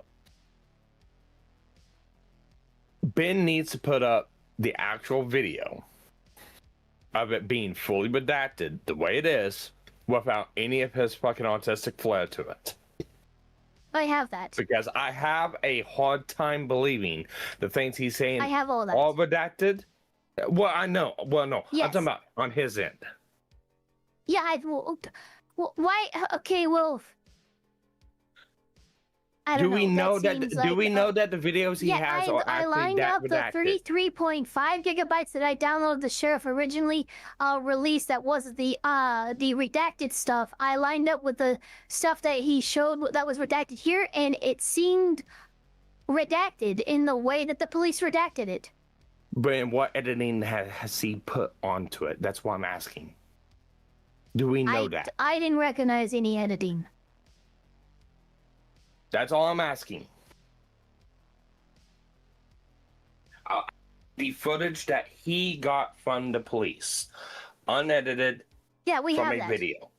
Unedited We from have a that. video that he I have that right here. I can. that he has, that he received. Okay, I'm The about to edits- fucking leave if you keep yelling at me. No, that's what I'm just trying to say is that the video he got, not put into a video. What redactions? Pretty sure that the video he got is what the cops released. Okay. That's what I've been trying to say. Let's continue, please, before I lose my fucking mind. Yes, please. And other than that, I can't really delve into any more detail. But the police made a mistake. They accidentally forgot to mute this police officer's audio, so when you sync the two clips together, I can actually hear what they're saying here. He sees it or give it back to him? Is it an occasional crime? Is it disorderly conduct? Why? Is he upset about it? I mean, I guess, but that's not. Yeah, this police officer is right. Just because this might make Josh upset does not make this poster illegal. So I decided to let the police department know that some of the redactions they made aren't exactly what they're claiming they are. I think you guys might have accidentally forgot to redact another clip that was at the same time, and when I synced the two clips together, I was able to see what they were saying, like what the redaction was. And he was talking about how what we're doing actually isn't illegal and how the police officer might be wrong. And so it wasn't about protecting a victim. It wasn't any personal information. And so I was wondering, it seems like there might be a lot of stuff like that got redacted, maybe to protect the police officers, not to protect the victims, if that makes sense. And so... Yeah, we don't do that. So, like I said, anything that's redacted is pursuant to Utah State Code. I can tell because when I sync the two clips together, I'm actually able to see that that's what the redaction was. Okay, well, that didn't happen. That definitely didn't happen. No, I don't do that, Ben. I follow the Utah State Code, like I just said. Well, that's implying that she's the one that did the redactions, so. Which is interesting. Figured I'd point that out. Where are you? There you go. Okay. I don't know. It seems like the police department redacted this entire conversation because right here the police are actually admitting to themselves that none of this is illegal, but they're still going to try to arrest us anyways. It seems like the only reason they're getting rid of this audio is to protect the police officers from getting fired. I don't know what the police officers are saying in this next clip, but I'm pretty sure they're scheming up a way to get the group arrested because this is what happens next. And Lieutenant. Can he do a Freedom of Information Act? That's literally what he did. That's how he got this information. That's how you get this information, is you FOIA it. There's no other way you can. Yeah, the black borders and the muting the audio, I can see that. I can see that as an actual redaction. I'm thinking, correct me if I'm wrong, but we're going to seize your phone right now. Don't. Do not do that. You understand me? Right now, you're... You see that, Ava? Oh, Ava's gone. Uh-oh. You're attempting to destroy evidence. Okay? Put your hands behind your back. I was just locking my phone. Okay, I'm going to switch over to the police officer's body cam POV so we can dissect what just happened. First, the police officer asks if he can confiscate Sheldon's phone, so Sheldon says, okay, and reaches in his pocket to give it to him. But at this point, Sheldon sees that his phone is unlocked, and at this moment, he decided that before giving it to the police officer, he was going to lock his phone, which is totally legal. There's... Hold on. Hold on one moment. Oh, okay. Ava will be back in just a moment. She said she had to go grab something, so she'll be back in just a moment, chat. I'll grab a monster. Okay. Now I know Ava's watched this portion. Because I think she was I can't remember what it was, because I was watching her the other night. I don't remember exactly when this was. But sorry about that. You're good. Papa there Opar we go. told me he is ending his vacation early. He is sick. Uh-oh, that's not good. Oh.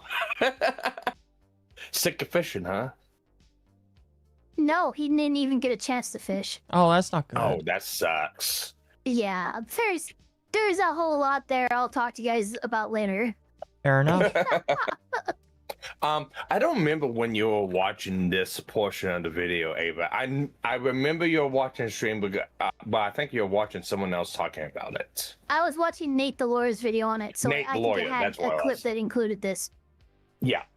And it's like, and I remember I said something in chat about it, and it's like I don't know what's going through their minds, but it's like I do know there is a stupid setting on iPhone, and it's clever and it's also stupid. But if you have, and you can dictate how many failed login attempts, but you can have it set up like 4, 5, or 10 login attempts, and it will permanently wipe your phone. Oh yeah, where you set up No. a macro. Yeah. Now, I'm not saying that's what happened here, but I know it's a ability. Mm-hmm.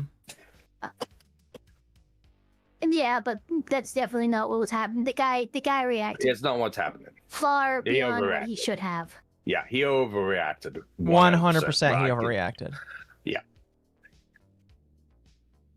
There's no search warrant, so Sheldon is legally allowed to lock his phone. But as the police officer saw Sheldon's thumb moving towards that lock button, he snatched it out of his hands. And now the police officer's claiming that because he tried to lock his phone, he's destroying evidence. Silence. Yeah, I was giving it to Stop you. talking. I was Stop giving it to talking, you. Okay. That's It's on technically my- preserving it's on my evidence. money. Look, it's on my wall. Octopus mommy milf avatar. I'm kind of in Sparky's camp at this point.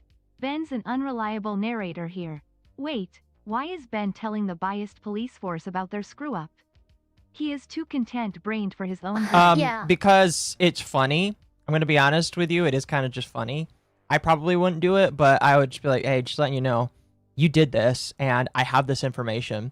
Which, by the way, would, if I was a cop, I'd be like, oh, obviously I wouldn't admit it, but I'd be like, oh, fuck.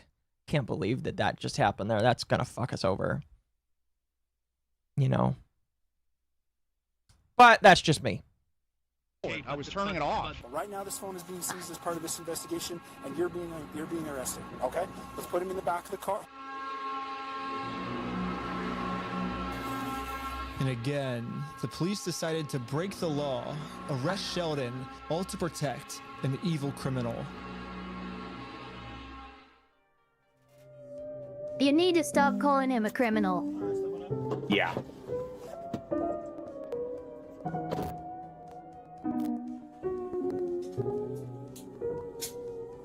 What is this music? It's Minecraft. It pissed me off. Work for the police department. I did willingly hand over my phone, but when I handed him my phone, my wallet popped up. So I said, hold up, let me hit my power button. And I have it recorded as well. That's all I went and did.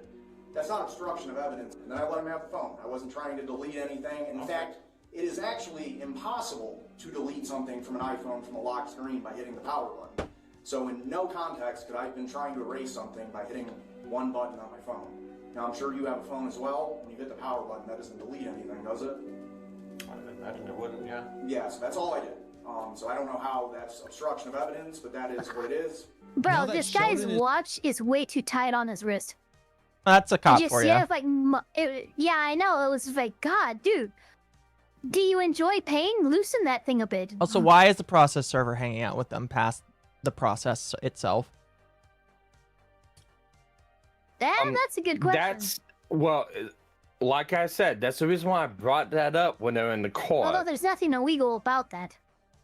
It does look really Once bad. the process server is happened, yeah, it doesn't. You can't retroactively. Oh yeah, you clearly fucking knew him. It's illegal that you process serve them. No, I agree. Sorry. There's no law in that. It doesn't even look inappropriate because the attempt has already been made. Now she's just hanging out. I don't know why she's hanging out, but I would argue as a lawyer in this case, if someone tried to bring this up as a reason to nitpick or look into it, I'd be like, objection relevance. Yeah, that's well. I'm not a that's lawyer, fair. but I bring up how do we know that they don't have no past knowledge? No, that's very fair as That's well. That's the thing is it does not look good. It puts more of a burden on you to prove otherwise. That does not need to be done that way. And I would agree with you on that 100%. 100%, I would agree with you. In jail just for promoting our GoFundMe. We started doubting if we'll ever even be able to get Brian his money back for his dad's Lego collection. It's crazy that out of all the powerful organizations I've gone up against, the one company I'm not able to beat is a Lego company. I literally couldn't have imagined a worse ending for this video, but I had no clue that it was about to get way Spoiler alert, it got worse.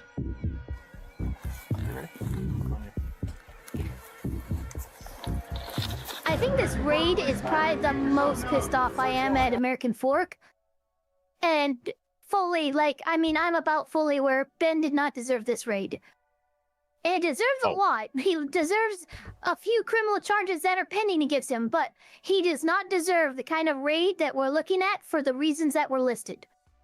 Yeah. And let me correct the record on that. 2 days after. Yeah, it's 2 days after. Is we got the Exxon body cam footage right there. It was the 9th and then the 11th, right? Yep. Gotta keep the Minecraft 2 games days. engaged. Fair enough, chat. Fair enough. Yeah, that's 2 days. They all have their guns drawn, by the way, which is normal when you do a police raid, but holy shit. I would commend them On a search warrant, it depends. If they had a reason to believe that they were armed and dangerous and stuff, sure, but they are going into a residence to look for stolen Legos. Yes. This is not a meth house. This is not a hostage situation. This is not a situation that I, a reasonable individual, would believe that I need to have the full force of obviously have pistols drawn, maybe tasers, shit like that, but they're coming in with rifles and shit. Like, this is just a bit, it's a clear show of force on behalf of this police department, perhaps a bit more than what they needed to do. I would agree with you on that. I will commend them on one thing and one thing only. Excellent trigger discipline. That's it. Oh, yeah. No, I would agree with you That's as well. true. I would agree, 100%. This would be a lot more tragic if they didn't have trigger discipline. Very. And it would be front page news, and we would have heard about this 3 months ago, as opposed to 3 months today. Yeah, literally, it would have. Oddly enough, their trigger discipline is what allowed Reckless Ben to cook with this fucking video series. Yeah, like I said, that's the one thing I'll give them. That's funny. Excellent trigger discipline. Oh my gosh, I guess a Mormon podcast interviewed Reckless Ben. Oh, jeez. Oh, my God. What the fuck? There are some insane development. Shush. Let me open up this page. It's an hour long. Latter-day Saints and Aldos in favor. That is... Wow. That is crazy. That is crazy. All right, let's continue. Don't move like that. You understand me? Don't move like that. Okay? Yeah, this cop pulled my arm so far back Ow, it ow. dislocated my shoulder. He claims it's Pause. because I was attempting to make an escape or something. Unreliable narration. That, X-ray photo is a stock image. Now, I did, when reviewing Nate the Lawyer's video, I did frame by frame look at the hyperextension of the limb. I do believe he might have dislocated or injured his rotator cuff at the very least, but what he showed was not an X-ray of his shoulder. That was a stock image. This is what we're talking about when we say Ben is proving to be an unreliable narrator. Look at that. That's oh god. So I've dislocated my right shoulder, and that makes my right shoulder hurt looking at that spot. That picture is not his X-ray. No, it's not. Yeah, In fact, he even clarifies that when he talks about the police body cam footage. Yeah, and another thing you tell, that's the left arm, not right. Yeah. Yeah. What's funny is the police department So tries don't to like use the usage of this picture as proof that they didn't dislocate his shoulder. And he's like, well, yeah, I don't have an x-ray from the police department because they didn't x-ray me. But they did dislocate my shoulder. That's... I mean, that'll all come out in court. Oh, it 100% will come out in court if it does go to court, which I at this point believe it will. Ben said he had a pre-existing injury from a few days prior. Yes. Yeah. Yeah. Yeah, okay. He had a pre-existing injury and I mean, my shoulder slipped out of socket a few times, only like in that first month of after I had to go to the hospital, have it because I couldn't relocate it myself, and it was out of socket for like almost 2 hours. Yeah, no, sorry. it was really, really bad. They put me on they put me on the date rape drug, the prohypnol stuff. And that was the only way for them to get all my muscles to relax enough for them to get it back in. And then I had to have it in a sling. But like the simplest things would cause it to slip out of socket after that. And if I was arrested by the police shortly after that, I would not blame them for dislocating my shoulder because it's probably just going to happen. Yep. Fresh off a rotator cuff injury, it's really fucking common. Yeah. That sucks. And I do want to add this one thing because it's like, yeah, he admitted it to the facts. He admitted it after the video was out. Yeah. It's the perception of it. Yeah. Yeah, that'd be a disclaimer I'd include in the video. You know? No, yeah, I would agree with that. Something to do with skiing? Yeah, he got it dislocated from skiing. Utah does have some of the best skiing. Yes, they do.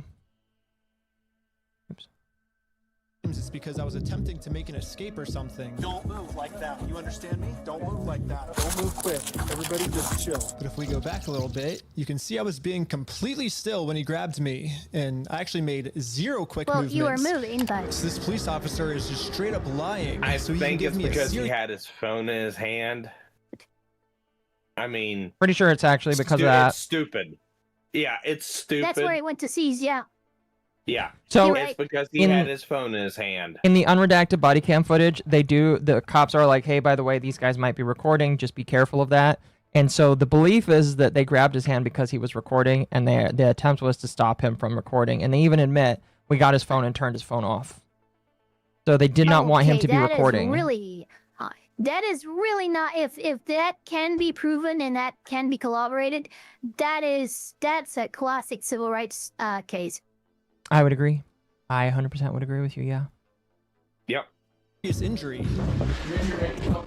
Included in the warrant are Legos. Yes. The police department got an official warrant to search our house for stolen Legos. I hate how much he misspells words. Who did? I hate how much he misspells words. He misspelled warrant. That pisses me off. Can I ask him, is the warrants aren't publicly available, are they? Pretty sure they are. That depends. I really want I to could see probably that one. go looking. You want to look? But I don't know if this one really, would be. I can try and look, yeah. I really want to see that one. I want to see what that one Yeah, said. I can try and look. Because that makes a big difference. Because that's the difference between, okay, a judge actually signed off on this, and yeah, one of the claims is stolen Legos. Or another claim of, hey, I was saying this. No, they're not. Okay, because that makes a big difference. They will be made available difference. after these cases resolve, but Utah does some weird shit. Yeah. Yeah, Because Utah's a here's little weird how about I'm that kind of stuff. Because here's how I'm looking at it. Because it could very well be just a call. Oh, the warrant is in the Dropbox. Okay, here, I have that. Is it really? Okay. Hold on, let me just bring, Oh, here, I got it. I got it. There we go. Here we go. Let's see here. That would be this one, right? Yeah, 33.9 gigabytes. News release, hold on. Video documents. Incident report, hold on. I'm looking for the warrant. Documents. Oh! Probable cause statement. Booking sheet. This is something, hold on. American Folk Confidentiality, is this it? No, this is a official thing for his stalking stuff. Crap. Because Oh no, let's try this one. I have only one other one I can do. Yeah. Because at this point, it's like, okay, is it the cop just saying that because Ben's saying, hey, why are you arresting us? Well, not the ones who stole Legos and stuff like that. Is that cop just saying, yeah, well, the warrant includes Legos? Pretty sure the warrant includes Legos. Found it. Pretty sure the warrant Got it includes right Legos here, because hold on. that's what the police chief said. I'm going to. Wild if it is. How do I? Pretty Yeah, sure. no, I found it. I found it. If you just want to screen share that specific thing, you can, or you can take a screenshot of it and send it to me. Yeah, okay. Let me see. Absentee, Schrader, Benjamin. Custody without warrant. Okay, hold on. That's not the word I thought it was. Said in Without no, this warrant? is all for the. This is the incident report for the process serving incident. Huh. And then the other ones are all incident reports, nothing marked warrant. So if it is in this Dropbox, they've improperly labeled it, which is probably what happened. It's just going to take me some more time to find it. Go ahead and click continue on this. Why? Yeah. Fair Yeah. enough. Do that. We got 11 more minutes for this one. I'm just interested in it. Josh Yeah, no, I did am threaten too. me in the last video that if I go out and actually try to sue him, he's gonna come out and say that I'm the one that stole the Legos. Okay, let's do it. Fuck you, man. You stole them, bitch. I stole the Legos? Yeah, there it You're a is. fucking thief. Dang. Okay. You can shut the fuck up. That's your fucking choice. I'm gonna fast forward a little bit. Just Oh my gosh. So, I'm not going to spoil too much. Okay, thank you. Joshua Johnson, again, he is Mormon. That people are saying that he was part of what is called the High Council. The High Council is a group of men in a ward or a church. It's basically like a it's basically like being in a higher class in the ward. It's not like super duper special. It's just like you're in the High Council for the ward. He was apparently released from that. He is no longer part of the High Council anymore. When did he get Oh released? shit! No way. Yeah, allegedly he was released Goddamn. as of June 2nd. Well, here I have something for you, Dad. That is crazy. All right, so I we have him the getting. warrant. Oh, this is a So we Mormon have him influencer. Yeah, we have him What did getting he do? released from that council. We have him getting released from the actual bricks and minifigs. Here, we'll add that to the list for later. Something had Oh, I to have remember come now. out.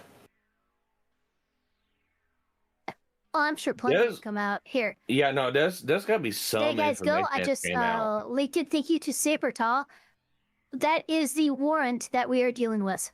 All right, let me hide my screen real quick. Oh yeah, no, he's asking for Legos.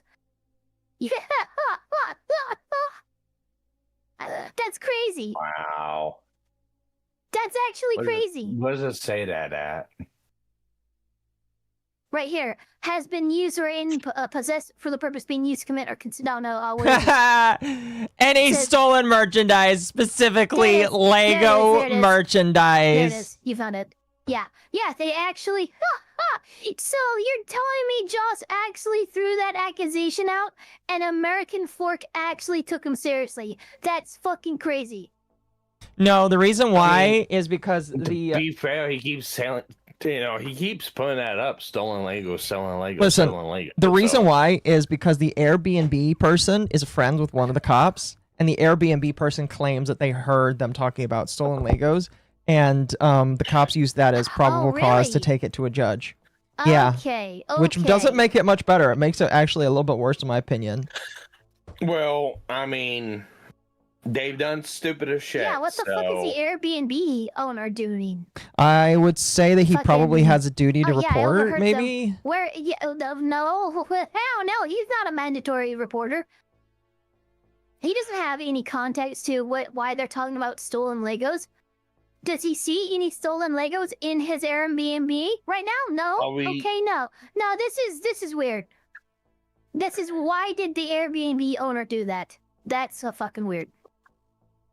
No, I would agree. Well, and it also brings up another question too. So, if Airbnb did this, did he really have the okay to put that sign up on the fence? Well, the Airbnb owner would have come out and said no, he wouldn't. Well, I don't think that was the were Airbnb owner, because I'm pretty sure that was like right next to his, right next to Josh's house. No, that was a fan who lived nearby. That's right. Okay. Well, I know somebody said that's right. Somebody in chat said it was the Airbnb's. I don't think it was. Could be wrong, but I don't think it Officer is. Koji Richardson of American Fork upon an oath or a written affidavits of crime. Okay.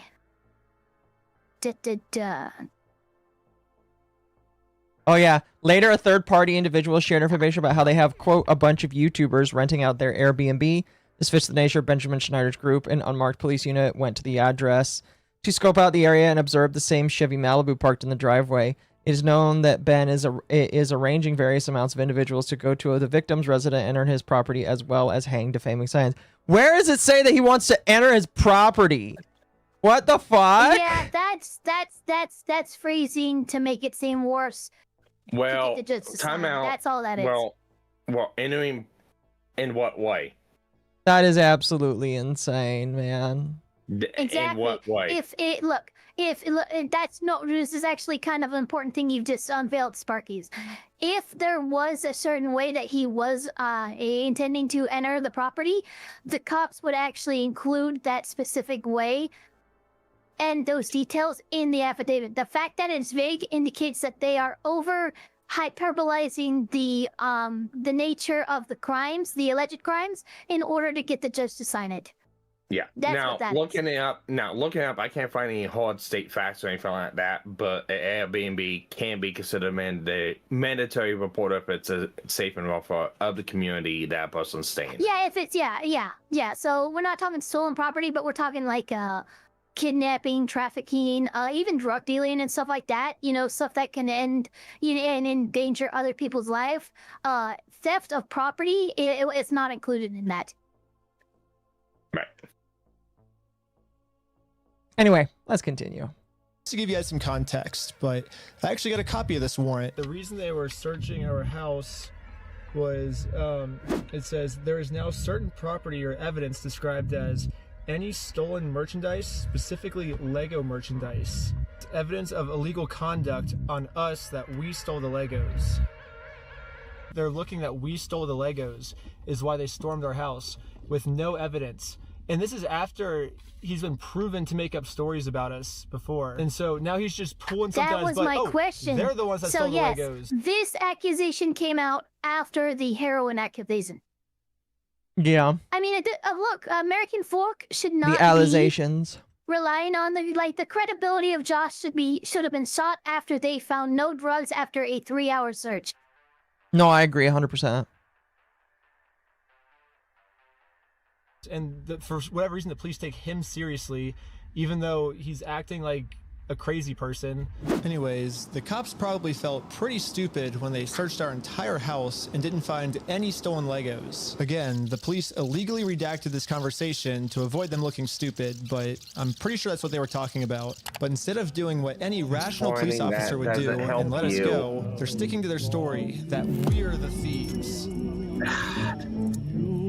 Stop with the analog horror bullshit. Okay, that's good.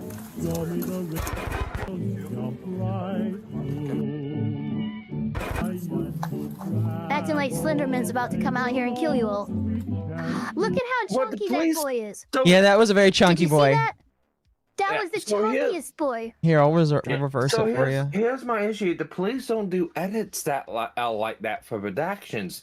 They do the blackout border, yeah. They'll mute audio, yes. They don't do like the creative fast forward or the No, he's doing the creative fast forward. I don't think anybody's confused about that. I don't think anybody's confused about that. He's doing those fast forward edits and stuff with the black bars and stuff like that. The thing is, those are the cops redactions. Yeah, well, the thing is it? Because he's also doing those edits on top of it. We don't know that. We had to take his word on it. He's already kind of bun his credibility on that. That's my question. Again, here's my thing. If the cops have already released 30 gigabytes of body cam footage to the public, we can assume that that's what he got. That's what I'm going to just assume, that what they released to the public is what we got. The unredacted stuff is what they didn't want us to see. So if you compare and contrast, there is a lot of redactions. And if you listen, if you're really saying that you don't trust the way of his style of editing, then you should go back and watch the footage that they released that they wanted the public to see, compare it to the footage that he put out there, and see if he redacted something that made him look bad. That's what I would say at that point. If you wanted. Oh, I don't want to look at it right now. I'm just saying that if that's the thing you're going to bring up, you're going to have to look through it yourself. I understand the point you're coming from, but like, I don't want to keep arguing about that. Yeah, I know, but I just got to make that point clear. It's like, well, taking his word on that. I'm not taking his word on it. At this point, I'm taking whatever I saw in the redacted body cam footage. Yes, and that's what we should do. And what I saw in the redacted body cam footage was really bad, and it made the cops look 10 times worse, in my personal opinion. Anyway, let's continue.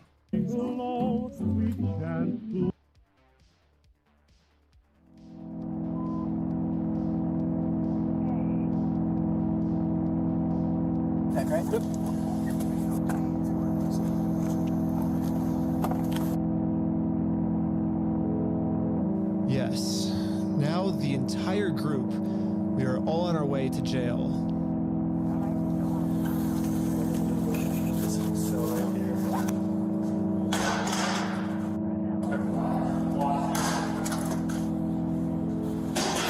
Except for me. I got taken to an interrogation room so they could find some reason to lock me up for good. Then I'm Detective Nikosha. Last time, I was able to get released on bail. But this time, they're requesting that I be held in jail a month until my court date. But there's honestly nothing for me to hide, so I went through the entire story with them to show the detective that this whole thing is just a big misunderstanding. I mean, if you think about it, 83-year-old man versus $400 million company, even though the $400 million company's in the wrong, they're gonna win, you know?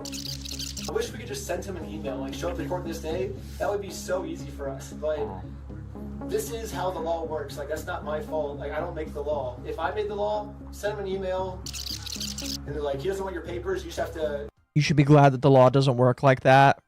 You should be very glad that you are not able to do that. You know... No. There's reasons that you need to be served in person. So there is a thing that Ben could have capitalized on that probably would gain him more sympathy from the public on this. Yeah, the whole group got arrested, including one individual that was just hanging out. That was a process server only. What's crazy is at the on the third page at the top of the third page of this warrant, it says, based on this information, I am requesting a search warrant at the address in order to effect the arrest of Benjamin Snyder. Remember, this is, and Sabertop brought this up, this is not an arrest warrant.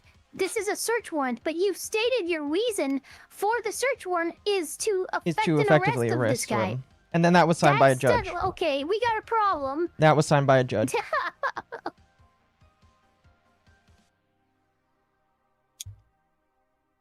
Crazy. Figure out civilly. I'm like, this is the civil method, you know? Like, to do it civilly, you have to serve. They're like, well, then just sue him then. I'm like, that's what we're doing. Like, do you see how this is a circle? I am very interested on Josh's side of the story because I think he said it might have been heroin in the car or something, and they did like a 3-hour search on our car. Obviously no heroin, so I don't know what Josh is telling them to... By the way, I would not do this. Just say lawyer and wait for a lawyer. No. Yeah, do not talk to the fucking cop at all. I'm literally like clawing out the inside of my own body right now, watching him with every word he says without a lawyer present. Because this... Ava, you can jump on me if I'm wrong on this one, but this does kind of make the suspicion of him look guilty by doing stuff like this. They can twist it that way. No, they can twist it that way. No, they really can't. They so far what we've seen, and there's been a lot of like fast forwards and shit, but everything he is explaining is typical of what you would see for someone, you know, in a typical interrogation. Should it be happening? No, but I wouldn't be doing it. The cops could reasonably use no one should be. But I have not heard anything Ben say or admit that the cops could actually utilize to make him seem guilty. That is the risk, though, that you take with talking to the cops without a lawyer. Because, yes, anything that you say, even that you think is innocent, it will be twisted. Has he managed to cross that line so far? I don't think so, but he's at risk. He's dancing on that line. Simpsons block. I'm in danger. Yeah, he's dancing on that fucking line, and that's the reason why I say that. Is because he could say something that could But royally Nick Rekieta says it's okay to talk to the police.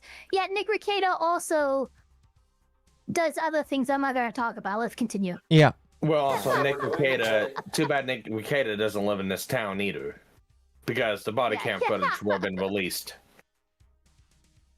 Yeah, that was wild. They managed to get that suppressed. Yeah, and we still never have it. Suing him is not working for us. So let's do a GoFundMe. Right after I mentioned this GoFundMe, the investigator wanted to leave the room. Being tight here, and then I'll be back with you, okay? Okay. Okay. Something about me mentioning this to check out the GoFundMe. really caught his attention. Alright. Good. Well, I'd just like to know more about this, like, GoFundMe. Like I said, I have no idea what's going on. Yeah, we were just trying to get, so basically what ended up happening is Ben got arrested, which we were pretty blown away he got arrested, but I'm like, all right, I'll take over now. Like, I don't want you to get in any more trouble. And he's like, yeah, I can't get in any more trouble. Like if you take over, like that, that was my decision. Yeah, so I mean, I don't know. What other questions do you, like, I guess have? Because there's not really, I guess, much else to say in the situation, to be honest. Get the link to this, Occo. The whole thing that just... What? This is a second video, right, on Ben's channel? Yep, 34 minutes in. No. I just want to check something. Happened. I mean, I'm honestly, like, kind of shocked to be arrested at this point, for that. Yeah, this is definitely a very strange thing to be getting interrogated about, especially considering from my angle and the evidence I've seen, the overwhelming evidence that they just blatantly stole from this guy. It's like us trying to then do a GoFundMe to get him his money back, and I'm the one, getting put in cuffs. It's crazy. I guess the detective didn't get what he was looking for, so he decided to interview the rest of the group. It sounded like a great project to me. I was like, okay, like it's for a good cause. How are you doing? And for some reason, he was trying to get all of them to admit that the GoFundMe was my idea. Hello. Obviously, Ben was behind the GoFundMe idea as well, right? I don't know whose idea that was, because I kind of just started, I think they... But he was supportive of it as his channel, right? He said, oh yeah, let's do this for the channel. From my understanding. Was that kind of your I wonder what they're trying to... ideas to do this? Again, I don't know Focusing why on the what the GoFundMe GoFundMe counts, because that's not... Even the criminal charges that were posted have nothing to do with the GoFundMe. Mm-hmm. So, I mean, all I know is obviously this kite tail that this police officer has grabbed onto doesn't lead anywhere because no charges have been filed related to that. But I'm kind of wondering what he was chasing, what rabbit hole he was going down. All right. Mm-hmm. Time out. I want to call something out. So the way Ben framed this is he was talking to him, and then he stopped and went to go ask the other person for the GoFundMe information, right? So, I mean, Ben, that question being asked was at 1,800 hours. When he went to the other person, was 1,600 hours. oh yeah, it's jumping around, showing different. It's like it's like you're framing, which obviously don't happen at the same time. Yeah, your framing of this is piss poor, Ben. Stop. Yeah, he needs to be more clear on what's happening. Look, obviously what's happening is someone who has dealt with this kind of body cam interrogate and watching it fucking forever. What's happened is he's like, okay, let me just cut these up. So this is this person's interview on the same subject. This is this person's. And obviously these interviews are happening, 30 minutes, hours apart sometimes. But he's not specifying that in the editing. That's something he should be qualifying so people actually understand what's happening. Yeah. Yes. That is my whole major issue with this whole deal. He was probably going for establishing the indirect communication with Joss with the GoFundMe sign and to get him on the picketing. Okay, yeah, no, because it was a friend page. It was a GoFundMe page graphic that they printed out and hung for the picketing stuff, so maybe that's what it was. Yeah. It's just a series of questions that they're all asking at the same time. And most likely what's happening is good cop, bad cop. Pretty much. I don't even think they're doing that right now. I think these guys are all stupid. None of them asked for a lawyer, and they're all talking, so they don't need the good cop, bad cop right now. Well, that's true. Yeah, no one. Remember, everyone we've seen being talked to, no one has a lawyer with them. Kept just pointing that out. Let's continue. GoFundMe and all that. But I wasn't afraid to admit that I actually made the GoFundMe for Brian because a GoFundMe is a safe, legal way to raise money for a family if they got all their stuff stolen. I should be risking nothing by admitting this. Basically, the police told me, do not take this man to court or else you'll get arrested. And so I was like, just thinking, and we're like, let's do a GoFundMe, you know? And that was our solution. But I was wrong. We're going to book you back into the jail. Okay? The creation of the GoFundMe, right? We're blasting this person all over saying, hey, he's... So creating the GoFundMe was illegal? When I asked the detective how creating a GoFundMe was probable cause to send me to jail, this was his response. A lot of this stuff you may have to Are you just trying get to jail an attorney for and just- and defamation? fight it in the criminal side of court, right? Okay, should I Yep. go back? Yeah, go ahead and stand up. I got an officer right here that's gonna, he has cuffs for you. Will I also be able to hear Josh's side of the story? Because I think he's said a lot of lies to you guys. It'll be, and I never talked to Josh, but it'll be documented in the report as well. He might not have, but there are a lot of cops who did. Okay, thank you so much. But the detective was lying. The police have illegally redacted every single claim Josh has made about me. And when I finally go to court, I'm going to be completely blind to what I'm even being charged for. The worst part you're is retarded. that... You get that information. Wait. So I gotta ask something. Are they really interrogating him in a room with a glass door to the outside? I mean, I imagine there's not a lot of violent crime in American Fork, so probably. They I have actually seen mentioned that there's very not a lot of cushy holding there's cells. not a lot of interrogation cells, and so they put him in the one place that wasn't an interrogation cell. Okay, that's because he put his hands behind his back. They come up to him, and then from the same room, they go out that door. It's like, what? Yeah. What? I mean, that's how like simple. You know, that city's like. No, I get it. It's very, I get it. Hey, I honestly, get it's almost endearing because, like, hey, at least you don't have metal detectors in like 3 freaking interrogation blocks, and you know. That it's just funny. Mm-hmm. That's the problem with this whole situation. There's no laws involved. Yeah. So now I have to wait a month in jail. No, you don't. Shut up. Well, they originally didn't allow him to post bail. That's the problem. So he would have to wait in jail. Yeah, originally, and then the attorney got that fixed because a lawyer will fix all these problems for you. Ben, you fucking dramatic bitch.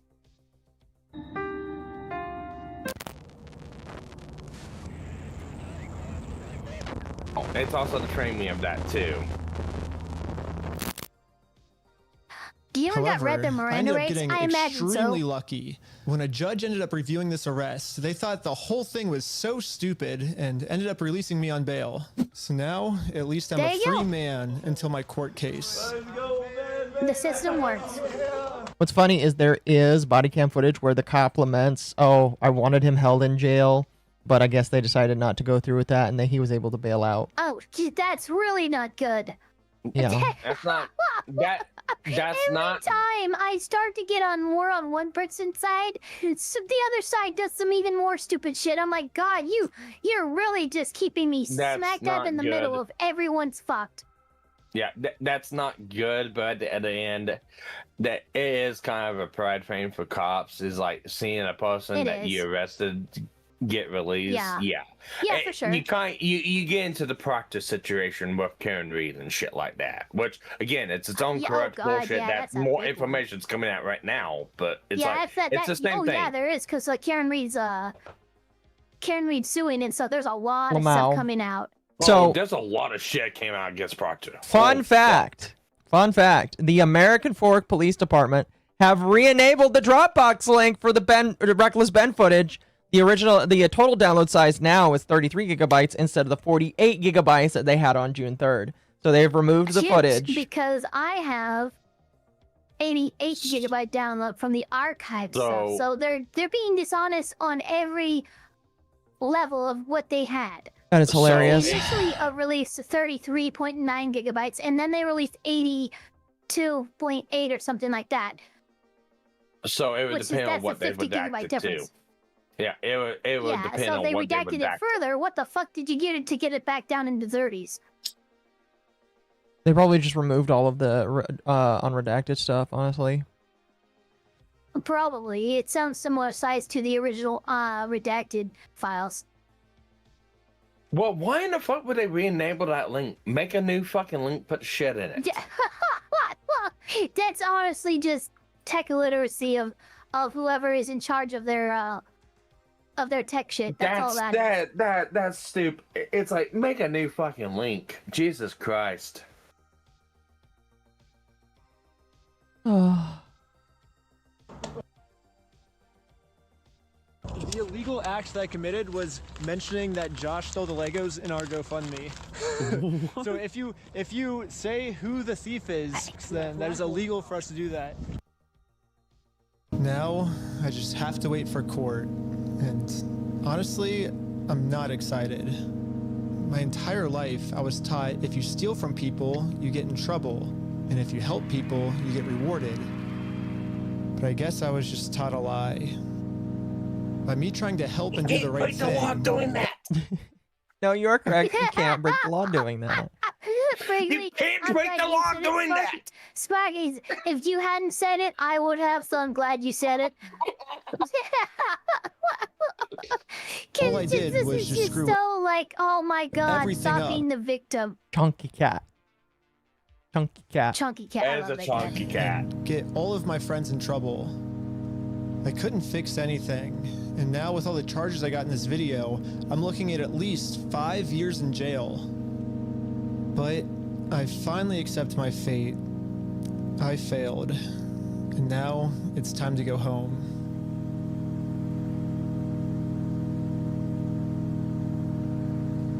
But before I made it home, one of my roommates called me saying that a police officer just showed up to our house. So he rings the doorbell, and he's like, "Is Mr. Snyder here?" I was like, "Why?" I was like, "Can I deliver a message for you?" He's like, "How could you deliver a message?" He said it just like that. He was like, "Just tell him he has a warrant for his arrest." Like, he thought he was in an action movie type walk off, and that was his. What, is this in LA? Line. Huh? No. He got a call that from his friend back home that a police officer is knocked on the fucking door and apparently has a warrant. I believe for his it. Yeah, I arrest believe in this LA. is back home. I believe this is his back home. What the fuck? Yeah. How did that happen? Well, let's continue. If I had to guess, I'd say that Bricks and Minifigs has seen that I am a free man, and they can't have me actively working on my lawsuit against them. And considering how many lies Bricks and Minifigs has made about me in this video. Huh? I need proof for that one. Fuck you, man. You stole him, bitch. I stole the Legos? American Park Police Department, make yourself known. Included in the warrant are Legos. I can only imagine of what I'm being accused of doing Included now. in So the warrant immediately, are I called the Legos. Utah Police Department to see what my warrant was for. That's Someone so showed up good. at my house today saying that there was a warrant out for my arrest. If that warrant says a no bail, those are the ones that are more serious. The only thing the police department could tell me is that I do have a warrant, but this time the judge approved it that I will have no bail. And I am now a physical threat to Josh, the person the police are protecting. So basically, at any moment now, I could be arrested without bail for some mystery crime. Okay. There really is I need what proof for happened. that one. I need proof I for see that what one. happened. I'm sorry. Yeah, I see what happened though. And Ben hasn't even said any of this. What happened was they found out that he was able to get out on bail, and they made an escalating accusation that Ben had been threatening them physically, which is what allowed the judge to go, oh God, yeah, no, if that's the case, then no, absolutely, non-bailable warrant. That's what happened. This is a reaction to him getting out and go, oh, he got out? Well then, oh, he's been threatening our lives. That's good enough to get us, get him in here. Okay, let's go. That's what happened. I just feel it in my bones that's what happened. Okay. But is that legitimate, though? And that's my question. It's like... Well, let's continue. That I can do now. Well, I'm in Mexico now, and the American police... He just committed a felony, my dude. Yeah, he did. It's like, so, look. It's has committed a felony. Look, regardless of whether or not the accusation was incorrect and, you know, that wasn't cool, it doesn't mean you fled him back. Now you look guilty. You look so fucking guilty. He fled the country. My question is... He pulled a fucking Ethan Ralph. He pulled a fucking Ethan Ralph. He did. Holy shit. He did. Yeah, the Ralph Male. The Ralph Male hit Ben. I need you to shut up right now. Ben, the Ralph Male. The Ralph Male. I hate it so much. So I'm not gonna say I don't believe Ben, but I kind of don't believe Ben. I have no idea if this is true or not. If he's even in Mexico. Well, he is. He is in Mexico. We don't know for how long. We don't know for what reason. Apparently, there's also another reason that's been put out that he's there for filming for other things. But on that same note, it's like, is that even legitimate? Because, again, let's look at the framing here. He is a sensationalist. He has been proven to have lied several times. He has proven to commit crimes with those lies. Yeah, but if he has a warrant out for his arrest, it's a non-bailable one after he'd just been bailed out, and it's over him being a potential threat to Josh. I'm sorry, that does seem... It does seem legit.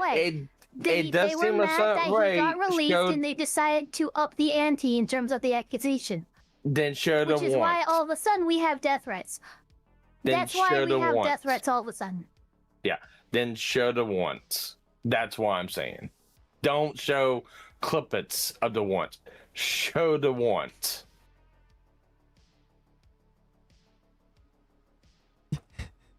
Let's continue. Have no authority. I was like, okay, I have to make sure I pause at him saying, well, I'm in Mexico now. I was like, oh, I was gonna love this. Yeah, that did something. I fled to Mexico, bitch. But I can feel my migraine. Like, it's not like bad, but it's right there under the edge of bad. And I've reached my autism pill for the day. Be here. What's going on? What the heck is that thing? Can you get loose on that? Oh, that's a blob. But at this moment, I realized what I had to do. Ooh. Bricks and minifigs thinks they can just bully anyone who tries to stop them in committing their crimes. And what's the only way to stop a bully? To stand up to them. If me posting this picture online once got the city this upset where they had to arrest me, just think about how upset they'd be if thousands of people started wearing it. Which is why the picture that got me It's now a t-shirt! Well, that's just really dumb. It is really dumb. That's just really fucking dumb. Alright, I need to know from chat, or I need to know from someone. Is this the portion of the video that Runkle went nuts on? The only thing I know is that she just gave me $20. So obviously I agree with everything she... No, Sparky is channeling my incandescent rage toward Ben's. Oh, poor me. I am an innocent victim. Shtick after the nonsense he's pulled. I screamed at the... So I fled to Mexico. And I knew it was coming. Yeah. Honestly, I have not watched this video yet. I'm glad you didn't. I've watched all of this, and I was like, "Holy shit, this is amazing." So here's my reasoning. And a lot of people say, "Well, have you seen the body cam footage? Have you seen the body cam?" No, I haven't. Why? That is a police thing. And that's also police fame with, okay, other things not related but not related to this. My whole focus has been on this whole fucking accusation, not everything after the fact. Oh, how has natural selection not picked the tart off? I don't know. It's a good question. I think the thing that's absolutely amazing to me is how he's gotten away with all of this. And if like this is what's happening here, it kind of makes like, and this is kind of like really like crazy like advertising for his own channel. It makes me wonder what the fuck he's done in his other videos, because he's admitted in a live stream he's been sued by a lot of other people for his coverage in other videos, and I'm like, I want to know what you got sued for in those other videos. What was that on the H3 podcast where he amended that? No, but it's just like, bro.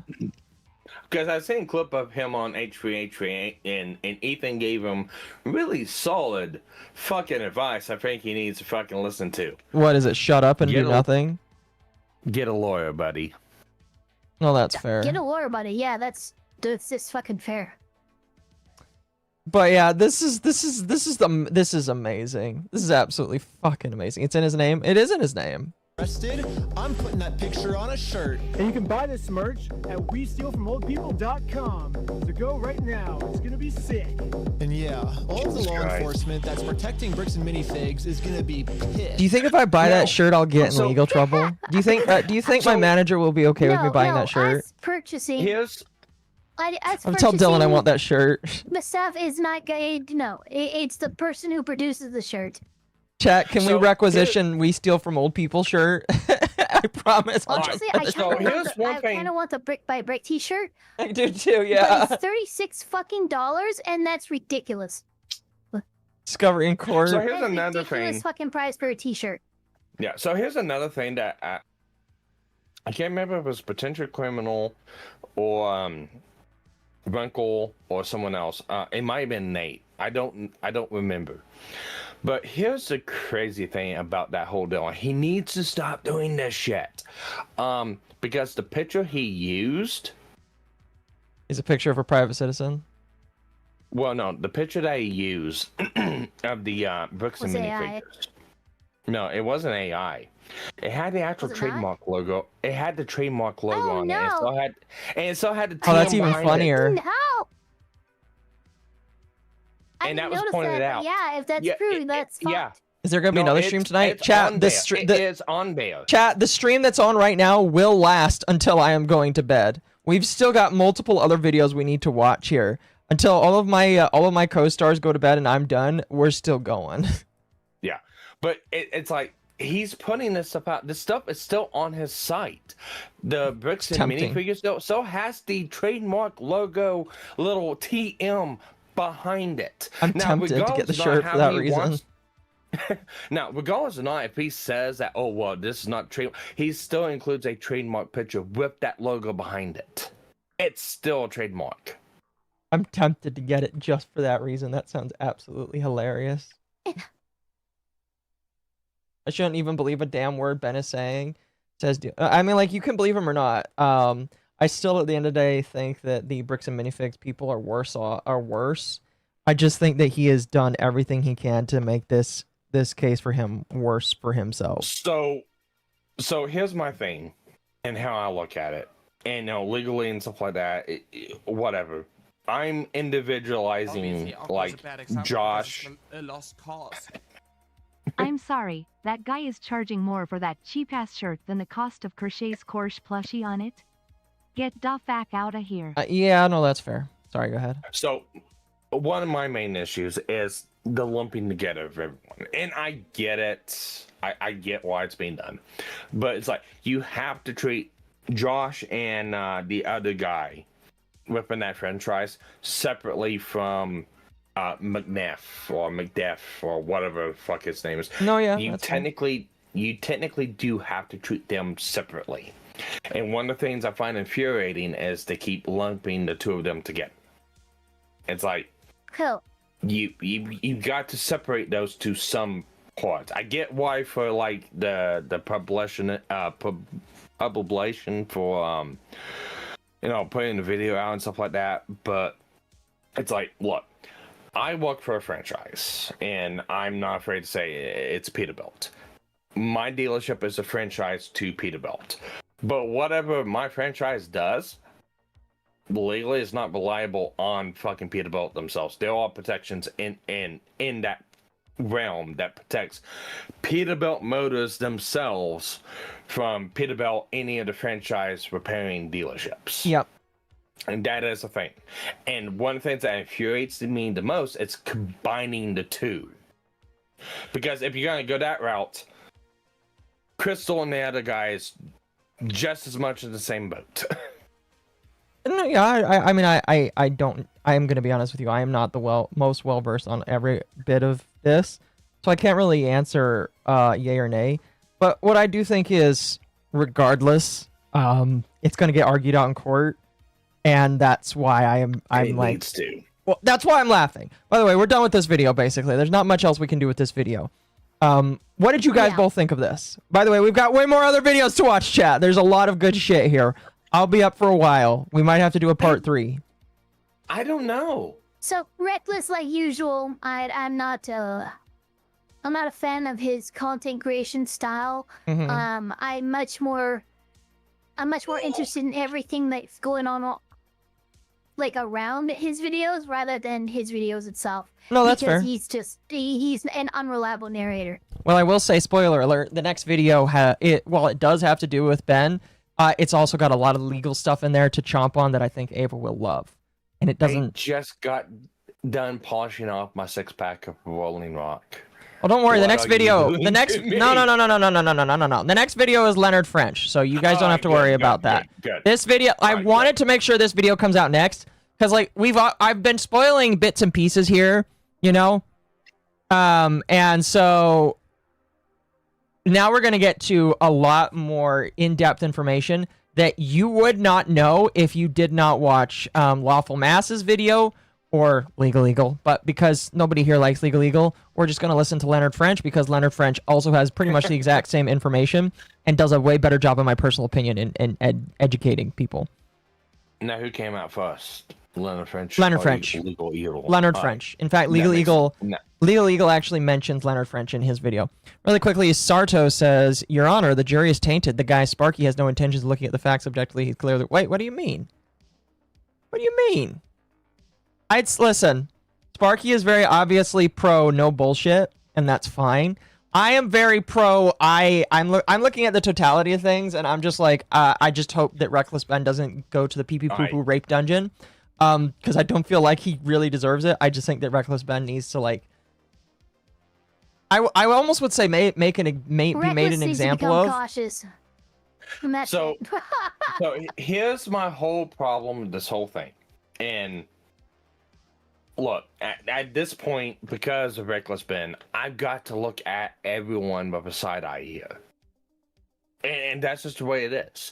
Because Ben has misrepresented stuff from all parties, including the former owners, Crystal and stuff like that.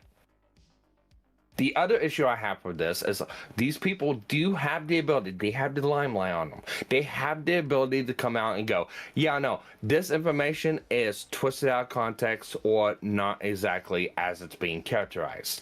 They have not done that to this point. And then everything with bricks and minifix, yeah, they're shit too. Everyone in this is shit. No, yeah, listen. Listen. What to believe and who to believe. Listen. I'm just calling it out. Let me grab something real quick. Because I do have a co-host that is also streaming. I feel like this would be more appropriate. Wait 1 second. What?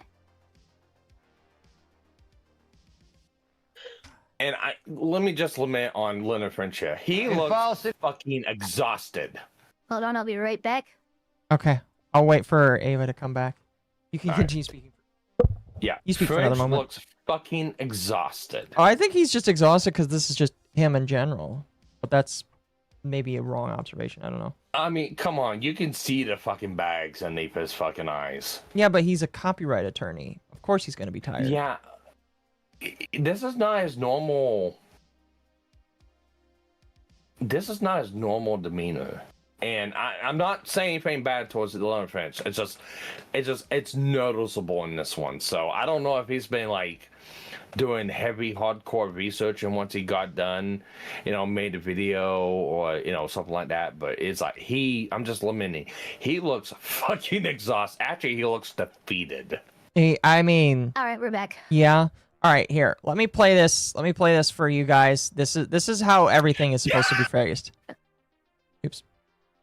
Has been sentenced to death for attempting to kill 3 people in what prosecutors called a plot to silence a cross-dressing female who had accused him of rape. Now, this might strike some viewers as harsh, but I believe everyone involved in this story should die. I didn't know the start for that whole deal. Neither did I. That's wild. That's fucking crazy. But yeah, look, I don't want to be this. So here's what I wanted. I wanted Ben to come out and actually expose these people. Yeah, here's this evil corporation. Here are the facts. Here's everything out here. I have been nothing but disappointed from Ben. And he has done nothing but taint anything to do with this. He has done more damage in my book, especially in a legal fashion, than what anyone else could have done. And that's my main contention with the whole deal. No, yeah, I mean, like, and you're fair to have that as an issue. 100%, 100%. Yara fan? That's funny. I don't know. That was funny, though.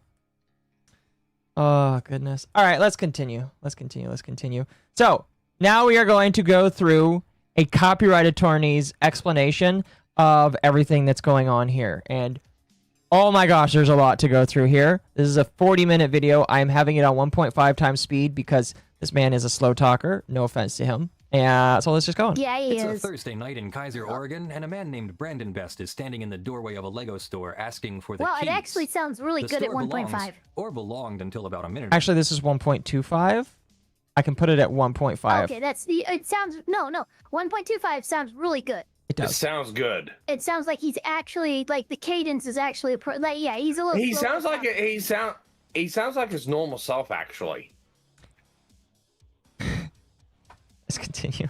Ago to a woman named Crystal Gorman and her husband Benjamin. They bought the franchise in early 2023. Now they're planning to move overseas, and they had gone to corporate to talk about selling. Corporate seemed open to it, friendly even. Now there's a man at the door asking for the keys. The word police is in the air, and there's a promise being made that an inventory will be taken, that everyone will be made whole, that all of this is perfectly routine.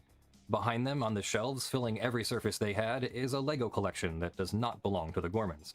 It does not belong to corporate. It belongs to an 83-year-old man in failing health. It's been left with this store to be sold a piece at a time on his family's behalf. Roughly $200,000 of vintage Star Wars by the family's count. 780 sets, more than 1,200 minifigures, a decade of one man's life stacked floor to ceiling.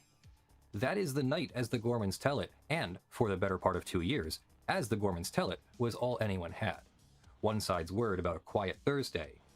Except the Gormans were on the phone that night, and the phone was recording. This week, they played it. The voice on the recording belongs to a man they name as Corporate's Director of Operations. The Gormans tell him in their words that what is happening to them feels like a threat, and the voice does not deny it. In a way, it agrees. It is. I have spent most of my career in a quieter corner of law, copyright and licensing, the unglamorous machinery of who owns what. A recording like that, dropping into a dispute like this one, sounds a lot like a coffee cup being set down very, very slowly. What he's essentially saying is, I have never heard somebody make a statement this retarded in my entire life, and this is something that I dream of hearing when going to court with somebody, because it allows me to put my big dick on the table and say, you're fucked. That's what he's essentially saying. Yeah, really, yeah. That's kind of the big thing. Is there's several things and several things we have on camera that make this go, oh, I don't want to have to, but if I do make this argument, you all need to duck because I'm about to turn left and I don't want to hit you with my dick. Yeah, pretty much. One thing once, so I don't keep repeating it. Nothing here has been decided by a court. A complaint is one side talking. A recording is evidence only once somebody proves it's real. I'll say alleged where it matters and trust you to remember it everywhere else. What happened this week is that the story moved indoors into courtrooms. There are now 2 lawsuits pointing in opposite directions and a court order I'll get to that I read twice to be sure I had it right. Nearly every chapter that follows is the same. When you have to read a court order, well, I mean, you should just read a court order twice before you make comments on it to begin with. But him saying that is just like, yeah, I had to read this twice because, holy shit, this is kind of insane. Yeah, it's pretty insane. Shape. Somebody convinced they were winning made a choice that made things worse. Part 1. The recording and the people who made it. The reason that recording carries a weight is the reason it almost didn't exist. Until this week, the claim that corporate, not a local franchisee, but Bricks and Minifigs Corporate, the entity called BAM Franchising, had its hands on that store reached us through one channel, Reckless Ben, the YouTuber. Real quick. And Ben, whatever you make of him... Colonel Compachi is wondering how much the new franchise owners, which would have been Josh and Brandon, have sold of the collection. And the answer is 0. They have not sold anything. They didn't even have really much of a chance to take control of the store and run it appropriately before it was shut down as a method of avoiding paying out the default judgments that Ben did secure against that franchise. So, Josh, we don't know. Have possession of the collection, has likely not sold any of it through Bricks and Minifigs. We don't really know yet. That we know of, because the yeah, thing that we know is, of. Yeah, that we know of. Yeah, that we know of. Because the thing is, like I said, and like a lot of people are not pointing this out. A settlement was made. There was a information disclosure to them that they had sets. But what we do not know is when that was done. Exactly. So a settlement was made a while ago. Sets and stuff like that was, yeah, there's these sets with markings on them. We don't know what they are. We don't know when that was done. So we don't know if they sold anything or not.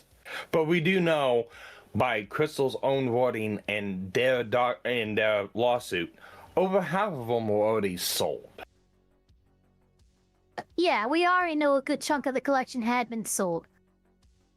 So that's, people need to keep that in mind when they're watching this, and that's one of the things I get annoyed about. Is you need to keep that in the back of your mind when this story is being told by everyone. Don't you tell me what to do. You know why you're telling a story he is paid in attention to tell. An interested source. The Gormans are a different kind of source. They are the counterparties. They were standing in the room, and the man they name on that call is no bit player, Kai McAllister, who they say is corporate's director of operations, speaking the night of the transaction about the very obligation now in dispute. What he said has a name in a courtroom, an admission by a party opponent. The ordinary rule is that you can't repeat what someone said outside of court to prove it's true. That's hearsay, and we keep hearsay out. But there's a big and old exception when the others... There are exceptions. So, great example from Leonard Finch. That they say is Kai McAllister. Not is, that they say is. It would be really insane if they were to lie about that, and Bricks and Minifigs has not disproven that that wasn't actually the guy. So this is all this is all associated with an actual complaint that he's talking about. So unless they're willing to lie to a court in a major way, I'm going to take this at face value. What I'm saying is good job on Leonard Finch. This is how you do stuff like this. No, I agree. That's what I'm saying. I agree. But I'm just going to say, it would be very, very, very wild for the Gormans to lie about that kind of shit. And so if they don't, if the Bricks and Minifigs doesn't come out and disprove it, I'm just going to assume that that's the case. So yeah, you gotta assume. Yeah, you gotta assume. What I'm saying is, good job on Leonard Finch. That's all I'm saying. Yeah. Side says something, you can use it against them, and it comes in cleanly. The logic is almost folksy. If it hurts your own case, you probably weren't lying when you said it. A recorded statement by a company's director of operations the night of the transaction about whether the company was taking this on, if it's authentic, is not gossip. It gets marked as an exhibit and read back to a witness very slowly. Set two things corporate has said next to one another. Its public line is that it never knew about this consignment. And the collection had been publicly promoted in the press, on the store's own social media, a year before any of this. Yeah, we never knew about it. We advertised it. There's a rule further You down the story that absolutely turns knew those about two it. sentences from an awkwardness into something that may decide who owns the collection. For now, just keep those two views in view. The Gormans did one more thing this week. They sued. They filed against corporate in Utah for wrongful termination, seizure of the store, having their reputations trashed. They're now plaintiffs on the attack. Their names will turn up again later in a different courtroom on the other side of the V. Part 2, the repossession and the two things in the building. The other side has an argument now made in writing, and it is better than the internet is giving it credit for. So here it is at its strongest. Corporate's account of that Thursday night is not, we showed up and grabbed a healthy store. It's this. The Gormans were in default, behind on the payments to buy the location, behind on royalties for months, owing tens of thousands more. The complaint puts the total north of $175,000. On that account, what happened wasn't a heist, it was a repossession, a franchisor enforcing its contract against an operator who stopped paying. And if that's true, the repossession On a may Thursday be perfectly night? lawful. Franchise agreement. Yeah. Just a little weird of a time. And you would send corporate to do it, not the new franchise owners, to avoid things like this. I'm not saying that they're not, look, I'm just saying as skeptically as we look at Reckless Ben and that site's claims, we have to also do the same with BAM, because they're trying to say shit that we know is untrue. And then trying to assert extra stuff here and expecting me to believe it. But I thought it was the new franchisee owners that proclaimed it. The BAM is trying to claim that the old franchise owners didn't just call them up to talk about leaving and how we would sell the franchise and shit. No, they were defaulting and owed almost $200,000 in dues and fees to the franchise owner, to corporate. Which I'm like, oh yeah, so this wildly successful Salem, Oregon franchise location that has the world's most extensive collection of Star Wars figurines and Legos that have been consistently sold for the last year to about a tune of $60,000 to $100,000. And you're telling me they defaulted? Here, you guys argue I'm for a sorry, moment. that I will be right You're gonna back. have to really, yeah, no worries. You're Okay. gonna really have to fucking bring some receipts for me to believe that claim. But what I'm saying is, I thought it was like Josh or the other person that actually was there that got the store back from. That's Yeah, why. Brandon Best showed up. Yeah, Brandon Best showed up on that So Thursday they're the night, ones- sent by so- corporate to seize the store and take the keys and shit like that. We have video of that. Yeah, but then they took control of the But actual they didn't, franchise, and didn't that's they? the weird thing too, actually, that you mentioned that, because in that Yeah. video that we do see, we didn't see any, like, there's, if it's going to be a default or something, like, Brandon would probably show up with the police and it would be stated as a reason. You wouldn't be going over existing consignment contracts and taking over liability and all that. It wouldn't be nearly as cordial as we saw if it was a true default and it was a takeover in that respect. I have a hard time believing BAM when they try to claim that. Well, no, yeah, I get where you're coming from on that too, but again, it kind of goes back to what I said earlier. It's like it's the fact of not separating the actual like name brand itself from the actual franchisees. Now, we don't know exactly tick for tack. Well, and that's another thing too, right? Why would corporate send in the next franchisee owner to handle default and seizing of inventory and repossession? No, corporate's gonna handle that, not the new franchise owner. That even by how that's supposed to work, their claims don't make sense, because you would not have sent Brandon I get down there to do that. Yeah, I get that. It's like, again, it's like that's like a big piece of the puzzle that's missing right now, that we don't know what exactly happened.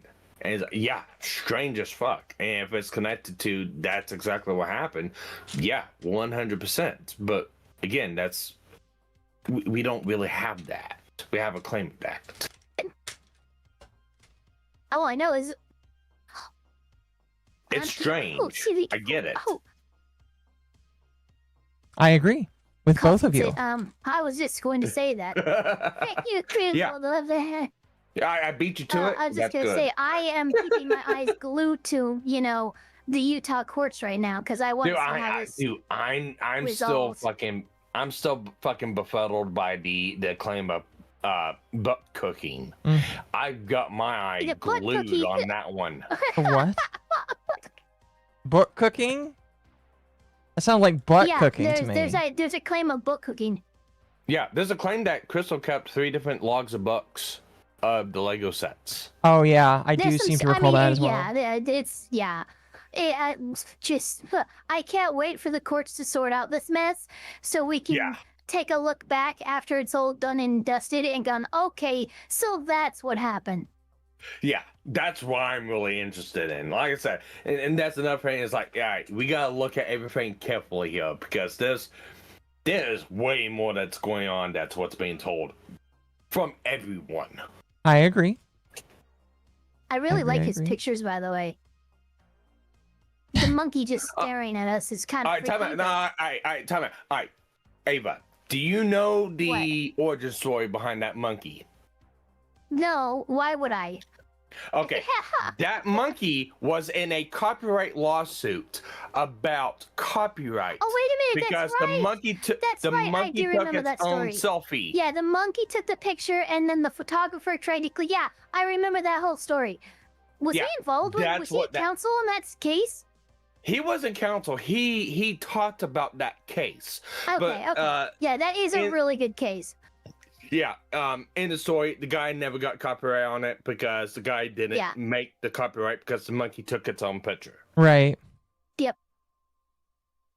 Anyway, tangent over. Let's continue so this man can open his other eye. Let a franchisor terminate and take back a defaulting store. Taking your store back because you didn't pay for it is not theft.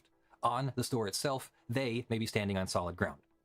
But there were 2 different things in that building on Thursday night, and the law treats them completely differently. The first is the store, the fixtures, the franchise, the business. Corporate may be entitled to take that back. The second is the old man's Lego collection, and that was never the Gormans to lose. Start with the oldest analogy there is. You hand your coat to the coat check at a restaurant. You still own the coat. The restaurant is just holding it. There's a word for that, bailment. And the holder has duties. Keep it safe, give it back. What it cannot do is treat your coat as its own and sell it. If it does, that's a tort with an old name, conversion.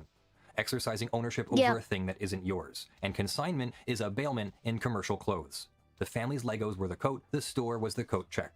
That's the family's side of it. Corporate has now added a layer. In its lawsuit, it doesn't just say we repossessed a store, it says it held a signed security agreement that when the Gormans bought the franchise, they pledged the store's entire inventory to corporate as collateral, the way you pledge a house to the bank when you take a mortgage.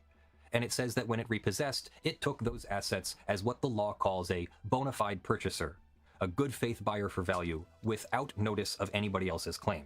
There's one more piece of machinery, and it's the piece almost nobody outside the profession knows about. When you hand goods to a store on consignment, the law does not simply protect you on trust. Under the commercial code, in a lot of cases, you are expected to file a notice, a 1-page public document called a financing statement, a UCC-1, announcing to the world these goods in that store are mine. It costs about $20. It exists for exactly this situation. If you file it, the store's other creditors are on notice, and they can't sweep up your goods when the store goes under.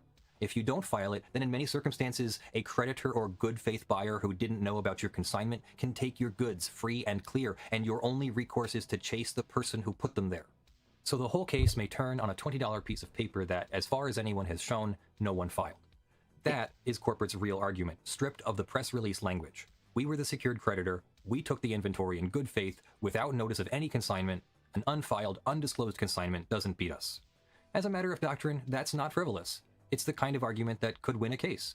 But it runs into 2 problems. Here's the first, and it's where those 2 sentences from a few minutes ago come back. Corporate's secured creditor argument depends on the phrase, without notice. They didn't know. But the rule has an exception. A buyer or creditor who actually knew about the consignment doesn't get the protection. And corporate, a year before any of this, promoted the collection. Just had a little hiccup there. Is my stream dead? The Mormons are attacking Occo. Is my stream dead? I don't know. Let me check. It's buffering. Oh gosh, my It stream might is... have went down. Oh, yeah, I'm not seeing you. Hold on. Oh my gosh, why is my stream dying? What the fuck? Wait, no, you went. No, you're here. Hello? You're here. Oh, but it's like. Yeah, YouTube screwing up. F. Oh, you're back. Yep. What's going on with my? It looks like you're back. It's still trying to recover. Well, I saw that. Like, it was having an issue here. I'm gonna look at my internet activity. Hold on a moment. Okay. Reports, flows. You guys shouldn't be able to see my. We don't see nothing. I can see everything. No kidding. So, whether for streaming or not, let me ask you something, Ava.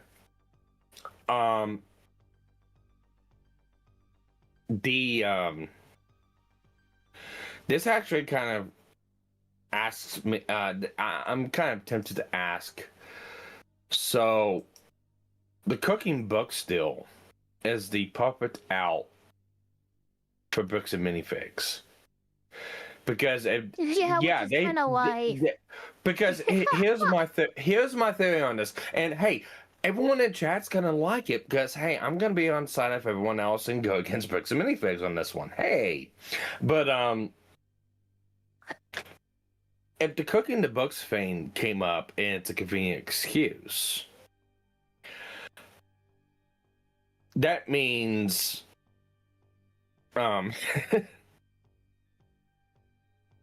it's their way out of saying, hey, yeah, this was not a legitimate thing or anything like that, and plausible deniability can go, yeah, we published this $200,000 Lego set. We were under the assumption it was already sold. I haven't seen that argument yet. I haven't seen that argument yet, but it's out there because that's when they did this, it was a year before everything happened. Because it got because published everything when was it going happened. decent for that year, and that's kind of what's crazy to me is to say that we're cooking the books. So we have the collateral, we have the inventory, we have the receipts for how much was sold of that Lego set. We have the advertising. You're telling me that a Bricks and Minifigs franchise location that has more marketing and visibility than most under your umbrella defaulted? I'm sorry, what? Yeah, and that's another thing too. And that's kind of that is kind of a take against Crystal and her husband on that one. Well, it depends. They're gonna have to show proof that happened.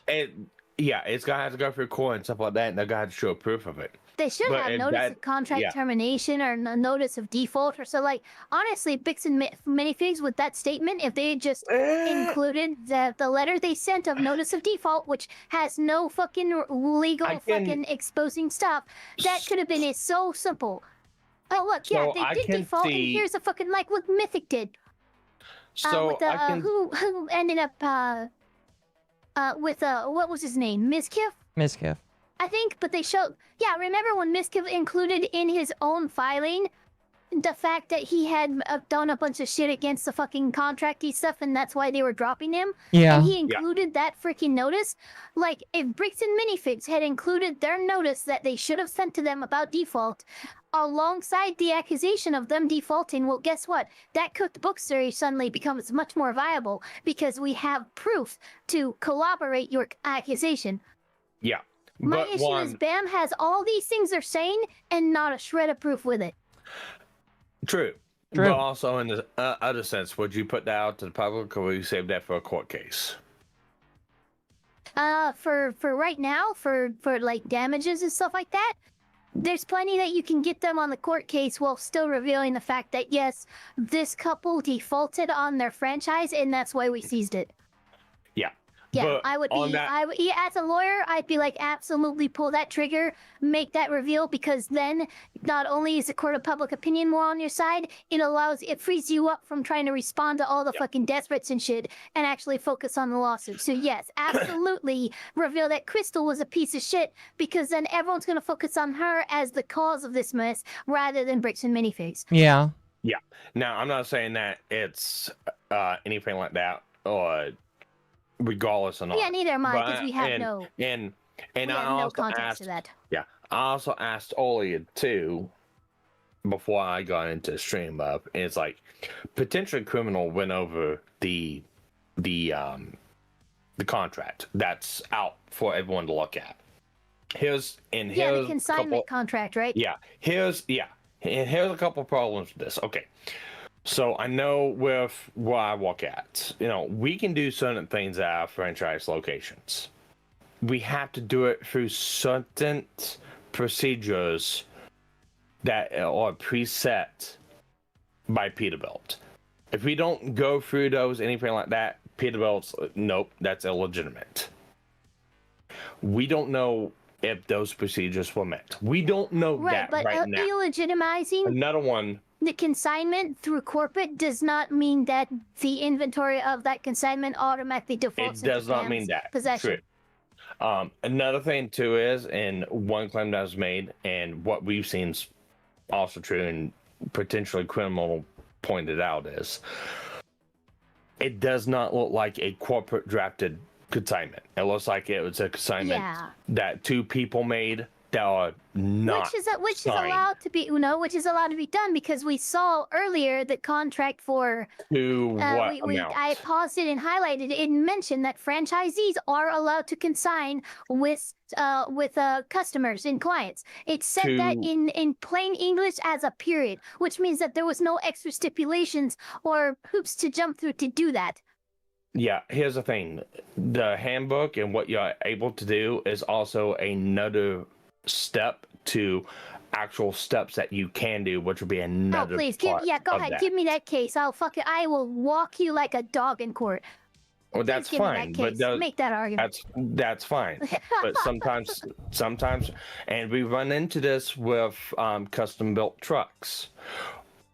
Peterbilt can consign for a truck to sell, unless it's to a certain dollar amount, and then it's no longer able to be done that way. And that's not stipulated in the overall example. That's in the details of that, which is other places. Isn't that specific to automotive commodities, though? No, that's in general. Okay. That's what I mean. It's we're seeing, okay, this stipulation, but there's no steps listed out in that. There's no way to settle disagreements within that. And that's one thing that Sean pointed out.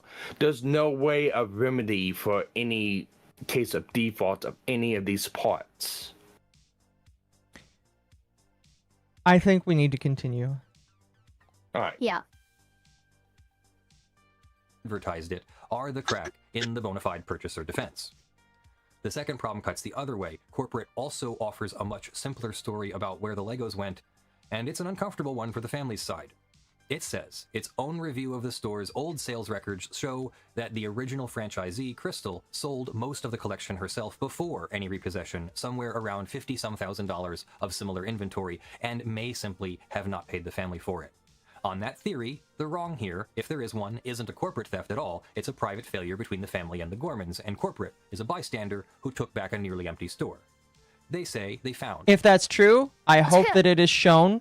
Again, because corporate has not shown this, and because they have been showing less information. We actually have video of them seizing the franchise location, and in the background, we see the shelf stocked, floor to ceiling with Lego fucking shit. Not the only franchise owner shows a picture. They had to rent out a special. They had to actually. There's a second room, like a showroom, and that was just filled with Star Wars stuff. And during the actual repossession that we saw, if it was truly a mostly empty store, the shelves would not be stocked with all the Star Wars shit. Pretty much. In addition to that, like there's been some pictures floating around that have the specific stickers that were mentioned as stickers that had his stuff that marked his sets. So yeah, and that's what they would do with a consignment. They'd have a special sticker with a color on that sticker, and any box that they put that sticker on would be associated with Brian's consignment. Yeah. Now, and I'm not seen this yet, we might see in this, but there's also been a Yeah, claim. shows were stalked, and Crystal was actively talking about the consignment and how it still had quite a bit to go before it was complete, and how corporate literally mentioned they would take on the liability of that consignment. If this was truly an illegal consignment not approved by corporate, that would have been an immediate issue, and they would have shut it down then. Yeah, and there was also a claim. Inconsistencies with BAM's claims as to what we've actually already seen. Pretty much. And there was also a claim, I don't remember where it was, if it was one of Ben's videos, something like that, but there was also Lego sets that were off premises because of issues with Allegedly, yeah, I remember that too. Yeah, so I don't know exactly where that claim came from. I've been waiting to see that one, but it's like, you know, in Dad's case too, is like, who owned the storage? Was that approved? Now, the depressing thing property? is, and Legal Mindset has said this as well, possession is 9/10 of the law, which is why this is such an uphill battle for everyone. Yeah, and why that $20 piece of paper matters. And yeah. Okay, we still appear to be live chat. Let's continue, because this... Hiccup again? No, I'm just making sure, because I was, like, worried that it wasn't live anymore. So, let's continue. Less than $5,000 of Star Wars on site when they walked in. The Gormans tell that part differently, and their version is more careful than you'd expect. In their lawsuit, they don't deny the collection had been getting sold down. That's the point of a consignment. You sell it piece by piece over time. By their account, roughly half the collection had been sold before the takeover, and the proceeds for those sales had been paid to the family.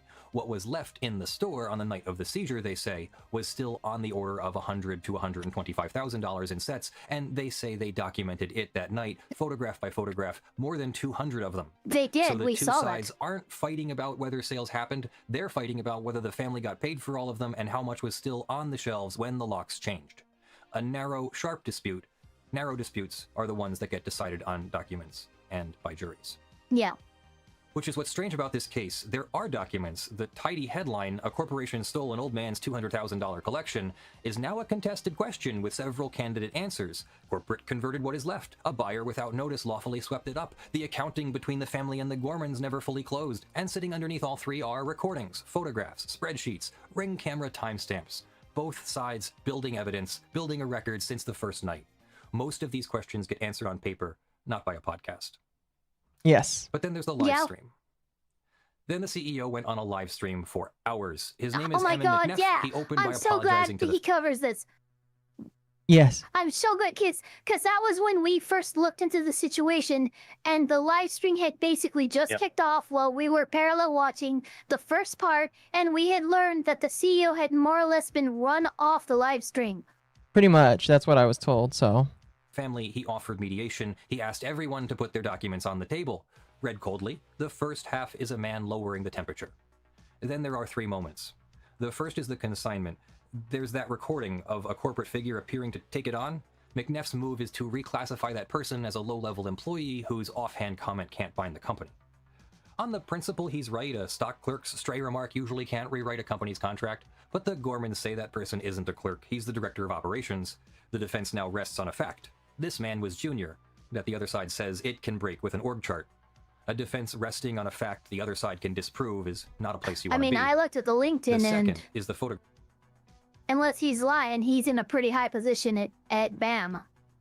Which would say that they're just trying to... I don't know why they would lie about that, but yeah, he was in a decently high position. That's a very... The lie there is very clear, and it's, well, a junior associate couldn't make that kind of a claim, or couldn't make that kind of assurance, but absolutely senior management of any kind could, and that's what they're trying to separate from. Yeah. That's fair. Graphs.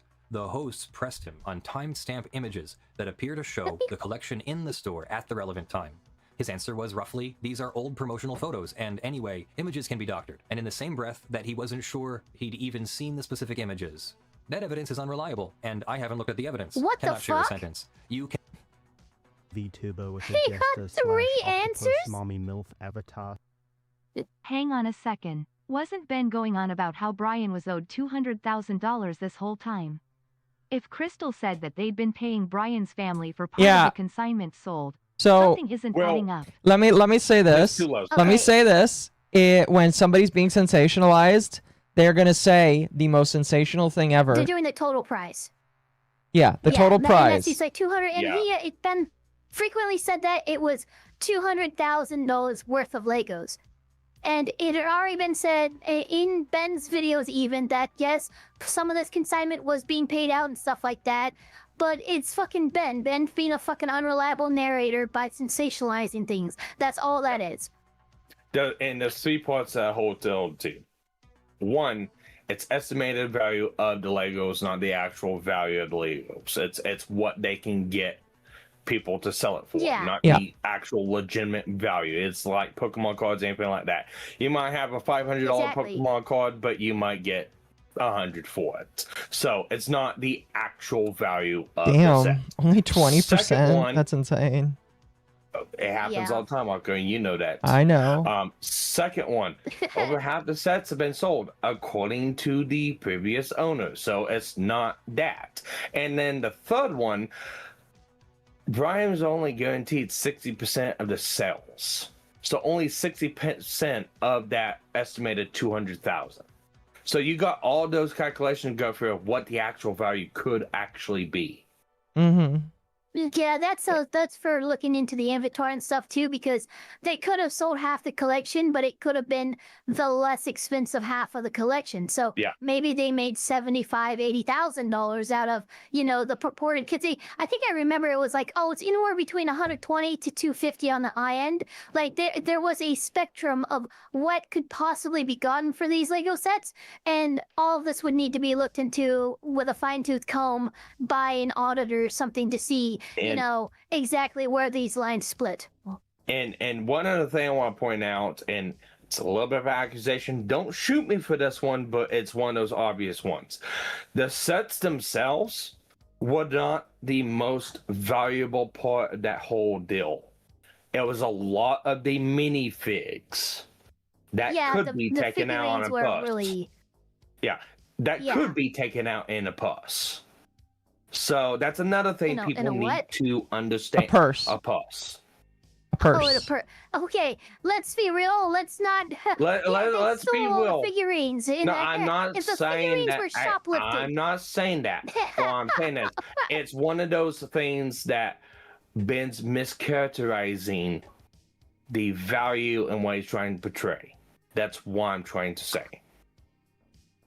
Well, look, I know Ben's going to undervalue the value of the collection. I know Ben is going to overvalue it.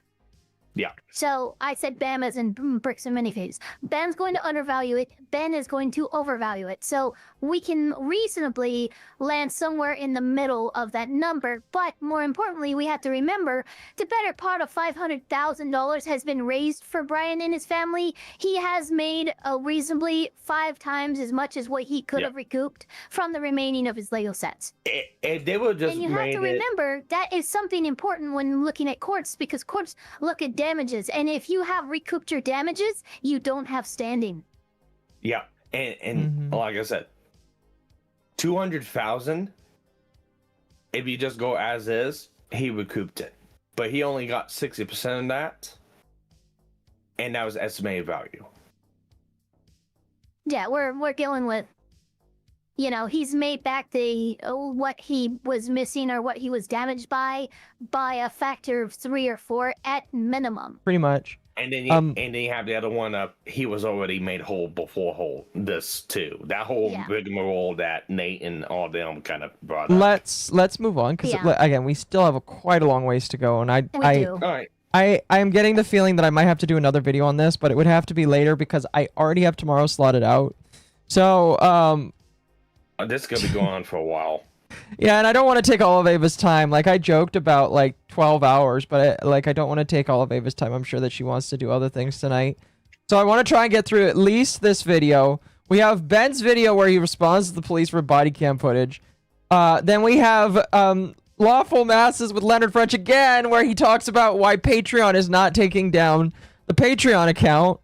And then we've got Ben talking about the unredacted police footage. Oh my god. Yeah, okay, that's fair. We have a lot. We have so much to go through, and I haven't even gotten... We don't even have a third video yet where he talks about the felonies that they're trying to put on him. So, let's continue. Can attack a piece of By the way, I'm not complaining. I'm just stating there's a lot of shit to go through here. evidence, or you can admit you haven't examined it. Both at once reads as a guess. The third, they asked him a simple question. Knowing what you know now, would you settle, pay the family, make it go away, for the sake of the franchisees getting hammered? He wouldn't answer. He gave a speech about integrity. When there's litigation in the air, the reason a lawyer keeps a client off of live, unscripted interviews isn't a belief that the client is guilty. It's that everything said becomes evidence, and evidence runs in one direction, against the speaker. You don't win a lawsuit on a podcast, but you can lose one. A few days later, corporate put out a written statement that made the same settlement point cleanly. A lawyerly version of "we won't pay off a campaign we believe is built on harassment." Same idea the CEO fumbled live. The difference is that a lawyer wrote the second one, and nobody can write a live stream in advance, because that's not what a live stream is. The written statement wasn't the whole plan, though. The lawyers weren't only drafting press releases. The countersuit. Set aside for a moment who's right. Look at the decisions as decisions. By the family's account, this was a consignment. Corporate never paid for the collection. Returning it would cost essentially nothing. Against that near-zero downside, a brand that by its own press releases did over $95 million in revenue, now integrity, under yes. videos with millions of views, review bombing, franchisees reportedly threatened, a leaked internal memo. For weeks, the company looked like it was choosing the expensive road over the free one for no reason a lawyer could see. That reason arrived this week. Corporate didn't just defend, it has now sued. The case is BAM Franchising and Others versus Benjamin Schneider and Others, filed in Utah's 4th District Court in Provo, and by Dentons, one of the largest law firms on the planet. You don't put Dentons on a Lego dispute unless you intend to spend. The party list tells its own story. Are you familiar with those lawyers? That's a big law firm. Yeah. Well, I was trying to tell you this the other day. I don't know if you were seeing my messages or not, but yeah, no, BAM's got like one of the most biggest and most reputable law firms on this whole fucking deal on this side. They are paying a lot. I mean, a lot of fucking money on this. Doesn't really look good for them. And the reason why I say that is only because of the recording we have. We're gonna drag this out. It'll be it'll be so expensive for you. It's not worth it. Well, it looks like you are staying true to task, BAM.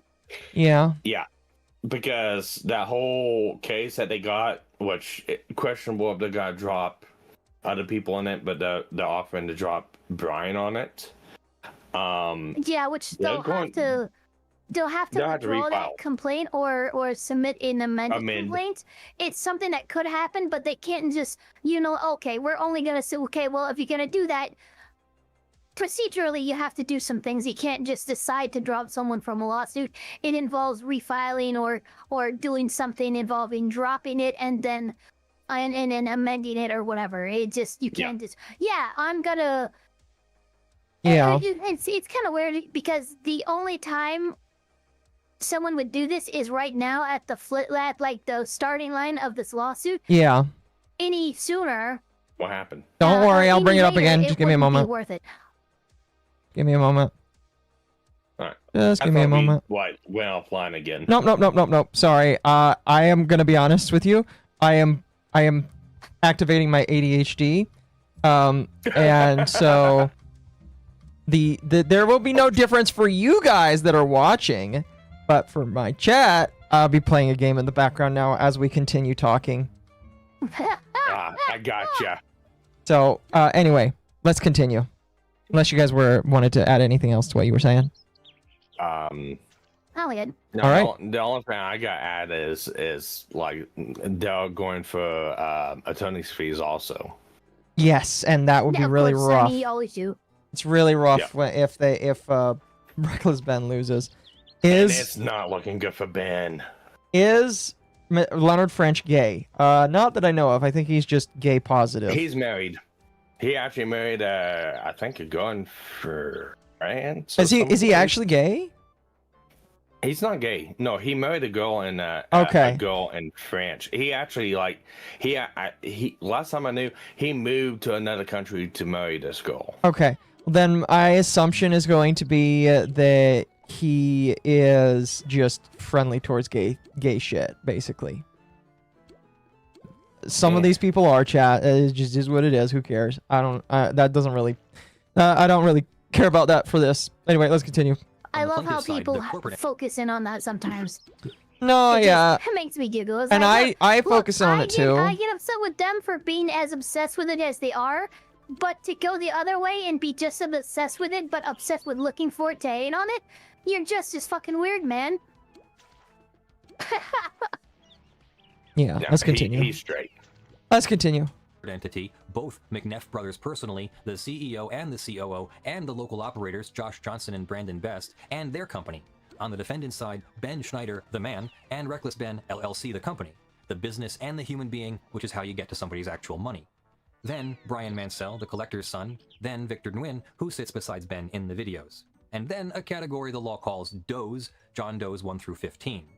A John Doe defendant is a placeholder, a blank seat at the table for someone the plaintiff means to name later, once discovery reveals who they are. You sue the Does to hold the door open. The complaint is specific about who it expects to walk through it. It defines a collective it calls the Schneider Group, which is Ben's crew, his contractors, the people in the costumes and behind the cameras, some of the Does.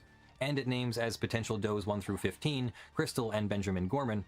The Gormans sued Corporate this week. Corporate this week named the Gormans as future defendants in its own suit. The same two people are plaintiffs in one courtroom and targets in the one next door. Everyone in this has now sued or been sued by nearly everyone. Then there's the claim itself, and it corrects something, including what I said in the last installment and maybe what you've been assuming. For weeks, the word in the air was racketeering, RICO. Against a YouTuber, it sounded absurd, a cannon at a slap fight. And when the actual criminal charges came out, there was no racketeering in them, so racketeering looked dead. But now it's the lead count in Corporate's new lawsuit. The first cause of action is civil RICO. RICO comes in two... Which, by the way, is one of the most insane things I have ever heard. RICO is one of those things that you hear. You hear about RICO very seldomly because it is something that, like, nobody uses. Never RICO. It's never RICO, exactly. It's always downgraded. The shit was brought about trying to break up the mafia families. So... Yeah, I giggled when I heard it. I'm like, oh my god. Yeah, I'm like, holy shit, civil RICO? Okay, then. But if you actually look at it and think about it... evidence under the goddamn sun if you want to prove civil RICO. Like, come on. Yeah, but if you look at it, everything's happened in the coordination, it damn near fits. You have an argument. Yeah, you'd have an argument. It's like one of those things where if somebody says, hey, we're suing you for RICO, civil RICO, I'm like, oh boy, I hope that they're wrong. I want to put this out there. If Ben didn't put his videos out, they probably would not have that claim. No, probably not. No, the videos are just enough evidence that RICO could exist, and, you know, they'll be able to obtain that through discovery. Yeah, anyway, let's continue.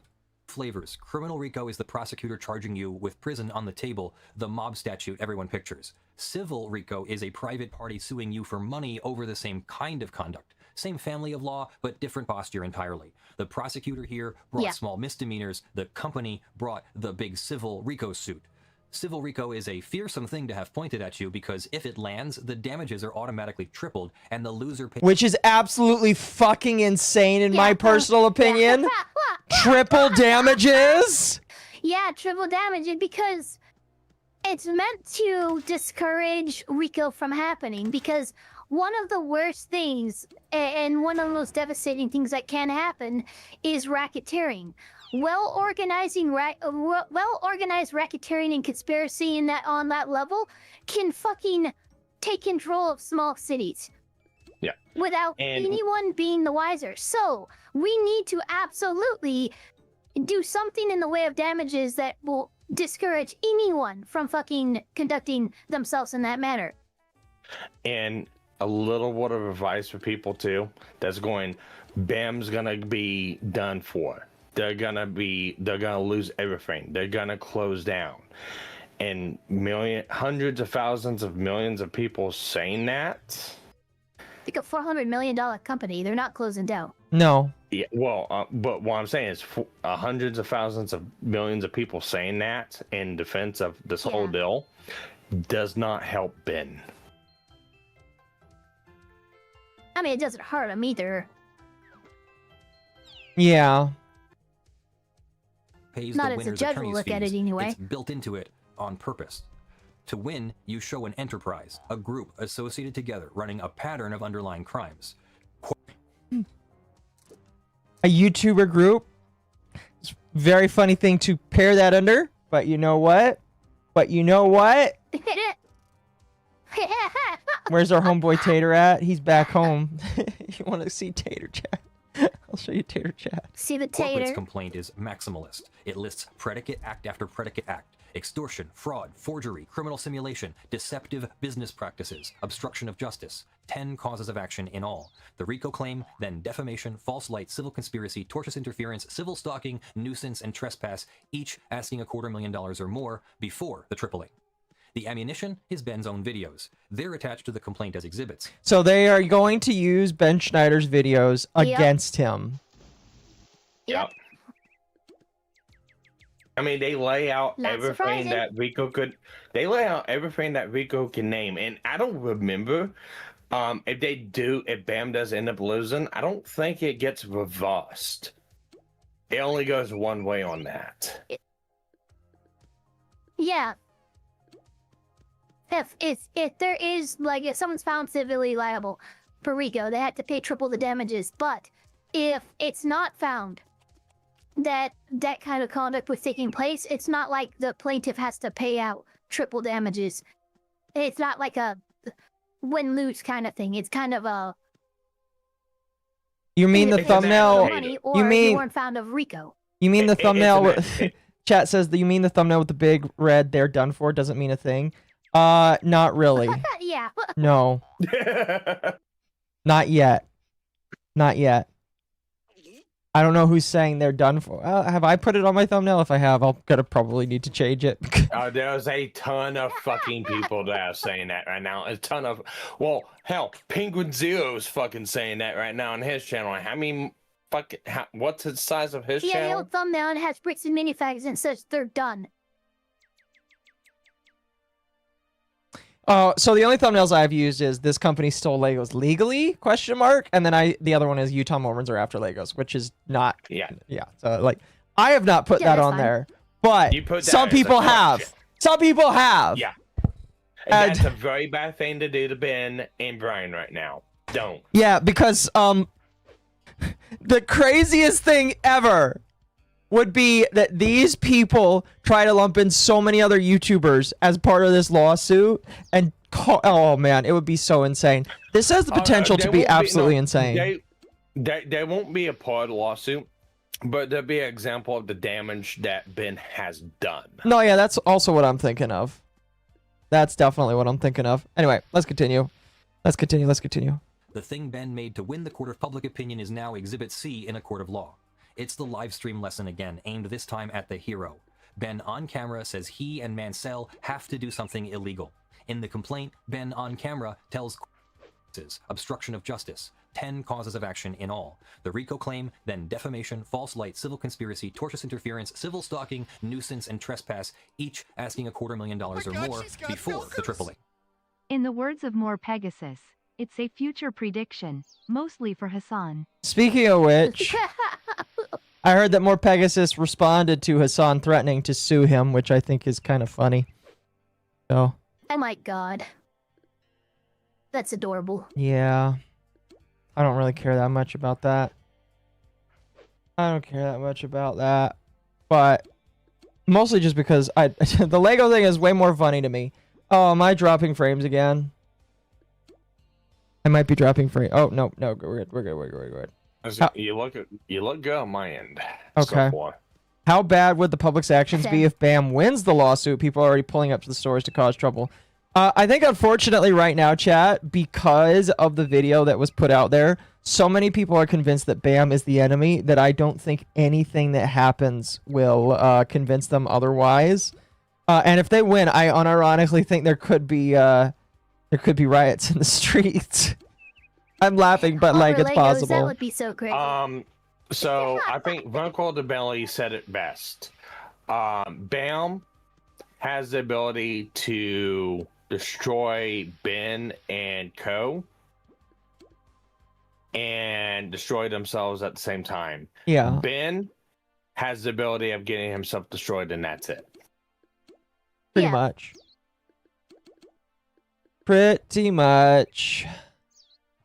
The ammunition is Ben's own videos. They're attached to the complaint as exhibits. The thing Ben made to win the court of public opinion is now Exhibit C in a court of law. It's the live stream lesson again, aimed this time at the hero. Ben on camera says he and Mansell have to do something illegal. In the complaint, Ben on camera, Which you should never do, by the way. tells corporate they can do this the easy way or the hard way, and the complaint sets that line beside an image. Which you should also never do, by the way. From his own video of an explosion at corporate headquarters and calls it a threat. Ben on camera narrates a switcheroo, a friend dressed identically so the police arrest the wrong man, and the complaint files it under obstruction of justice. The disguises, the fake delivery uniform used to get a signature, the deep faked apology video, the fake raffle, the we steal from old people company. Every stunt that made the original video delightful is re-indexed here as a predicate act. The spine of the extortion theory is a single alleged sentence. Corporate says that in a recorded settlement call, the Gormans told them that unless corporate... Obviously, Thank you. It's a bad example because it's a lost cause. Yeah, Hassan has no legal standing, and is never getting into Singapore. I am very jealous of how strict Pegasus's country's immigration laws are. Well, maybe we should... I don't know. Ava, are you familiar with theirs? I don't know where he lives. Singapore? Singapore, yeah. I have no idea. I know New Zealand is also really Fair very enough. strict. I'll ask. I'll Singapore ask. might be something you can ask Andrew about. I was gonna ask Andrew because he's a passport bro that likes the lady boys. So He's a passport bro. Well, he's been to Singapore multiple times, according to him. That's Has his he? own Has he voice. been there for the lady boys? For the lady boys? Oh fuck! All right, let's continue. Paid a $300,000 demand, they would, quote, not be able to control the documentarian from releasing damaging and doctored videos. If that sentence was said and recorded, it is the most dangerous sentence in the saga for Ben's side. It is what lets a court recast a journalist's pressure campaign as the muscle of an extortion conspiracy. It is also the thread back to the Gormans. It's why they're potential does. Now the other side of it, because Civil RICO is the largest hammer in the box, and judges know it. There's a long, tired tradition of plaintiffs dressing ordinary defamation and harassment cases in RICO's clothes for triple damages, and a fair share of those claims get thrown out early because a business dispute is not a crime syndicate. This one may get trimmed the same way, but it is not a joke filing. It is a serious, well-funded, 10-count complaint that has turned Ben's greatest asset, his footage, into the other side's evidence binder. And then there's the order. Remember the leaked memo where corporate talked about getting the videos pulled down? The same day it filed, corporate asked Judge Tony Graff for an emergency restraining order, and the next day, the 28th, he signed it. That is insane, by the way, that a judge can restrict your freedom of speech like that just because a company has asked for it. Without, by the way, the fact that Ben gets to respond. They did that before Ben could respond. That is insane, in my personal opinion. Well, I mean, did the people at the end request like whistleblower stuff? Request what? There's a process. Whistleblower. That would be considered underneath whistleblower, wouldn't it? What? Leaked internal corporate emails? No, I don't know. no. That's not what I'm talking about. What I'm saying is like the judge has filed for an emergency restraining order, keeping them from uploading videos, which is insane to me. Well, I feel like that's a violation of your freedom of speech. Well, what I'm saying is Well, look, Linda your freedom of was speech because of that. protects you from being prosecuted by the government over what you say. You're being told not to say this because it's violating the rights of another citizen. Otherwise you'll be fined. It's not the same as, you know, violating your right, throwing you in jail over what you said. So there's a little bit there. It's kind of like the reason why, you know, as controversial as it was, some Republican judges had to gag order Trump during his cases because he has a tendency to talk. He does, yes. And when you talk that much, and there's ongoing court cases and stuff like that, it's just like, look, talk all about it once it's done, but you are in danger of obstructing and muddying the waters of justice by fucking talking about it, uploading, doing also. No, I'm going to ask that you do not upload anything regarding these people in relation to the case until we can figure everything out. Then that gag order gets lifted. But that's more or less all that's happening here. Fair. What is the scope of the TRO? I don't have it, so I don't know. I'm pretty sure it's most TROs are pretty narrow, and I'm pretty sure this has to do. But Ben can't upload content, targeting Bam or maybe Brian and not Brian, no, excuse me, Brandon and Joss, etc. That's probably the wording of the TRO. Yeah, most likely. But what I'm saying is what Linda French said and how that came about. Is like after the leaking of internal emails from the company, that's when it went to a judge and then they ruled on it. Which, again, a corporation is considered its own entity and they do have just as much rights as a regular person. Yeah, a judge just recently ruled, I forgot where, but corporations are allowed to vote now. Interesting. Anyway, let's continue. Before Ben's side ever entered the room, which is what ex parte means. One side in an emergency before the other side is heard. Much of what the order does is ordinary. Stop making death and bomb threats, stop publishing home addresses, stop doxing. Stay 1,000 yards back from the stores and the homes. Quit impersonating delivery drivers and police officers.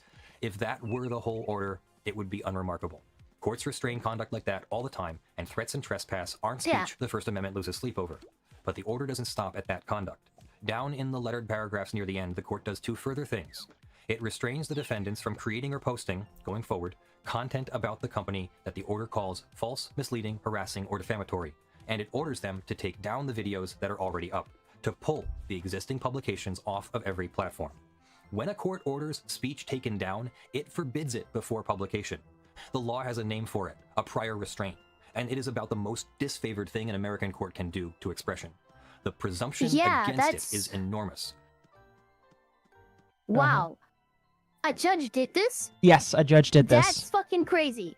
A judge did this. That's actually fucking crazy. I'm sure Saper can fucking back me up here. Oh my god, she's got That is insane. Don't know how Eva feels about art, but I made a piece of her. I don't really see art of her. I posted it in your Discord. Alpha Ava is completely fine with AI art. Thank you for posting it on my server. I'll have to take a look I've at gotten it. shit for being okay with AR art before, so. Oh, so are you not okay with it? Very cool. I love it. No, what I'm saying is people have come to me saying that they have a problem with the fact that I have no problem with AI art. To which I reply, shut the fuck up, and then I keep doing my lies. Yeah, I lost count of how many times I've made AI art of Ava. I would say you made her too tall, but other than that, it looks just fine. Anyway, I do think it's really good, Alpha Chat. Let's continue. The usual rule going back for the better part of a century is that the remedy for speech you say is false is not to stop the presses, it's to let the words out and sue for defamation afterwards, where the speaker gets to defend them. Ordering material down in advance before any trial has found a single word of it false is close to the thing the First Amendment was written to prevent. Courts have refused to enjoin the publication of stolen Pentagon documents on facts no weaker than a business says these videos defame it. The timing sharpens it. The takedown was granted ex parte, before Ben's side said a word, on a finding that corporate is substantially likely to prevail, a likelihood measured after hearing from exactly one of two sides. And at the end of the order, the judge waived the bond. Normally, an order this powerful, this fast, requires security, money set aside in case it turns out you were wrong and gagged someone you shouldn't have. And he waived the bond for that. Yeah. Okay. I see why people are trying. Oh, the judge is in on it. Yeah, it's just like, what the fuck are you doing? This is not right. This is stuff that does not, look. Saper talk. I have major issues with it. Let's see here. What is this called? TRO? I have major issues with it. The Pentagon Papers made clear that prior restraint is a very heavy burden, especially on addressing a matter of public concern.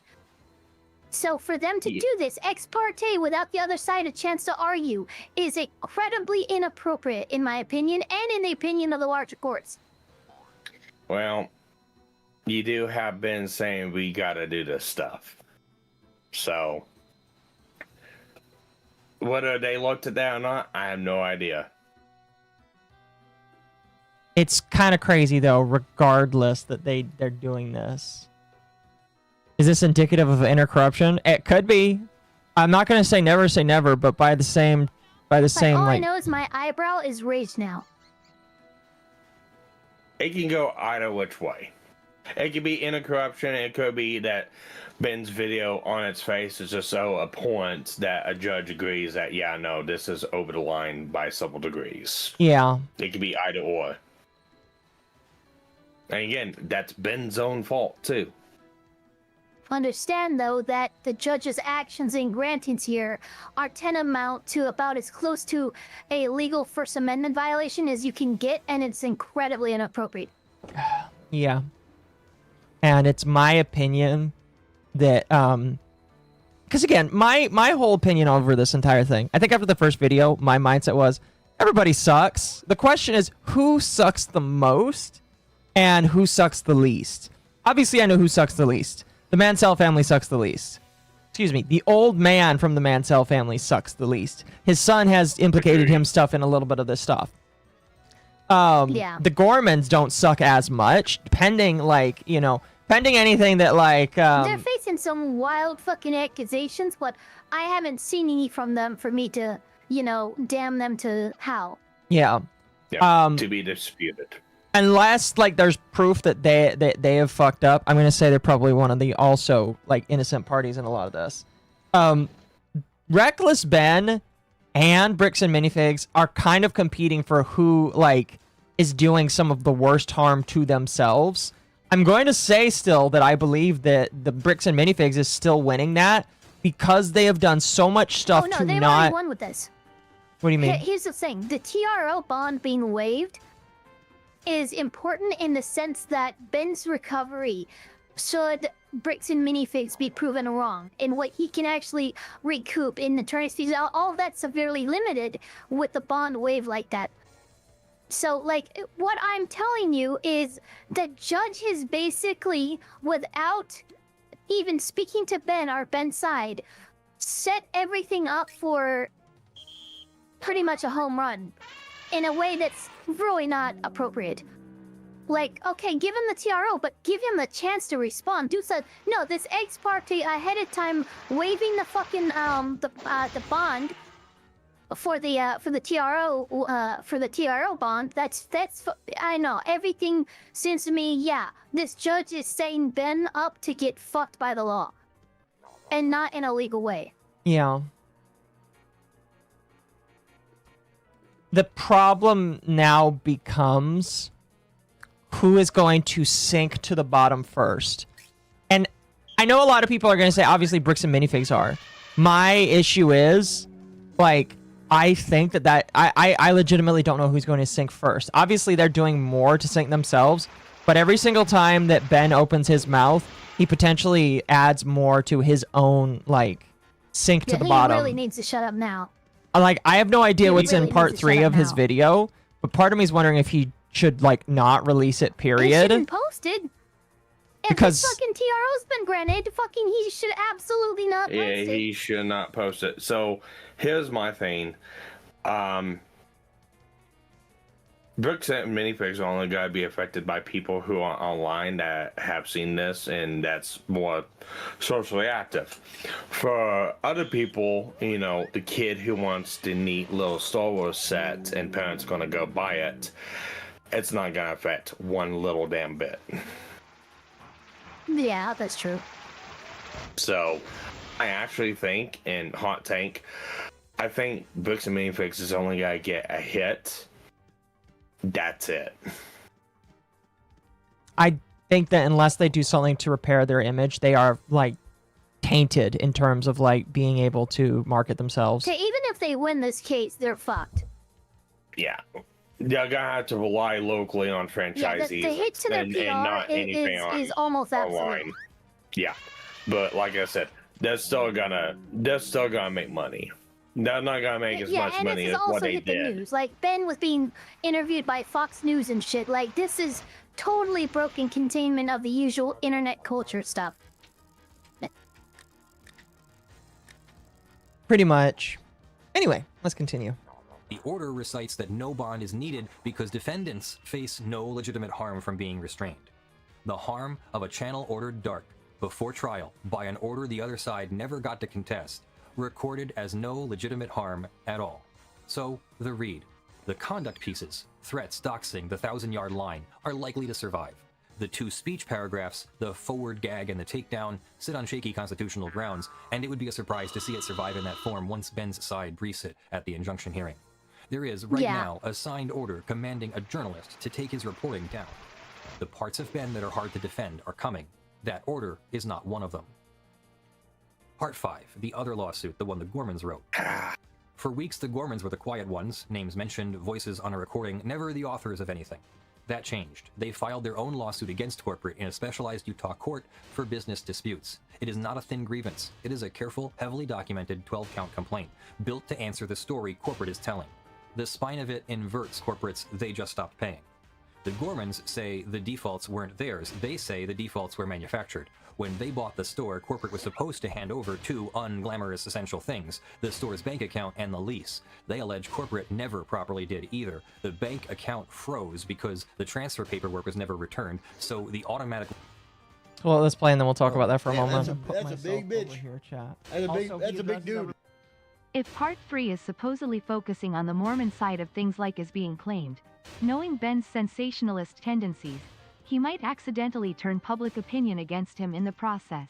We'll have to wait and see. This again, the big problem is this has every way to go like south for him. So here's the problem. If this has been granted, and Ben ignores it, and posts his video. I mean, it's already been posted to Patreon. That's all. It was posted before the That's all they TRO. need.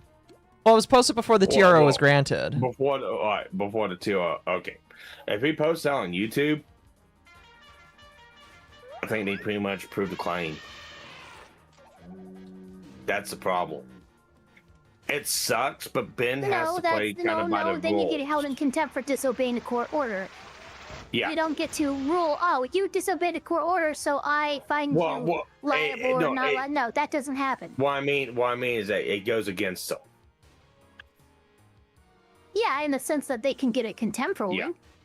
Yeah. But, it doesn't go in his favor.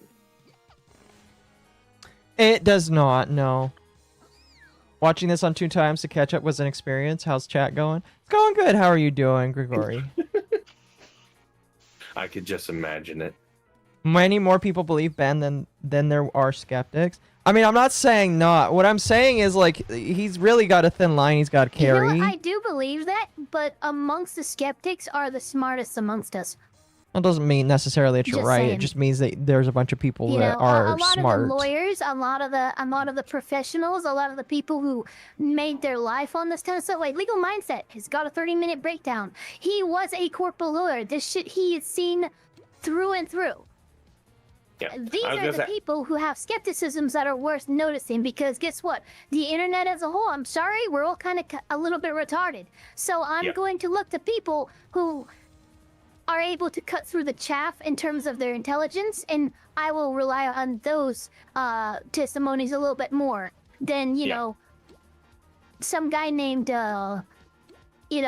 Duke Gutter 69. Yeah. Duke Gutter 69. I had to say something that wasn't actually anyone in our chat, so he didn't feel called out. No, fair. You could just send my name. I don't care. But the thing is I've also seen public sentiment kind of go against Ben. Like I said, at the first of this, when this whole thing's dropped, everyone was on Ben's side until a couple days later, and then people started questioning it. Yeah. And then you get to now, there's a lot more people questioning it. Well, yeah, as time goes on, more skeptics are going to show up. The ratio yeah, for sure. I'm not saying that's not going to happen. As time goes by. The question now is, like, just how is it going to play out? I think the thing that's kind of crazy is there has been so much information that was given literally in a week that there's just been so much information that's been given. Getting more and more. That it was like Jesus Christ. It's almost kind of impossible to keep up with it without doing 12-hour streams. I'll be honest with you. which is why like it's kind of crazy, you know. Anyway, let's continue. We're only 24 minutes into this video, and it's 39. We got this. Come on, we can do this. The lease stayed in corporate's name, so when rent bounced, the notices went to corporate, and corporate didn't tell them. You can't pay from an account you don't control on a lease that isn't yours for problems nobody tells you about. And those non-payments became the grounds for termination. The complaint puts it this way: create the breach, conceal the breach, then terminate for the breach. Wait. I got a question. Go ahead. First off, Pixel, thank you for the raid. Welcome. Appreciate it. Okay, so if corporate held the accounts from them, how in the hell were they able to do business the entire time? I'm going to assume these are accounts to pay to. Yeah, I have no idea. Yeah, there's just accounts to pay to. That's and sometimes they'll Cat, thank you for the raid. raid, I guess. Welcome, thank you. Nice, another raid. Go ahead. But yeah, no, this is actually something I've heard about a few times, and I've actually experienced with a it wasn't a Subway, it was something, and not Firehouse, submarine. Fire subs. Sandwiches? No, not fire subs. But it was one of those subway trains, and that's what he was having an issue where he could not get a hold of his his account for paying rent for that space and stuff like that, and some of the other stuff. And he kept trying to get it from corporate, and corporate was giving him the runaround. And then corporate came out of nowhere, said, "Oh, you defaulted because you haven't paid into this account. We never gave you access to," and they fucked him. So I do know this is something that shady motherfuckers will pull from time to time. I'm not saying this is, it has happened in this case, but I am saying there's precedence for it. Yeah. Okay. It's just I know from like on our end at my job, it's like the account that our franchise uses, it's everything. Everything's done in that account. Yeah. That account's froze. We can't get ports. We can't get anything. We can't do nothing. So I guess it kind of goes down to what I used to work for Dollar General, and I know that we had two accounts. We had an account for managing inventory, ordering things that we were out of, stuff like that, putting things on auto order. But then we also had another account that was for the landlord who owned the building that we rented from. And that was handled separately from our corporate account, associated with all the inventory distribution and all the other stuff. So there were two accounts for something that I have experience in. I don't know if they would have worked the same way. Yeah, we have an account for like business, and we have account for building overhead. Excuse me. And the business and the building overhead can't be interchanged and all that good shit. So it kind of comes down to what that account's used for. Anyway, let's move on. Operations admitted the key piece on tape. On a recorded call, they allege he said of the lease is technically in our name still. If the recording is real, that is corporate's own operations chief confirming the exact failure the Gormans say manufactured their default. The live stream lesson once more, this time pointed back at corporate by the people it repossessed. There's more on that recording by their account. When the husband asked whether corporate's approach sounded like grace, the operations man said it sounded like a threat. In a way it is. He warned that if they fought back, he'd make their lives shit. When they raised the consignment, the old man's Legos, he waved it off as the new operator's problem. The new owner takes on all that liability. When they later worried aloud about going public, he reminded them there'd be legal consequences if they defamed the company. Each of those, if the tape is real, is a line a litigator dreams of catching the other side saying. Then the piece... Yeah, what did I say, everyone? I said if I was a lawyer and I had access to that fucking video, I am going to be the cockiest motherfucker in court you've ever seen. Oh, it would make me come all over the place. Because you have handed me a fucking gold mine. It would make me come all over the fucking place. Yeah, no, seriously. See, I'm not joking. As a lawyer, holy shit, thank you. You just made my job so fucking easy. It would be absolutely fucking amazing. Yeah. I would pull on some Better Call Saul swagger in that argument. It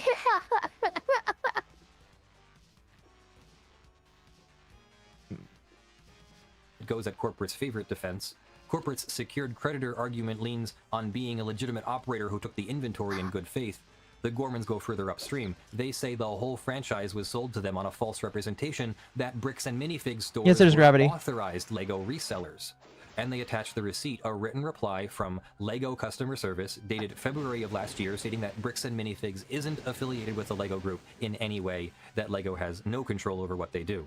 Corporate's own franchise disclosure document, the Gormans note, admits LEGO does not sponsor, authorize, or endorse the chain, while the marketing out front sold the opposite. That's the foundation of their fraud claim that they spent their savings on a LEGO franchise LEGO never blessed. It's also why the careful habit for you and me has been to write LEGO dispute lowercase and to keep the actual LEGO group outside of the frame. They've now said in writing that they belong outside of it. On the collection, their complaint is the most precise account we have. They say it started around $250,000, that about half had been sold and paid out before the takeover, that what remained the night the locks were changed was roughly $100,000 to $125,000 in sets. The consignor, they say, had tagged every consigned item with his own identifying stickers, and after the takeover, the new operators peeled those stickers off. They pled that as intent. You don't remove the ownership tags unless you'd rather... Which, by the way... Oh, no! Again... Hell no, that is so not okay. If Bam did that, holy fucking shit. I think, again, it goes without saying, all of the parties in this are so dumb. Everybody is just retarded in this conversation. Like, again, I am willing to just say everybody deserves to burn, metaphorically, in Minecraft. Yeah. The amount of retardation from all parties. It's just, unfortunately, for Bam, they are the most retarded out of all of them, in my personal opinion. And so, because of that, like, every single time you're like, oh, but Reckless Ben did this, Reckless Ben did this. Then when you listen to this, you're like, I kind of just want them all to burn, you know? I don't really, like, if Reckless Ben gets charges for the stuff he did, that's fine. He admitted he was going to do illegal shit. We all can acknowledge that. Fine. But, like, hearing this shit, you then go, you know, I kind of just want everybody to burn equally then. Agreed. I'm, like, in my head, I'm just like, you know, I'm kind of just fine with everybody burning. I don't want people to break the law in order to, like, make the law whole. That's not how the law works. But by the same token, I kind of just want the Bricks and Minifigs people to burn. A brick by brick. Exactly. Brick by brick, I want them to burn. Metaphorically, in Minecraft. You know, brick does have an ignition point. I don't feel like that's an unfair thing for me to say. I feel like all sides have just been absolutely insane. And it's really just who is going to sue each other. Stance. Who is going to sue each other into the ground first. Anyway, let's continue. Either no one could tell whose goods they were, and they make Corporate's accusation in reverse that Corporate told the consignor the Gormans had stolen the sets, and that a recording catches a new operator saying he'd just called Corporate in Utah and been told to make exactly that accusation. The slander they allege was scripted from headquarters. Which, by the way, is absolutely insane as well. If they actually caught on footage the Corporate saying to do that, the amount of shit that allegedly is caught on camera by the Gormans is so insane that if any of it is at, like, I mean, there's already enough shit where I feel like Bricks and Minifigs have toasted themselves with the footage they have. But if a lot of this shit is, like, actually recorded, I mean, what we've seen so far, I'm already kind of like on, you know, Crystal and them side, regardless of how weird they decided to do their piercings. Mm-hmm. But regardless of that, I'm sorry to say, like, what I've seen produced by them is already on a mark of like, oh yeah, I'm seeing a shady corpo doing shady corpo shit, and you're telling me you have more in a form of a complaint, which means you're gonna have to produce it. Oh fuck yes, let's see it. Yeah. Now this might strike. This might strike you all as harsh, but I believe everybody in this situation should die. Yeah, no, I agree 100% on that one. How did they get a hold of footage, though?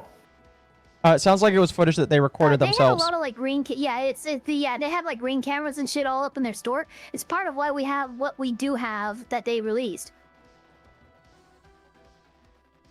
Insert norm clip. They Yes. have the same. Wouldn't they have access to that same footage, or is that their own like security system that they? No, put that's in? all. Yeah, that's their own. Yeah, that's their own security system that they installed at the thing. They probably have their own login and stuff to access the footage from the cloud or whatever. That's I'm guessing what happened, and corporate wouldn't have access to those codes. Litigation is tiring to think about. So much procedural crap, so much bureaucracy, so much to think about. It's tiring when the case is so open and shut. Incredible what money can buy. I know, right? This is why I just don't antagonize people, because I just don't want to get sued by fucking retards. Anyway, exactly. Let's continue.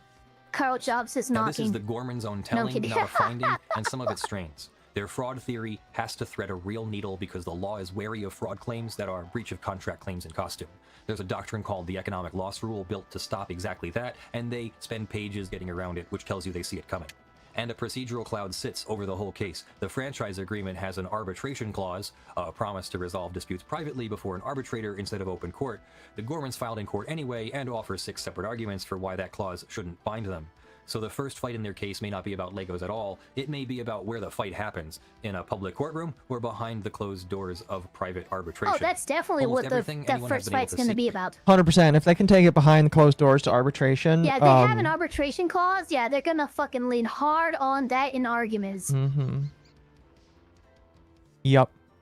In this saga, they've been able to see because it was made public, like in court. So set the two complaints side by side. Corporate says the Gormans defaulted, abandoned the store, and conspired with a YouTuber to extort them.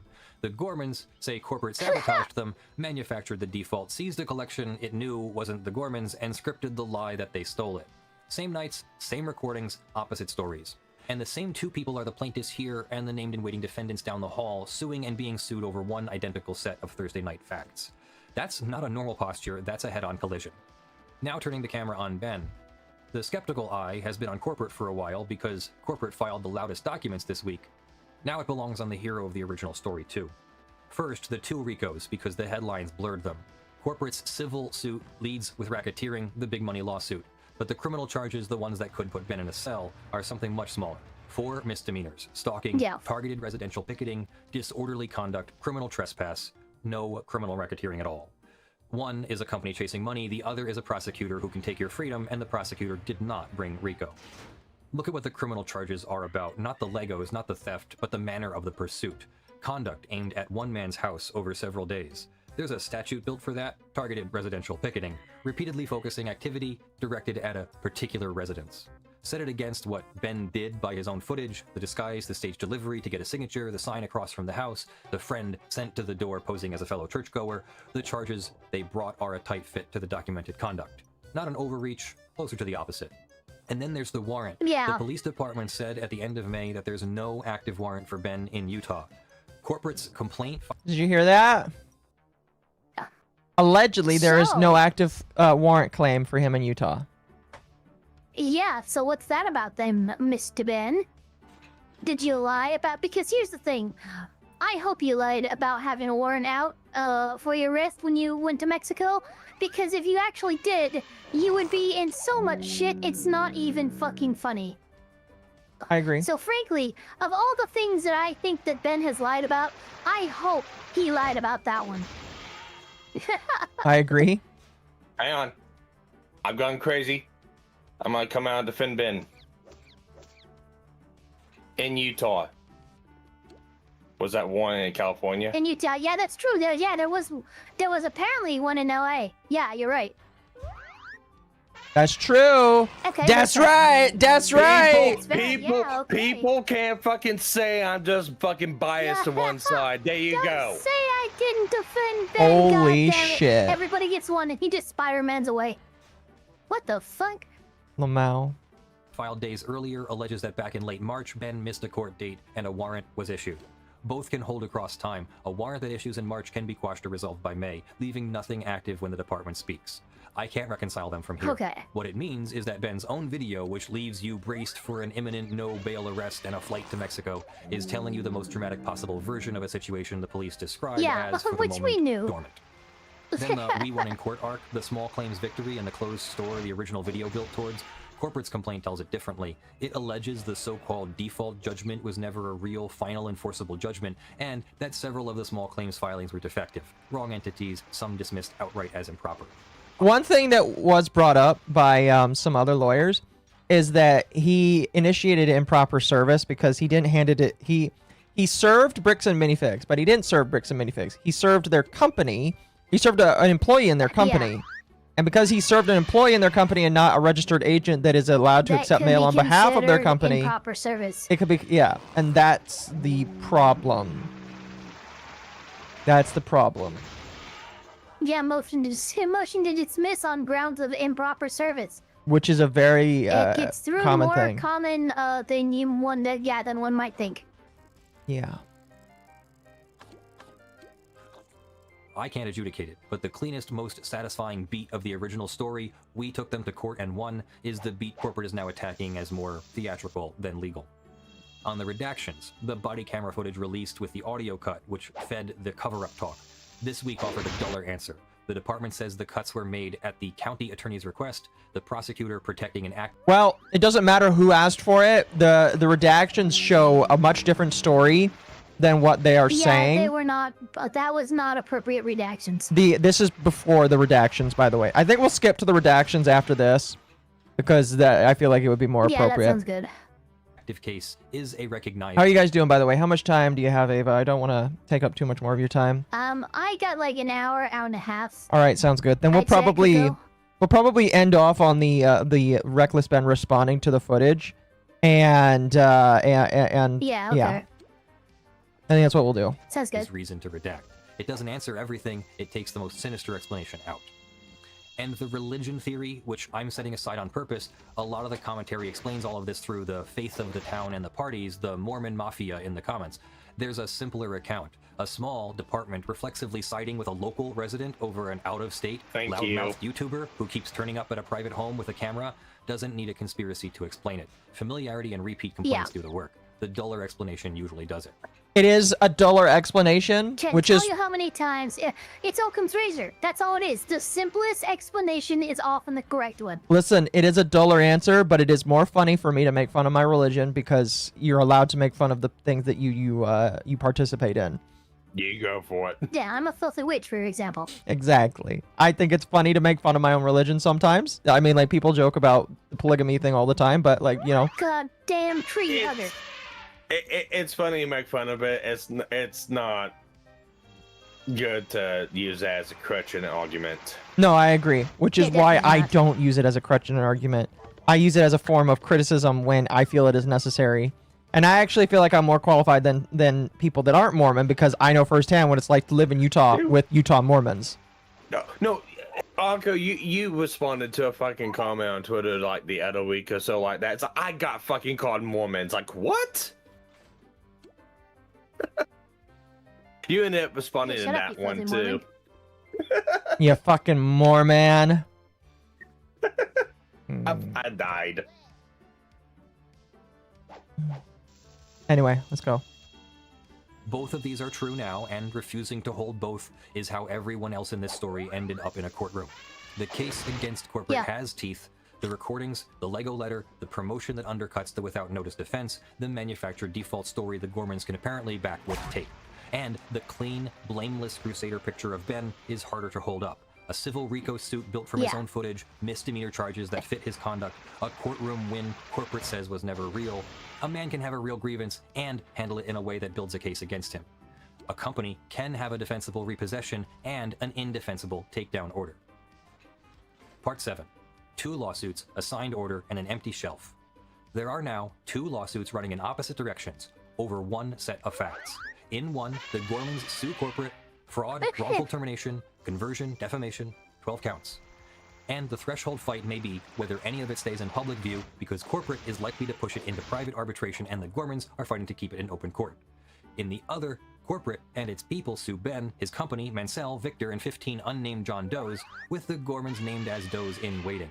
The same handful of people are plaintiffs in one courtroom and defendants in the one down the hall. What's the Mormon angle? The angle is people believe that all Mormons, or at least the Mormons in the area, are part of this grand conspiracy. And while I do believe that because some of them are also from the same church, there could be some like favoritism. I don't think it's as serious as people make it out to be. Yeah, they're good old boys, but it's not a religious conspiracy. Yeah. I really don't think it is. Yeah, I just don't legitimately think that. Over the top of it, a signed ex parte order that doesn't just keep people back from the stories, but commands a journalist's videos taken got down. 29 a criminal docket with 4 policemen misdemeanors, all and in by the same corporate's account, freaking death and bomb threats handed to the FBI, which, whatever their source, are the kind of thing that moves a judge to grant an injunction, because you can't unring a threat with money. The same order then reaches past the threats and into the reporting, and those are not the same thing. In the middle of all of it, the collection, the thing this was supposedly all about, still hasn't moved. An 83-year-old man's shelves are still empty. Run the choices in a line. Corporate could have returned a collection it never paid for at essentially no cost, and it didn't. The CEO could have stayed off the live stream. He didn't. Ben, with a genuine grievance and a By the way, one of the worst things that CEO did was get on live stream. He is not talking to a reliable lawyer. I cannot believe that actually happened. Yeah. Like, the CEO of any company that makes that much money, like, how did the company not have more control over their CEO? Like, someone in his ear to go, hey, don't go live. What the fuck are you thinking? Yeah. A lawyer would have told him, hey, don't do that, please. Don't talk. Don't do anything. Don't do anything. Why are you doing things? Absolutely. Exactly. That's... I think, and I legitimately think he thought he can come out and get in front of it and tamp it down as nonsense being spoken, not really thinking about what could possibly happen. I think he's more like in real life than on the net. He's not a smart Mormon. Yeah, that's fair. He's not a smart Mormon because smart Mormons would have gone to the lawyer. Just saying. Just saying. Yeah. Real person to fight for chose disguises and deepfakes and an explosion graphic and a company called We Steal From Old People, and handed a billion-dollar law firm a 10-count complaint and the word extortion. Each of them took a problem and by their own decisions grew it. Not bad luck, but a sequence of decisions. Decisions are what the law exists to examine. Folded inside one absurd dispute about plastic bricks is most of a first year of law school. Contract, what the franchise agreement said, and whether corporate manufactured the default it then enforced, property, the bailment, the coat check conversion, secured transactions, the security interest, the bona fide purchaser. Yeah, this is all pretty much year one stuff. That may decide who owns a man's life's work. Fraud in the inducement over a franchise sold I'm sure on a Lego Saper blessing could Lego attest says to that. it He never just went gave, through law school. the civil versus criminal puzzle, and its sequel, The Two Faces of Rico. Criminal procedure in the stops and the warrant and the redactions. A live signed prior restraint, ordering speech off of the internet before any trial. Even arbitration and the quiet enormous question of whether the whole thing gets decided in... You don't like what? Prior restraint. No, I don't like it either. I think that is an extreme violation. Yeah, I really don't like that. I think that's an extreme violation of speech, and the fact that it happened is... that I want to see... The fact that it happened ex parte. Yeah. That's what's crazy. For those that don't know, ex parte means without the other party present in order before it happened. Yep. So. In daylight or behind a closed door. And litigation strategy in every panel. The recorded threat, the live stream, the countersuit that finally made the company's silence make sense. A mess, in a word. And messes are where the law actually shows its work because the tidy version assumes everyone behaves rationally, and then a case like this arises and proves they don't.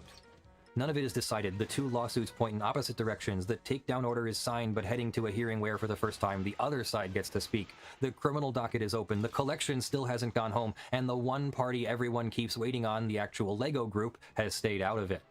The only thing which they should, as far as the record shows, a short note confirming that it has nothing to do with any of these people. That's the beginning of the story, not the end. And I'll keep following it, mostly because I can't help myself. Thanks for watching. Yeah, no, I'm that's Leonard kind French, of the thing about this. Yeah, that's the thing about this entire situation. Trying to move on to other fucking topics, I can't. It's crazy.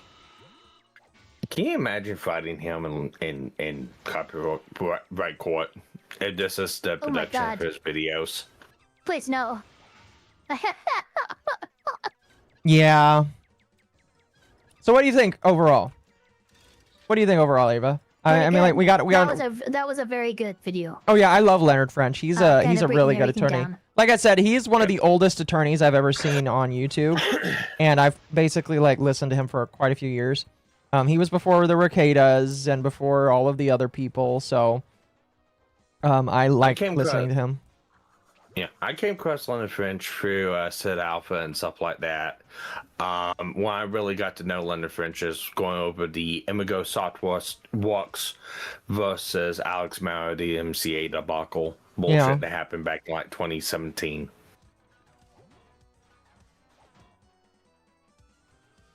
A 1,000 times better than Eagle. I would agree with that. Yeah, So here's what I'll say. Legal Eagle made a video, and he really doesn't add much more to the entire thing. He phoned it in. He fucking phoned it in is what happened. The only thing that he added... He recognized the virality of the topic, and he just... Yeah. He just hit the main points. The big thing I will mention is he says that it is alleged that Crystal had some of the Lego sets in her home, which she returned when that was found out. But there is now the idea that Crystal might have taken these Lego sets and not said anything about it. But she ended up returning it when it was brought up. So it's unknown at the current moment. That is something that came out in his video. Well, you also have the claim of it being in locked storage too, not on the premises. Yeah. And that didn't come from him. That was, I don't know exactly where that came from, but that's been poking up and it's been relevant recently. Yeah, I have no idea. Yeah, but no, Lil French has been screwed over I don't know how many times. He's been around before. He was around before Rekieta, before anyone even knew of fucking Nick Rekieta. Hell, that's how I knew of Uncivil Law before Nick Rekieta, because Uncivil Law was good friends with Lil French a long fucking time ago. And he's just mild-mannered and he keeps to himself. He doesn't get out there do drama and bullshit like that, but he's still like real far back, and he's not. How much do you think that as microphone's loved. worth? That? I don't know. That's a good question. Too much. It's probably he's in Mexico, so who knows? Yeah. Oh yeah. Why does he look like fucking Rod Stewart? I don't know, man. I don't know, but it's really funny. He's using a backdrop. I feel like That's I'm not watching an actual room. Yeah, Look at I the feel lower like I'm right hand side. You can see the crinkles in the in the green backdrop. screen. Yeah. Anyway. Yeah. So this will be the final video for the evening, unless we can jump through it. And then my goal is to read through this, and then I want to read the Bricks and Minifix statement where, spoiler alert, chat, they decided to part ways with Brandon Best and Joshua Johnson. So Joshua Johnson is no longer Threw those guys under the bus. They are allegedly no longer a part of Bricks and Minifigs as a franchise. Their agreement, it sounds like, has been mutually terminated. And they have actually, it looks like Bricks and Minifigs has re-LLC'd the Salem, Oregon location, which would indicate that, yes, they have fully separated Joss and Brandon from the franchises in general. Yeah. So, because of that, there's some interesting stuff. Some very interesting stuff that's going on. But let's go through this video. So what this video is after the footage leaked, after the body cam footage leaked, Ben decided to make this video to show off some of his claims. There is multiple hours of body cam footage. We are not going to go through all multiple hours of body cam footage. I'm not really interested in doing that. You can watch the body cam footage if you would like, chat. In fact, I would encourage you to do so if you're interested. However, the things that Ben shows off in this, I feel like are some of the more important points, and if you're interested in seeing some of those important points, that's what this video is for.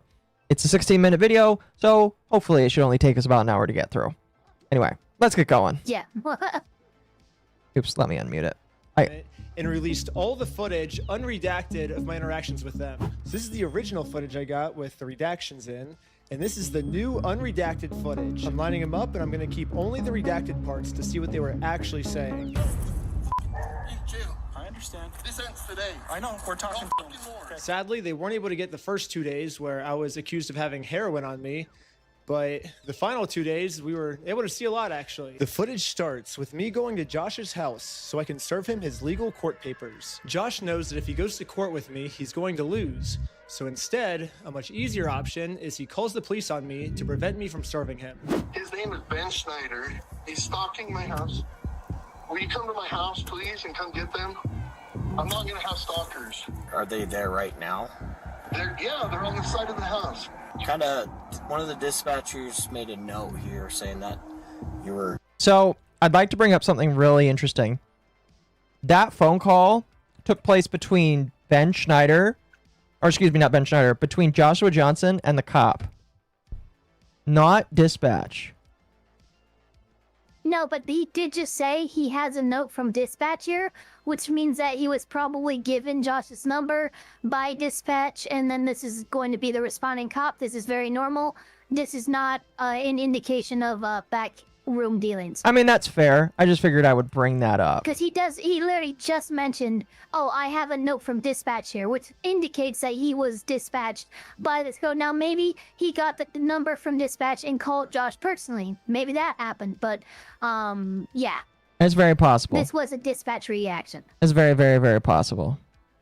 We're gonna shoot someone. I'm done with this. Officer, can you please help me and my family and make this stop? Yeah. The dispatch made a note that you were going to shoot someone. And he has not been arrested. Okay, so the only person I have as stated as making any kind of physical threat is you, Josh. Not Ben, not any of them, but we just fucking heard the dispatch made a note when you fucking made this call to the cops that you were prepared to shoot someone. Yeah, Okay. It's kind of crazy, isn't it? Yeah. Kind of crazy that they'd be like, listen, if somebody's saying that you're threatening to shoot somebody, I kind of feel like he should be investigated too. But like, in what I mean, his state of mind, shoot because somebody if he feels threatened and stuff like that, and I'm sure Utah have castle doctrine, stand your ground and stuff like that. So there is some leeway a dispatcher will give. You know, they're not gonna, hey, he's threatening to kill somebody because they're on this road. No, the dispatch is like, hey, look, this guy's really upset. He's so upset he's threatened to shoot somebody. It's just a note that dispatch wants to make so the cop isn't going in blind. Yeah. Yeah. Well, and you also gotta look. This is 3 months ago. How many more months before this commit a crime unless you charge them with a crime. It's like, no, I'm gonna shoot somebody if you don't get these people off my residence and stop them from doing this. It's like, I mean, they're not on his residence. They're around the corner. and they live in California too. Josh is speaking in a manner in which he should not be to the cops. I think we can all agree with that. Yes. I can agree with that one, but I can also get his desperation too if this has been going on. Oh yeah, for no, multiple I months. understand his state of mind 100%, and his lawyer would have a good, argument there. I'm just saying, his personal advice, Josh, don't threaten to shoot anybody to the cops. That's probably the last person you want to say, That's I'm not a good about to thing to shoot do. somebody to. That's not a good thing to do. It does agree. make you look bad. I Bye. Deal with a guy named Brian Mansell. A year and a half, almost 2 years, she had this consignment deal with him and she never paid him. So right away, Josh is lying to the police, which we can easily verify with all of the metadata timestamped pictures that show that the Lego sets were in the store when Josh took it over. He's hired this YouTuber. Yeah. His name is Ben Schneider. He's Reckless Ben. They sent people in saying they're going to murder our manager. I'm done. I want proof of that. I hope he's got proof of that. Otherwise, it is hearsay. I mean, if they called in, we could get the phone records. Yeah, that's why I'm saying I want proof of it. What the fuck? Yeah, that seems some Josh Brandon hyperbole there. Yeah. As we have Ben Brandon hyperbole, we have Josh Brandon hyperbole. Mm-hmm. Yeah. I just need it. Josh is just as bad as Ben. Yeah. No, yeah, 100%. We're in a court case with them, and we have to serve them legal papers. She is a process server, and she's trying to serve you papers. She's not a process server. Okay. Get the papers. Have They're you- fake have you papers. dealt- They're fake. Go get the papers. Okay. You okay if I bring those over to you? Absolutely. They're fake. Okay. He's like, And they're we fake covered this papers. part. They're fake papers. Okay, can I bring them to you? Yeah, sure. Bro, you're accepting service at that point. That's service acceptance. Yeah, that's what I was just gonna say. Look, we've covered this far. We know that the cop is doing wrong from this point on. Well, let's also be fair here. They've also been served a lawsuit that wasn't to them, that they get defaulted, that they Look, as soon as he accepts the paper, it's the law. The cop has to hand over I and get process it. served. I get it. There is no justification or defense for that one. I can also get why Josh is saying that. Bad on the police. He should have served them. I get why Josh is saying that. Even if they're fake, still serve them. Yeah, still If serve they're fake, you have nothing to worry about. Just 100%. throw them away then, Josh, if they're fake. Yeah. Pretty much. Those papers? Yeah. So this is what you're trying to serve them with? Yes. I wish we could just send him an email. I wish we could just send him a phone call, or the court could send it to him. But this is what we're required to do from the United States court. So we're just following the instructions of the government. He thinks if I just call the cops on me, he can get away with it. But we're showing him like we don't let him get away with his crime. So. Okay. You okay if I give these papers to him? Yeah, for sure. Okay. Hang tight. Are you okay if she just gives you the papers? Oh my God! Why would you do that? Do what? He wasn't asked. He offered it. Yeah, he did. Which he should have. Which makes his reversal so fucking dumbfounding. Like you have the papers in your hand at this point. You've been served. You can drop it at his feet. He doesn't have to touch it. But the one thing you can't do is return the papers to the process server. No. You can tell this is a small town. Yeah, that's Police they operation. don't understand it. It's fine. I get You it. can tell. They've not They know how to deal with this. Get the papers. I've talked to the Kaiser Police Department. There's nothing filed. So no, I'm not accepting service from him. Okay. Absolutely. You are not allowed to deny service. And the fact that they don't correct him. What's super funny, yeah, he's not allowed to deny service for one. For two, you can call a police department to find out if there's an ongoing civil case. No, you have to call the courthouse. You would call the court. Oh, the court clerk. Yeah, exactly. So already, I can tell you with 100% certainty, without beyond a shadow of a doubt, that Josh is lying through his fucking teeth here. Yep.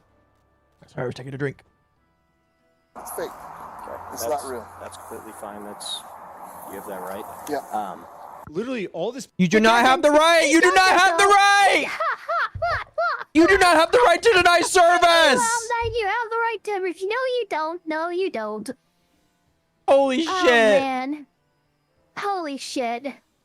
These cops suck, man. I hate them. How does he know it was in Kaiser if it was fake? Yeah, it's a good question too. I mean, that's where what his story is. Has brought up all the bullshit that's happened up to this point. He's like, hey, they tried to get my employees to sign a fake document. He should have rattled all that off. That would made it at least if he'd done that, that would have made this argument better. You're right. Yeah, if he had, but no, it's fake and I refuse service. Is not a compelling argument. Yeah. Police officer has to do is be like, you are served, and then he doesn't even have to accept them. He can literally just drop them. Yeah, but as long as you say you are served, that counts as illegal serving. So why doesn't this cop just do that? Like this whole thing could be solved in literally 3 seconds. Like here, I'll time it. You've been served. Yeah, like literally 1.5 seconds, and this could be solved. This could literally be solved in 1.5 seconds. And this police officer is just purposely choosing to make this way more complicated than it has to be. Make the difference, Ben. You've done the same. Done today. Besides, obviously, talk to as much as you humanly possibly can. I don't like that they're like, what do you want done today? What do you mean? That's really not. What do you mean? You can't ask him that. He's not your boss. What are you doing reporting to him? You can't ask him that. Actually, no. You can ask him that. It's up to the cops to not fucking do that shit. Yeah. Yeah, no, you as a person can ask that things be done, but the cop doesn't walk up to you and ask an open-ended question like that when he clearly has nothing to get them on. That's why he's come to do. What do you want done? Well, fucking if what was needed to be done was obvious, you wouldn't be asking Josh what you need to do. Yeah. Did Ben put that background up to try and hide the fact he's in Mexico? You're funny. Oh. Screen charges. I'm open to screening charges through our attorney. Yeah. Instead of serving these court papers like the police officer promised me he would, this officer would rather screen all possible charges for me to see what random stuff they can make up about me. I'm gonna go talk with him, give him his paper back, since you do not want this. Can I just peek at it? What was that? Can I peek at At this moment, he should have. The officer should have been like, "Here you go. You've been served." At that moment, that should have happened. Yeah. Can I peek at it? Here you go. You've been served. Here you go. You've been served.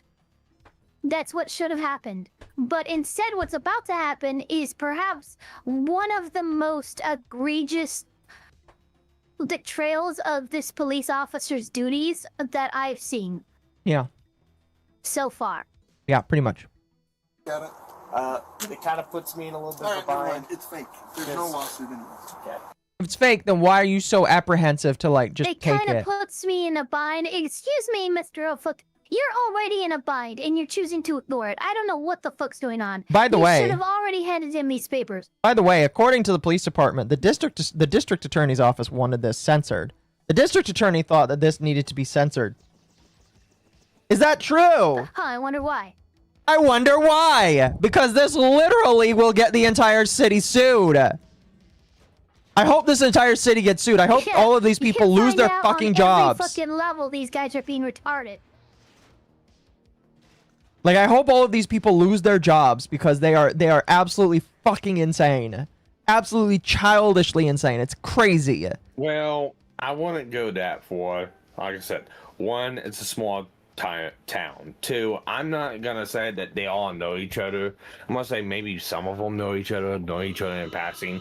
But you also gotta look at it too.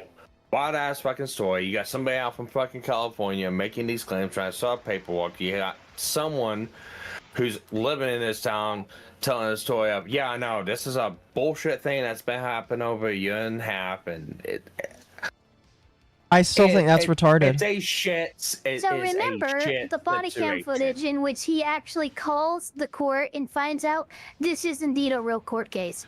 Yeah. No, That's coming up. He's still sure to the paperwork. I'm not really, saying what's he happened shouldn't. is the police is violating the law. He should be fired, and any defense of that is just defense of blatant corruption. Yeah. I see where he came from, but I- no, he I do Listen, too. you I can say that. empathize with his state of mind.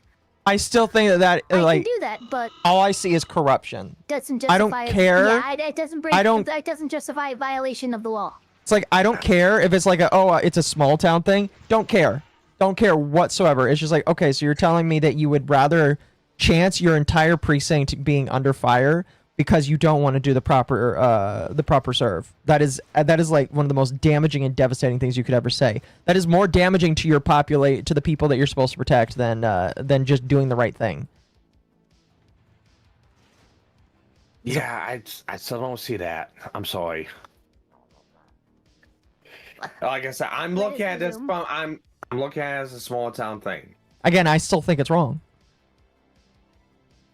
That doesn't justify it. Not in the least bit. That alright. So anyway, I'm gonna give this back to him and trespass her. Because here's the thing, like, think about this logically. Do you think a process server would show up with a guy that's been harassing a YouTuber to serve papers in Utah? Josh knows that if he gets served these papers, it's going to be really bad for him. And at this point, it seems like he's willing to make up any story he can to get us arrested before he gets served these papers. They sent a lady in, and the lady's like, "Oh, I'm going to murder you," to Amanda, the manager. And now, Josh has just committed. I want proof of that. We should have. What? We know that there's cameras in that fucking bricks and minifigs. I want proof of this, please. That's a crazy statement. You're telling me this lady, this prostitute. Okay, whatever. Well, let's continue. Jesus, that was a wild accusation. I want proof of this. There must too. be proof of this. There has to be. If it exists, then obviously Ben deserves like the utmost. He deserves to be like torched under the law. But if this is not true, this man is lying to the police. It's absolutely fucking insane. Well, I mean, who would fall responsible? Would it be Ben or would it be the girl who went in and did that? Mm-hmm. Why are you believing Josh?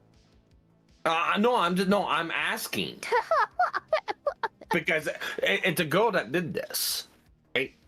Who would be responsible? Would it be Ben or would it be the girl? Which is crazy. That's why I'm asking. Utah now, and Salem, Oregon is where the store location is. So are you alleging that this lady they just met came with them from Salem, Oregon, after threatening Amanda? I don't think he's talking about the girl. I don't think he's talking about the girl that's with him. I think he's talking about a different just a different event. Yeah. But my overall question is like, would Ben be held liable for that, or would it be the girl that made the threat? If that is the case, that was why I was asking. Depends on it depends on a multitude of factors, honestly. They'd have to verify it ever even happened. And how do you do that? You got to figure out who actually did. Recording or a video or something like that. Yeah, it would start first with a recording. Right now, all we have really is hearsay. Josh just said that somebody else went in and threatened to kill someone. Okay. That is quite literally hearsay. We have no idea what the fuck that means or whether it's verifiable or anything. If you were somehow able to verify it, it would be easier to get the girl, but not Ben. But you could technically go for the harder get, which is getting racket, like a criminal RICO, criminal conspiracy. Yeah. So, and the lady was acting as an agent of Ben in that conspiracy, but that would be much more difficult to do. I agree. But that would be underneath a criminal penalty. It's hearsay and but that would be criminal conspiracy, yeah. If they could somehow prove it. Yeah, the proof is... Also, where's the police report? Yeah, I'm sure there'd be a police report, right? I'd hope there's a police report. Look, if I'm Amanda and I'm sitting here at and some lady comes in and threatens to kill me, I'm sorry, I'm calling the police, I'm making a report. Yeah. And that's another thing, too. There should be... If this is legitimate shit that Ben's and his crew's been doing, there needs to be documented and, call the police, make a report. Especially think about it this way, right? He himself has admitted that this is a prolonged, sustained period and cycle of harassment. At some point, when recognizing this pattern, you would know to start recording yourself, start gathering evidence yourself to prove to the police that he is stalking and harassing you. The fact that we just have your word with no evidence otherwise that I assume any reasonable person would have begun to gather if I've been harassed for fucking days on end by these people. Well, I mean, Ben did put out a video. There's a lot that could back up his claims that he's not providing that is making them much, much more weak, in my opinion. Yeah. Well, Ben did put out a video a few months later that kind of does substantiate, there has been prolonged harassment. Anyway, let's continue. A felony. Lying to the police officers about a false threat I made to get me arrested is super duper illegal. He called the store a billion times, threatened the employees. He does not want the paper. So He's not want the papers? Here's that back for you. Okay. I'm not sure what this is. I've never seen something like that. To be honest with you. These are court papers. Okay. Have a good race your day. Okay, see ya.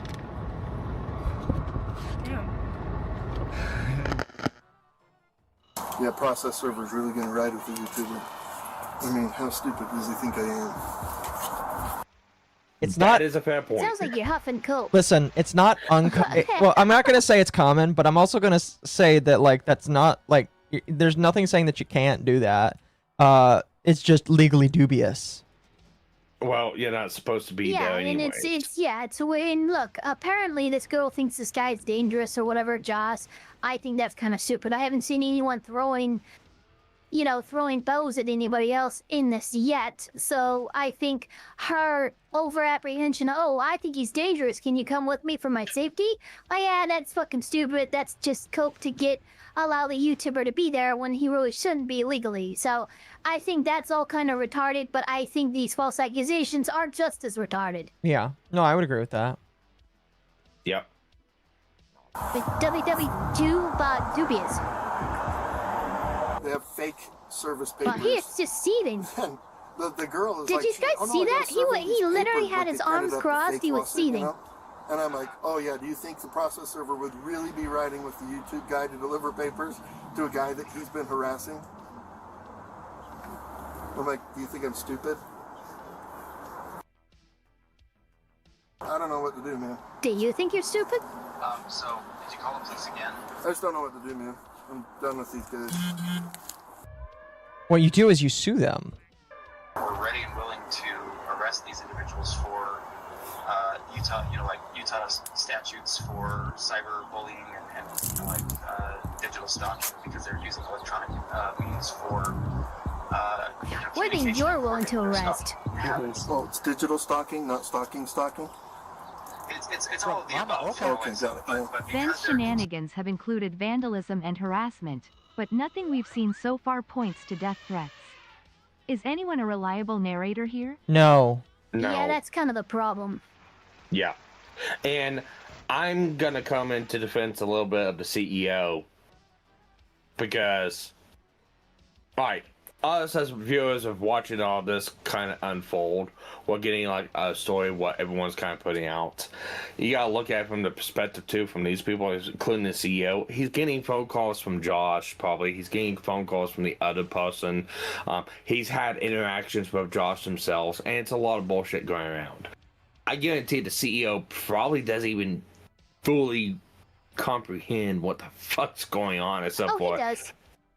Oh, he does. Well, I saw his reaction. I saw some of the claims he made, including, "Oh, that store gets a lot of break-ins. I don't even know if the Legos are still in there." No, the CEO has his hands fucking dirty as fuck with this shit. No, I'm talking about this conversation right here. Oh, with this conversation, what was weird to me is like I think he meant he wants to call for the arrest of them for these things, but he said we're going to arrest them doing what, the Pinkertons? I know what he meant. I just say it was funny how it came out phrasing. I was gonna say that claim kind of backs up the other claim that came out, and I don't remember where the fuck it came from. I want to see where the fuck it came from. That's the reason why Crystal moved the inventory to the fucking storage warehouses, because it had a habit of getting broken into. Again, we'll have to see. Yeah, that's one of those. Yeah, one of those. I just know when the CEO has made multiple claims about the existence of the inventory, not having it, swearing to God that they'll return it, or then, oh shit, there's a lot of break-ins. We don't even know if it's still there.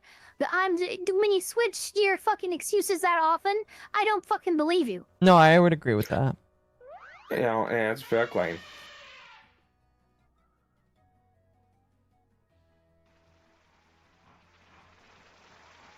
Anyway, let's continue. Continuing to use, additional tactics and other things like that, thinking that they're being cute and whatnot, can't continue. So somebody has to be arrested to show that they can't continue to do this. Now we're just kind of wanting to know what you want done on this. As much as we humanly possibly can. He's going to submit, have it screened for charges with our prosecutors, right, with our city prosecutors. He is very adamant that he wants to serve you with papers. Okay. That's fake. That's illegal. You can't pretend to be a process server. So you can't. It's illegal. Why not? In the state of Utah, to be a Ava, what is the requirements for process serving, at least where you live? Where I live, it's pretty simple. You have to be 18 years old. You can't be a party of the case. And I'd have to look up the other things. I think those might be like some of the only requirements in my state. Okay. Yeah, it doesn't take a lot to be a process server. Fair enough.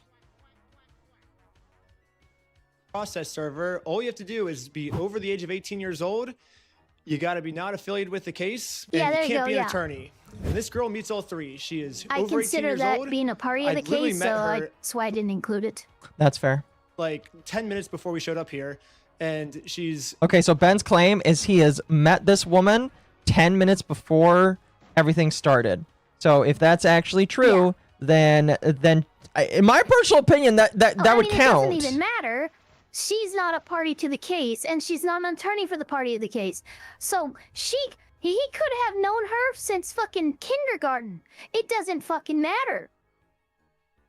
She's not a party to the case. She meets the criteria to be a process server.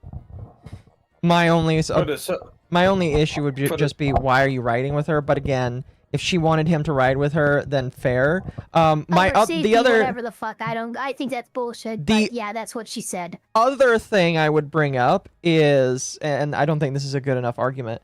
The other thing to bring up would be, oh, I need you with me so you can point out who he is so that I know exactly who to give it to. You could obviously get a picture of that, obviously, that kind of stuff. Pictures and stuff like that, yeah. But like, that's another argument I could see being given. Like, it's illegal for him to be there in the process server, because you can't be present as a party of the case for a survey like that. That's actually illegal. Yeah. Well, and the other thing too is, before all this, you know, they were shown looking up his information, his picture and stuff like that to identify him beforehand. Internet Zen Master also makes an appropriate point. Josh wouldn't have been able to avoid the papers if he hadn't been in the car. Josh wouldn't have known it was coming. I think he would have been paranoid. He was already on high alert. Probably would be more paranoid about it, and it. I don't think if he tried calling the cops and everything, though, I think the cops would have ended up having to serve him with the papers, because there's no argument that can be made that, oh, Ben's here, Ben's stalking. But no, with Ben not there, there's really nowhere else to fall to in terms of avoiding serving Josh those papers. So really, that's the fatal mistake here in this instance, is Ben going with that process server. You fucked up big time there, and you probably, that's the reason why you were arrested and why all of this kind of spiraled. True, yeah. I would agree. And we know he got trespassed from the other guy's property. Do we actually know legitimately? But he was on the side street. So trespass wouldn't be appropriate charge there. It would then fall to stalking, unlawful surveillance, stuff like that. Yeah, well, what I'm saying is like, has he been trespassed from Josh's place before on this point too?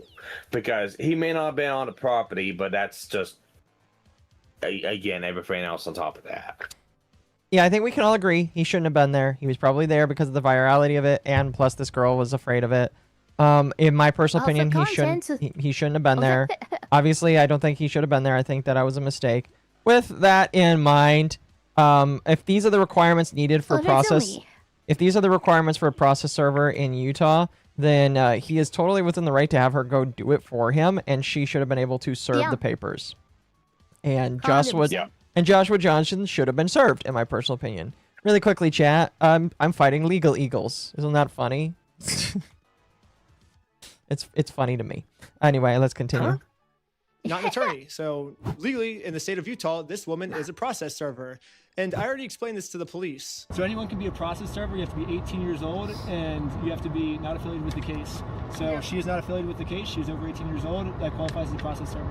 Okay. Well, maybe just have someone not affiliated with you. That's her. Yeah, she's. we have no relationship. That's why she's here. Yeah, that's why she's here. We have no relationship, and that is who she is. The exact person that you were describing. Oh, that could bite him in the ass later. How so? Well, she was arrested the next day, Waffle. I mean, again, we'll have to wait and see. We will have to wait and see. Yeah. I am not willing to throw malice in there until he's proven guilty. Yeah. Well, in the overall scheme, no, it should have stopped him from getting some of the papers. But, looking at later down the road, it's like, that looks bad. I'm not going to disagree with you. That's fake. It is a lie. She's impersonating a process server. So for this girl to be impersonating a process server in the state of Utah, she must either be under 18, which the cops took her ID and verified she's not under 18. Do you have an ID or anything like that on you? She has to be related to this case, which Josh says he's never seen her before, so she can't be related to this case. You know what? That's a good point. If you state that you've never seen that girl before, oh, that's actually not a bad point to make. Josh has verified that, and so the only option left is Josh must assume that she's an attorney. But if Josh has never heard of her before, how does he know she's an attorney? And spoiler, she's not an attorney, but so I don't know what Josh means when he says she's pretending to be a process server, because it seems like he's verified that she meets all the requirements to be a process server. So basically what Josh is saying is, even though she meets all these requirements, and I acknowledge she meets these requirements, she still doesn't meet these requirements. You're making no sense, Josh. Impersonating an officer of the court, that carries it's pretty significant, you know, like... Yeah, you can't pretend to be a process server. She's not pretending to be a lawyer. Listen. Oh, you're okay. A process server is an officer of the court. Okay. Lady, technically speaking, that's a fucking stretch in my opinion. Yeah, they're not.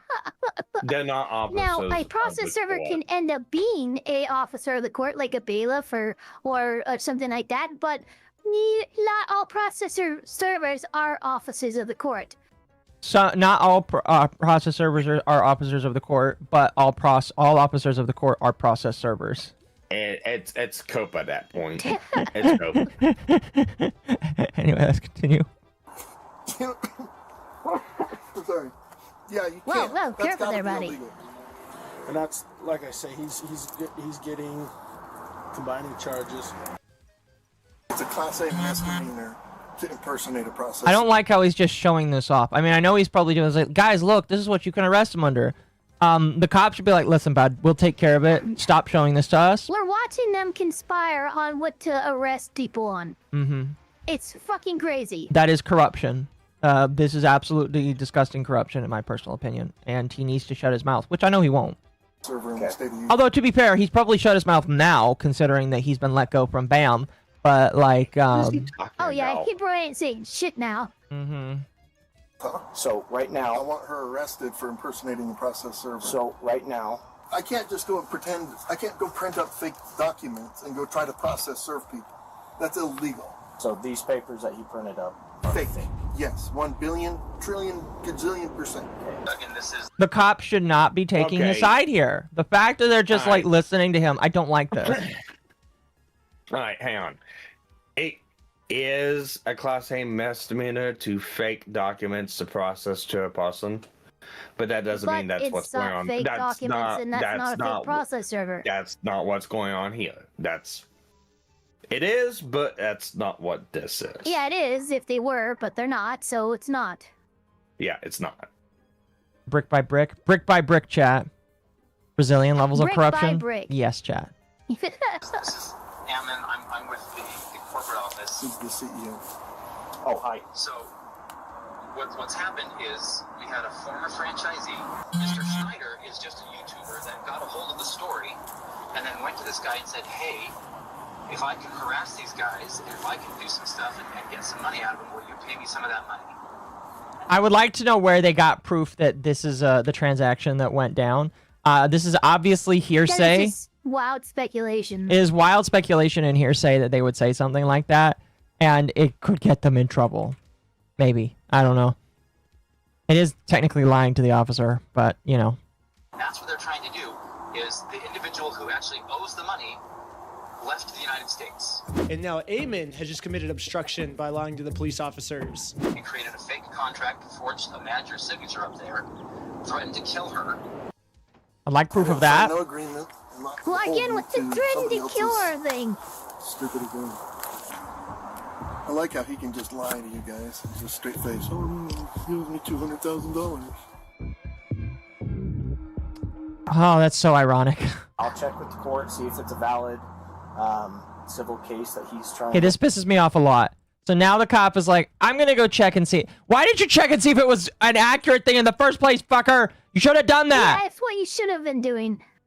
You should have been like, look, I want to... I'm glad he's doing it, but, like, I am upset it took him this long to get to that conclusion. Like, legitimately, he should have been like, I'm going to go check the efficacy of this before going to Joshua Johnson. Once he confirms it, he should be like, hey, Joshua Johnson, I've confirmed that this is real. Congratulations. You have been served. And then it should have been like, do you want me to trespass him? I'll tell him to go away, but I can't do anything about this. You got to go show up in court. That accusation, yeah. No, it's pretty out of left field.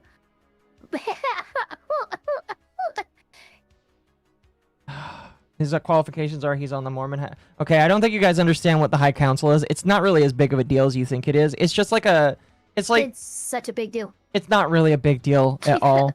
The High Council in a ward is really just like you've graduated from mid-ages to middle-aged to older age. The people in the High Council are old, which means that Joshua Johnson is old. That's what being on the High Council means. It's not really anything much more than that. So. To push through, and we'll go about it that way, okay? Thank you for holding. How can I help you? Trying to speak with someone to verify. Unless I'm getting that wrong, which I could be corrected on. It has been 6 or 7 years since, I was very active. Just verify if a case is real. Yeah, looks like a real small claims case in our court. All right, so the clerk of the court is saying, yep, this is real. This is 100% real. All right, got to give it to him. Yeah, the officer's directive should be clear now. And we know that it's not. And we know, yeah.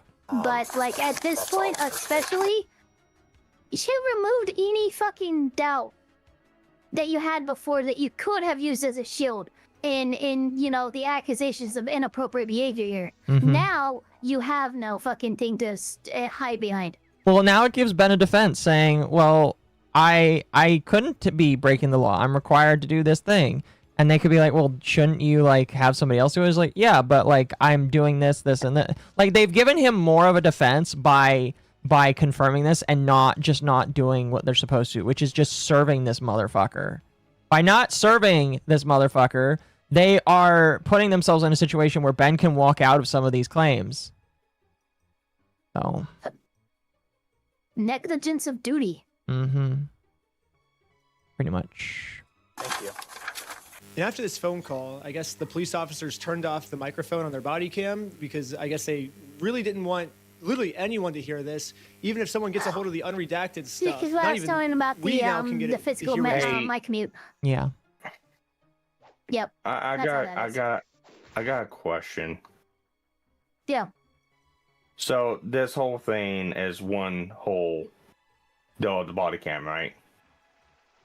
Yeah, this is I think this is like a 2 hours Why is that video show that Ben's showing, he is in a Chevy, when you look at the actual body cam footage, he's in a Ford? So he's probably switching between different officers Yeah, there's no. I did see that in the files. It has a I can send you this.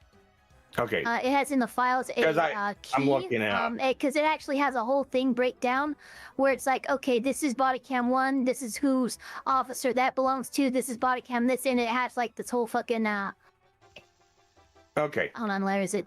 Yeah. Yeah, because it's probably just a different unfortunately, officer. yeah, because unfortunately he uses Okay, Ken just fucking meowed in my face. Meow. Hey, he Meow. came right up and just meowed in my ear, like, ow. Meow, That motherfucker. actually hurt. Meow. Yeah, Meow, he did. motherfucker, He meow. just said meow. Well, and that's what I'm wondering, because I'm looking at one of the videos and Okay, it here shows it him is. going back into his video. I got you. Going back to his unit, and it shows he's in a Ford of the body cam of that what we chat? just saw. Yeah. So all right, And then I I'll can just believe move that this one over then. Here. All right. Okay, Thank was you. that right? No, that wasn't right. I know that. I forgot I have to. That was the deal Yeah, you no, put you're good. I earlier. got this. All right, let's continue. Here is the officer body cam dash cam list. Gotcha. So that'll give you, Thank you. your view and your contact. Oh. Thank you. Fair. Police officers are saying. But anyways, the police officer ends up going back to talk to Josh. They're screening some charges, okay? Yeah. But we're just kind of working through. It looks like this is a real case. It just hasn't Look at his face!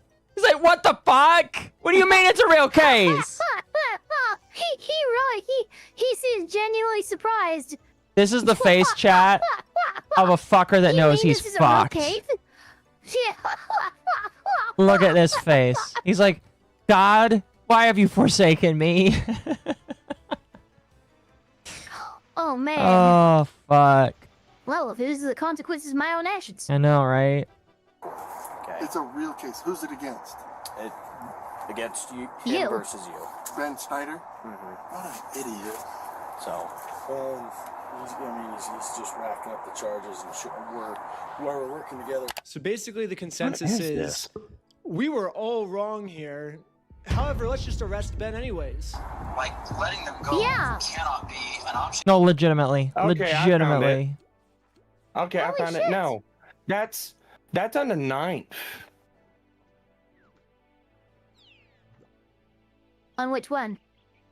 The one where he confirms the court case. In the Chevy, that's on the 9th. Okay. This is the 10th. So you're saying that the cops already knew that this was real? What? And just went Are him you through saying rigmarole? that, like, the cops, like, totally knew this was already real and they did not If you go to... Yeah, this makes it way worse for the cops. Yeah, that's fine. Go to time marker 2030 in that video I just posted. That says it's 3/9/2026.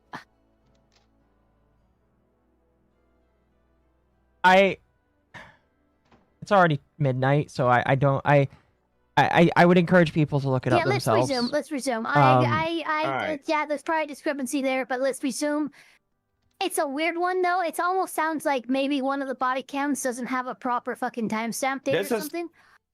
Either that or this is the second time out. Here they are on 310 saying, "Oh yeah, it is a real case." After he just said on 310, "Hey, I'm gonna go call these people and see if this is a real case and get back to you." And then apparently that call was on 39, and now this is on 310 again.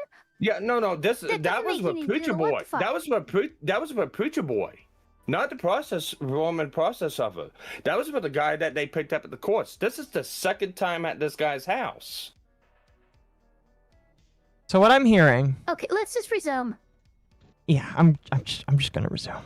Here, guys, like, there's got to be something for cyber stalking, bullying, like all of the different things. Like, there's got to be something to arrest them and send a message that this is not appropriate. This is not okay. I'm in agreement with you. Again, that's why we're kind of working through this right now. Hello. Okay. Okay. Find you back. Am I being arrested? You're under arrest right now. Really? Well, that's not a detainment. He just stated that's an arrest. I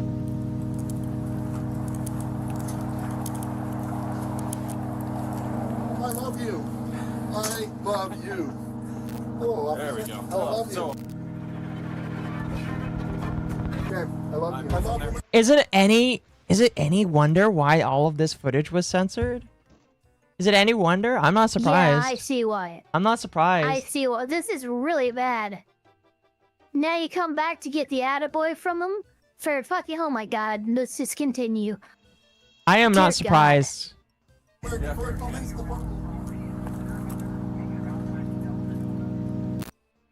So now let's get to the search warrant, where the cops raided my house because they heard that I was the one that stole the Legos from Brian. So I might have found out an answer of why this cop was so rough with me and threw my arm back. Before we enter the property, the cop warns all the other police officers to make sure we are not filming. Hey, they're probably going to be quick to film. They're probably going to be quick to pull their phones out, so just be aware of that. However, when we got raided, I instantly pressed the record button on my phone because I was terrified these police officers were going to do something and try and hide it from the public. But I guess the police officer sees that I'm filming, and once he sees I'm filming, I think he was like, as punishment for filming me, I'm going to bend your arm back upwards and injure you, is my guess of what happened, because afterwards he says not what this. happened. The main kid had his phone recording, so I shut it off, but... The other kid had a GoPro. How many did you get? You got Ben? We got 5 right now. Including Ben Schneider? Yes. Sweet, that's good. Next, we got some unredacted. Is it Why normal? did you just call? Is it normal? That was Josh. No, he did not. Yeah. That was no, Josh. he did not. Oh, sounded like Jesus Josh. Christ, that is so bad. Yeah. What the fuck are you? No. Yeah. Yeah. Yes, Ava. Yes, that is exactly what happened. That is legitimately what happened right there. This is fucking wild. If This Ben is fucking wild. hasn't sued, he is leaving money on the table. These cops need First to of all, be the civil fucking rights sued. attorney is up with him. Trust me. He's gonna get something on this. If these are the violations that we're looking at, holy fuck. Yeah, this is bad. This is now at a level where I'm treating it differently than the bricks and minifig stuff like now. Because like holy shit, this police department's actions are way over the line. That was Josh, but Josh was not even the person who gave the stolen legal information. You're right. It was a neighbor who rented an Airbnb out who made the accusation. Conspiracy? So the Yeah. fact that Josh was called at all here is insane. No, I would agree.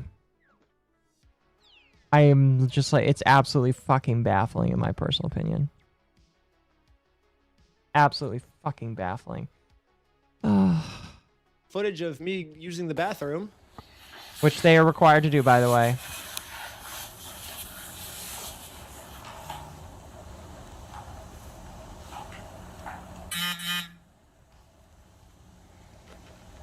Another thing about this unredacted footage is we get to see the police's entire office building. We get to see their detective board of us. We get to see that they're actually a member of the Church of Scientology Sucks. All my old school fans will know this, but basically I made a religion called Scientology Sucks.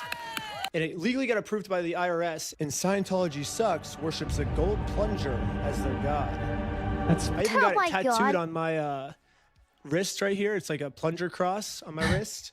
I guess the American Fork Police Department is active members of the Church of Scientology Sucks because they literally put my god on their desk. That's exciting. We have a felony stalking case right now. Felonies. Everyone's facing felonies.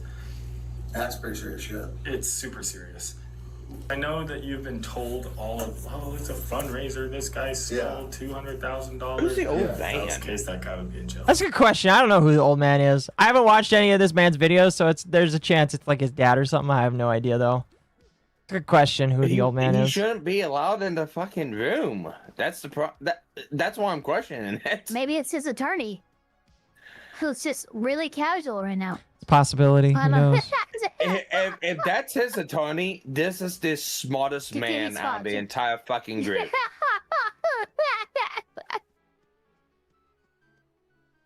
Yeah. So we're gonna use critical.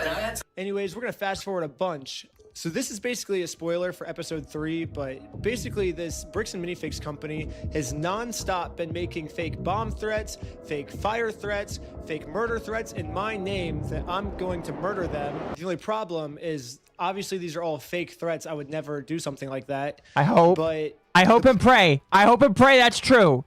I'm gonna believe you right now, innocent until proven guilty. I hope and pray that is correct. So, yeah, and here's the thing. This was done, what, 3 months ago? So it wasn't before, it was before the sensationalized video. Yeah. Again, I still hope and pray. That's all I'm gonna say. police think that these are real threats. So now the police from Los Angeles, from Utah, they're all working together now to catch me.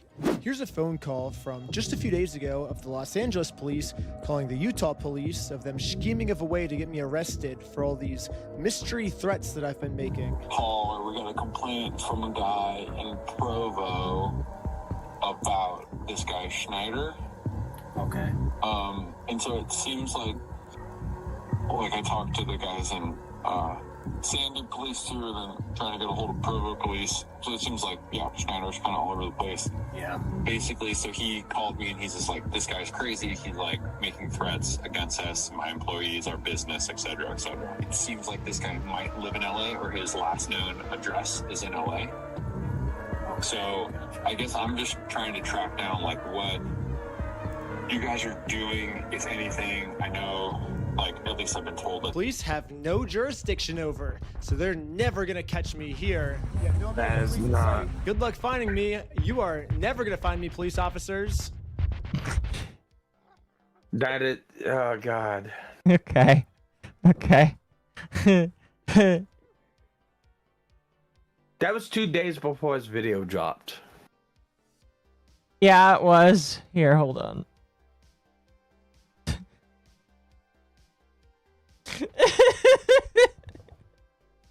So, anyway, chat. Bricks and Minifigs is partnered with Joshua Johnson and Brandon Best. There it Whoa! is. Oh, my OBS died! Yay! No, what? No. That's a funny time to die, I'm going to be honest with you. Holy shit. Oh, wow. Your OBS could not handle the retardation I have anymore. a 40-second delay. Holy shit. Oh my god. Am I still Holy shit, I've been live? streaming for 7.5 hours. I know. We'll be done here soon. We'll be done soon. But chat. We're almost done, guys. Chat. Let's push through. Bricks and Minifigs has parted ways with Salem, Oregon franchise owners Brandon Best and Joshua Johnson. This took place 2 days ago. Well, excuse me, this place technically 1 day ago. And whoa, congratulations, I guess. Now, we still do not know if the RICO lawsuit is still going on. Probably still is. But like, as of right now, they have parted ways with the two figures that have, in my personal opinion, done some of the most damage to their company. Now, to be fair, the CEO is also, in my opinion, just as bad. He's just as bad, in my personal opinion. But they have parted, in my personal opinion, with some of the worst individuals of the company. And provided that this is actually them being done, then this is cool. This is cool. What do you think, Ava? I think this is the single smartest things that Bricks and Minifigs could have possibly done. I agree. So I'm gonna go. How much you want to bet the two people left on their own accord just to get away from the bullshit? I don't know. It's a good question. It could be a mutual thing. I am going to read this, and then we'll cap it off. Bricks and Minifigs, an authorized Lego reseller specializing in buying, trading, and selling Lego products, announces the permanent closure of its Salem, Oregon store, as well as a mutual agreement to part ways with the franchise owners Brandon Best and Joshua Johnson due to a devastating social media campaign. While fact investigation continues, BAM's current state of its investigation has uncovered significant evidence of gross negligence in how the store was previously operated by the prior owner, as well as operational gaps during the transition and the subsequent management of document recovery. More importantly, BAM leadership has personally reached out to Brian Mansell and family to meet, review documentation and revealed in the investigation, and come to a mutual positive resolution. The findings directly related to ongoing situation involve collector Brian Mansell, whose father's storage Lego collection was part of an unauthorized, they're still saying unauthorized, and private consignment side deal in the same location that predated Brandon and Joshua's ownership of the store. Quote, we've been asking for documentation for a long time. We asked Mr. Mansell and others and did not receive enough to give us a clear picture until recently. Thanks to internal and external operations assistants and those who continue to stand with us, and we finally have enough to proceed with the resolution, unquote, said Ammon McNeff, CEO. Quote, and now that we do, Brian, we continue our offer to sit down with you and prepare to discuss dropping the lawsuit against you. Let's go through the spreadsheets and POS data together and ensure you are made whole monetarily, ensure that whatever Star Wars Lego was or remains in the Salem store, whether you identify it as yours or not, you can have it. We will ensure you are compensated for anything unaccounted for, including what Mrs. Law/Gorman failed to compensate you for. Your knowledge, we are ready when you are, unquote. So they're still saying that it's the Gorman's fault. They are not taking accountability. Well, Oh, yeah, they're doing of course that. not.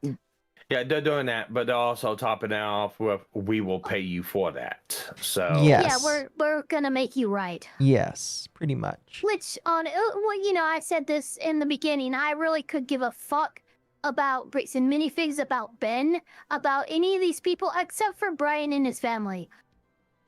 Pretty much. Those are the two. Like even the old franchise owners. I really could not care. So long as Brian and his family get what's due to them. Yep, pretty much. The investigation also produced new documentation that dramatically challenges the speculative social media narrative around the Mansell collection. Evidence shows that there were 3 sets of books being managed by the previous owner, Mrs. Law Gorman, regarding the collection, all with different accounts of what was sold and more reliable high-end market values for the entire collection, which is more accurately estimated at $95,000 to $100,000, consistent with what Brian himself stated publicly on Collecting Weekly podcast in April of 2025, and consistent with the $80,000 in products and or cash he saw when he visited the store on or around November 21st of 24.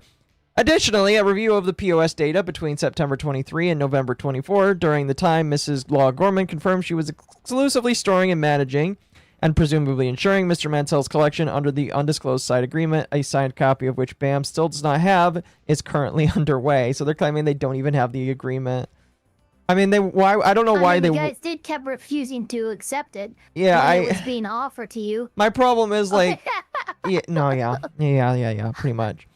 The $200,000 figure circulated publicly by Mansell on his personal Facebook page and Mrs. Gorman on the Salem, Oregon Facebook page was never a documented value, simply the promotional value they used to bring excitement for the public viewing in November of 23. Yeah.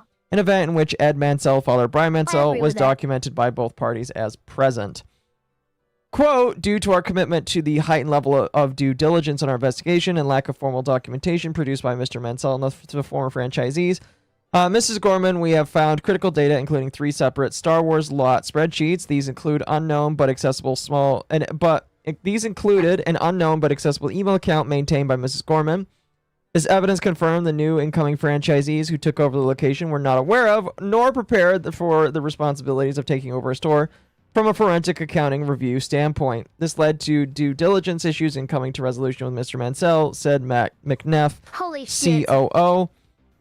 They are actually blaming everyone but them. They are, 100%, yes. Quote, first, an ex-franchisee still had connections to, and in one instance, ownership of company marked data through a small personal email account. When a collector came in, identified himself, and he believed to be a formal, albeit undisclosed, relationship with a former franchisee, it is unfortunate that Mrs. Gorman was not upfront about it. We are disappointed the situation was not made explicitly clear. That should have happened much sooner than today. That is not acceptable, and we are not going to pretend otherwise. Crystal Law Gorman entered directly into an unauthorized consignment agreement with Mr. Mansell, yet never made a formal introduction between BAM Corporate nor the new incoming franchisees. That's not true. They technically did, based off of that footage alone. We saw it. We have not seen the whole footage, but this is bullshit. Lies. No. I think they're talking about. I think what they're talking about is whenever the agreement was first made. I don't care. I care about like the fact that they were notified after the fact. I'm talking about They're when acting like they never knew about it. Yeah. Yeah, that's my problem. That's why. Let's see here. As we now know, Mrs. Gorman's hidden personal bookkeeping version, the separate version she shared with Brian Mansell, and a separate running list of sold items were all overseen by Mrs. Gorman and show significant discrepancies between what she publicly paid Mr. Mansell versus what the tracks included. Our internal point of sales data shows more than 52,000 and potentially more was sold from the collection during her tenure, which is significantly more than what was reported by Mrs. Gorman.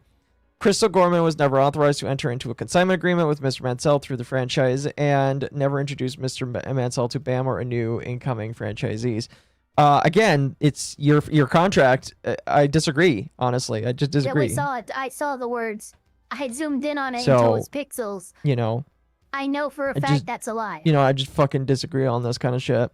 Now, they don't really... It doesn't seem that they mention a whole lot about the franchisee being like, you know, being dissolved by the Johnson and Best. But, like, this is basically what this is basically what they're saying. And then they did bring out a timeline. It's a long timeline here. We're not going to read it, but they're bringing their side of the story again with next to no evidence. It's just words here, and until I see evidence, I'm sorry. They've done less to like prove to me that they've done enough. I'm sorry. So. But that's it. The only other thing we can watch is Ben Schneider's... That's all she wrote, folks. The only other thing we can watch, which we're not going to watch because I want to respect everybody's time, is there's a video where Ben Schneider answers questions about some of the things that is going on. And that's it. That's it. For another We're time, done. I could probably watch it as a bookend. Honestly, there's even more that we're gonna end up coming out, in the next week. We'll have to see that. Yeah. Yeah, I didn't even get a chance to watch the second video by Leonard French, where he talks about how the Patreon CEO decided that he was going to take a stand against censorship from a judge. And that immediately opened up a discussion as like, if you're taking a stand against this judge, why won't you take a stand against payment processors when payment processors say you need to silence certain individuals because they have content that we don't like? Like, that's my problem. It's just like, you can't do this and then say that you're going to ban this. Yeah. That's why it's performative. It was nice and safe. As far as disobeying judges' orders, this is the one instance in which you can, because you're not a named party in the case. So what jurisdiction do they have over you, right? So this is nice and safe for Patreon to tell Bricks and Minifigs to stuff it without worrying about any of the other shit that taking an actual stance would entail. Yeah. Yeah. Also being called out as performative too. Yeah, definitely. It is 100% performative, and that's why I don't like it. But I do like the interesting wording of forensic money investigations. Yeah. Because if that is true and that is the case, this isn't something that's they just got it and they looked at it. They've been looking at it for a while. If that's the case. Yeah. Now, unless it's a lie. Now, chat, here's what I will say. Number one, thank you to my co-stars for coming on. It was very great. I hope you both enjoyed this mental draining insanity. It wasn't as bad as last time. Now, this was a little more palatable. It was definitely a little bit more Even if it took palatable. 3 times as long. I am going to send you all off to Mizu. Oh my gosh. Leonard French put out a new video. What's it titled? It's talking about the press release that we just read. I mean, I'll go over it later, and if I see that we need to watch it, we will. But yeah, I'm sending you guys over to Mizu. Thank you guys so much for coming tonight. I deeply appreciate it. Very, very, very big thank you to everybody that super chatted. If you viewed, super chatted, whatever the case may be, I deeply appreciate that. As of right now, you guys are like 40 seconds behind, and that really sucks, but I am going to make sure that you get the end of the stream pretty much as needed. Thank you, everybody, again, so much for coming tonight. Ava, do you have anything that you wanted to say before I throw people off? No, just, the usual, if you guys like this comment, don't forget to like, comment, subscribe, hit that notification bell as hard as you possibly can while I have a stroke, and we'll see you all in the next one. Bless. All right, chat, I'm sending it over to Royan. He's talking about art with Mizu, so you know that it's good.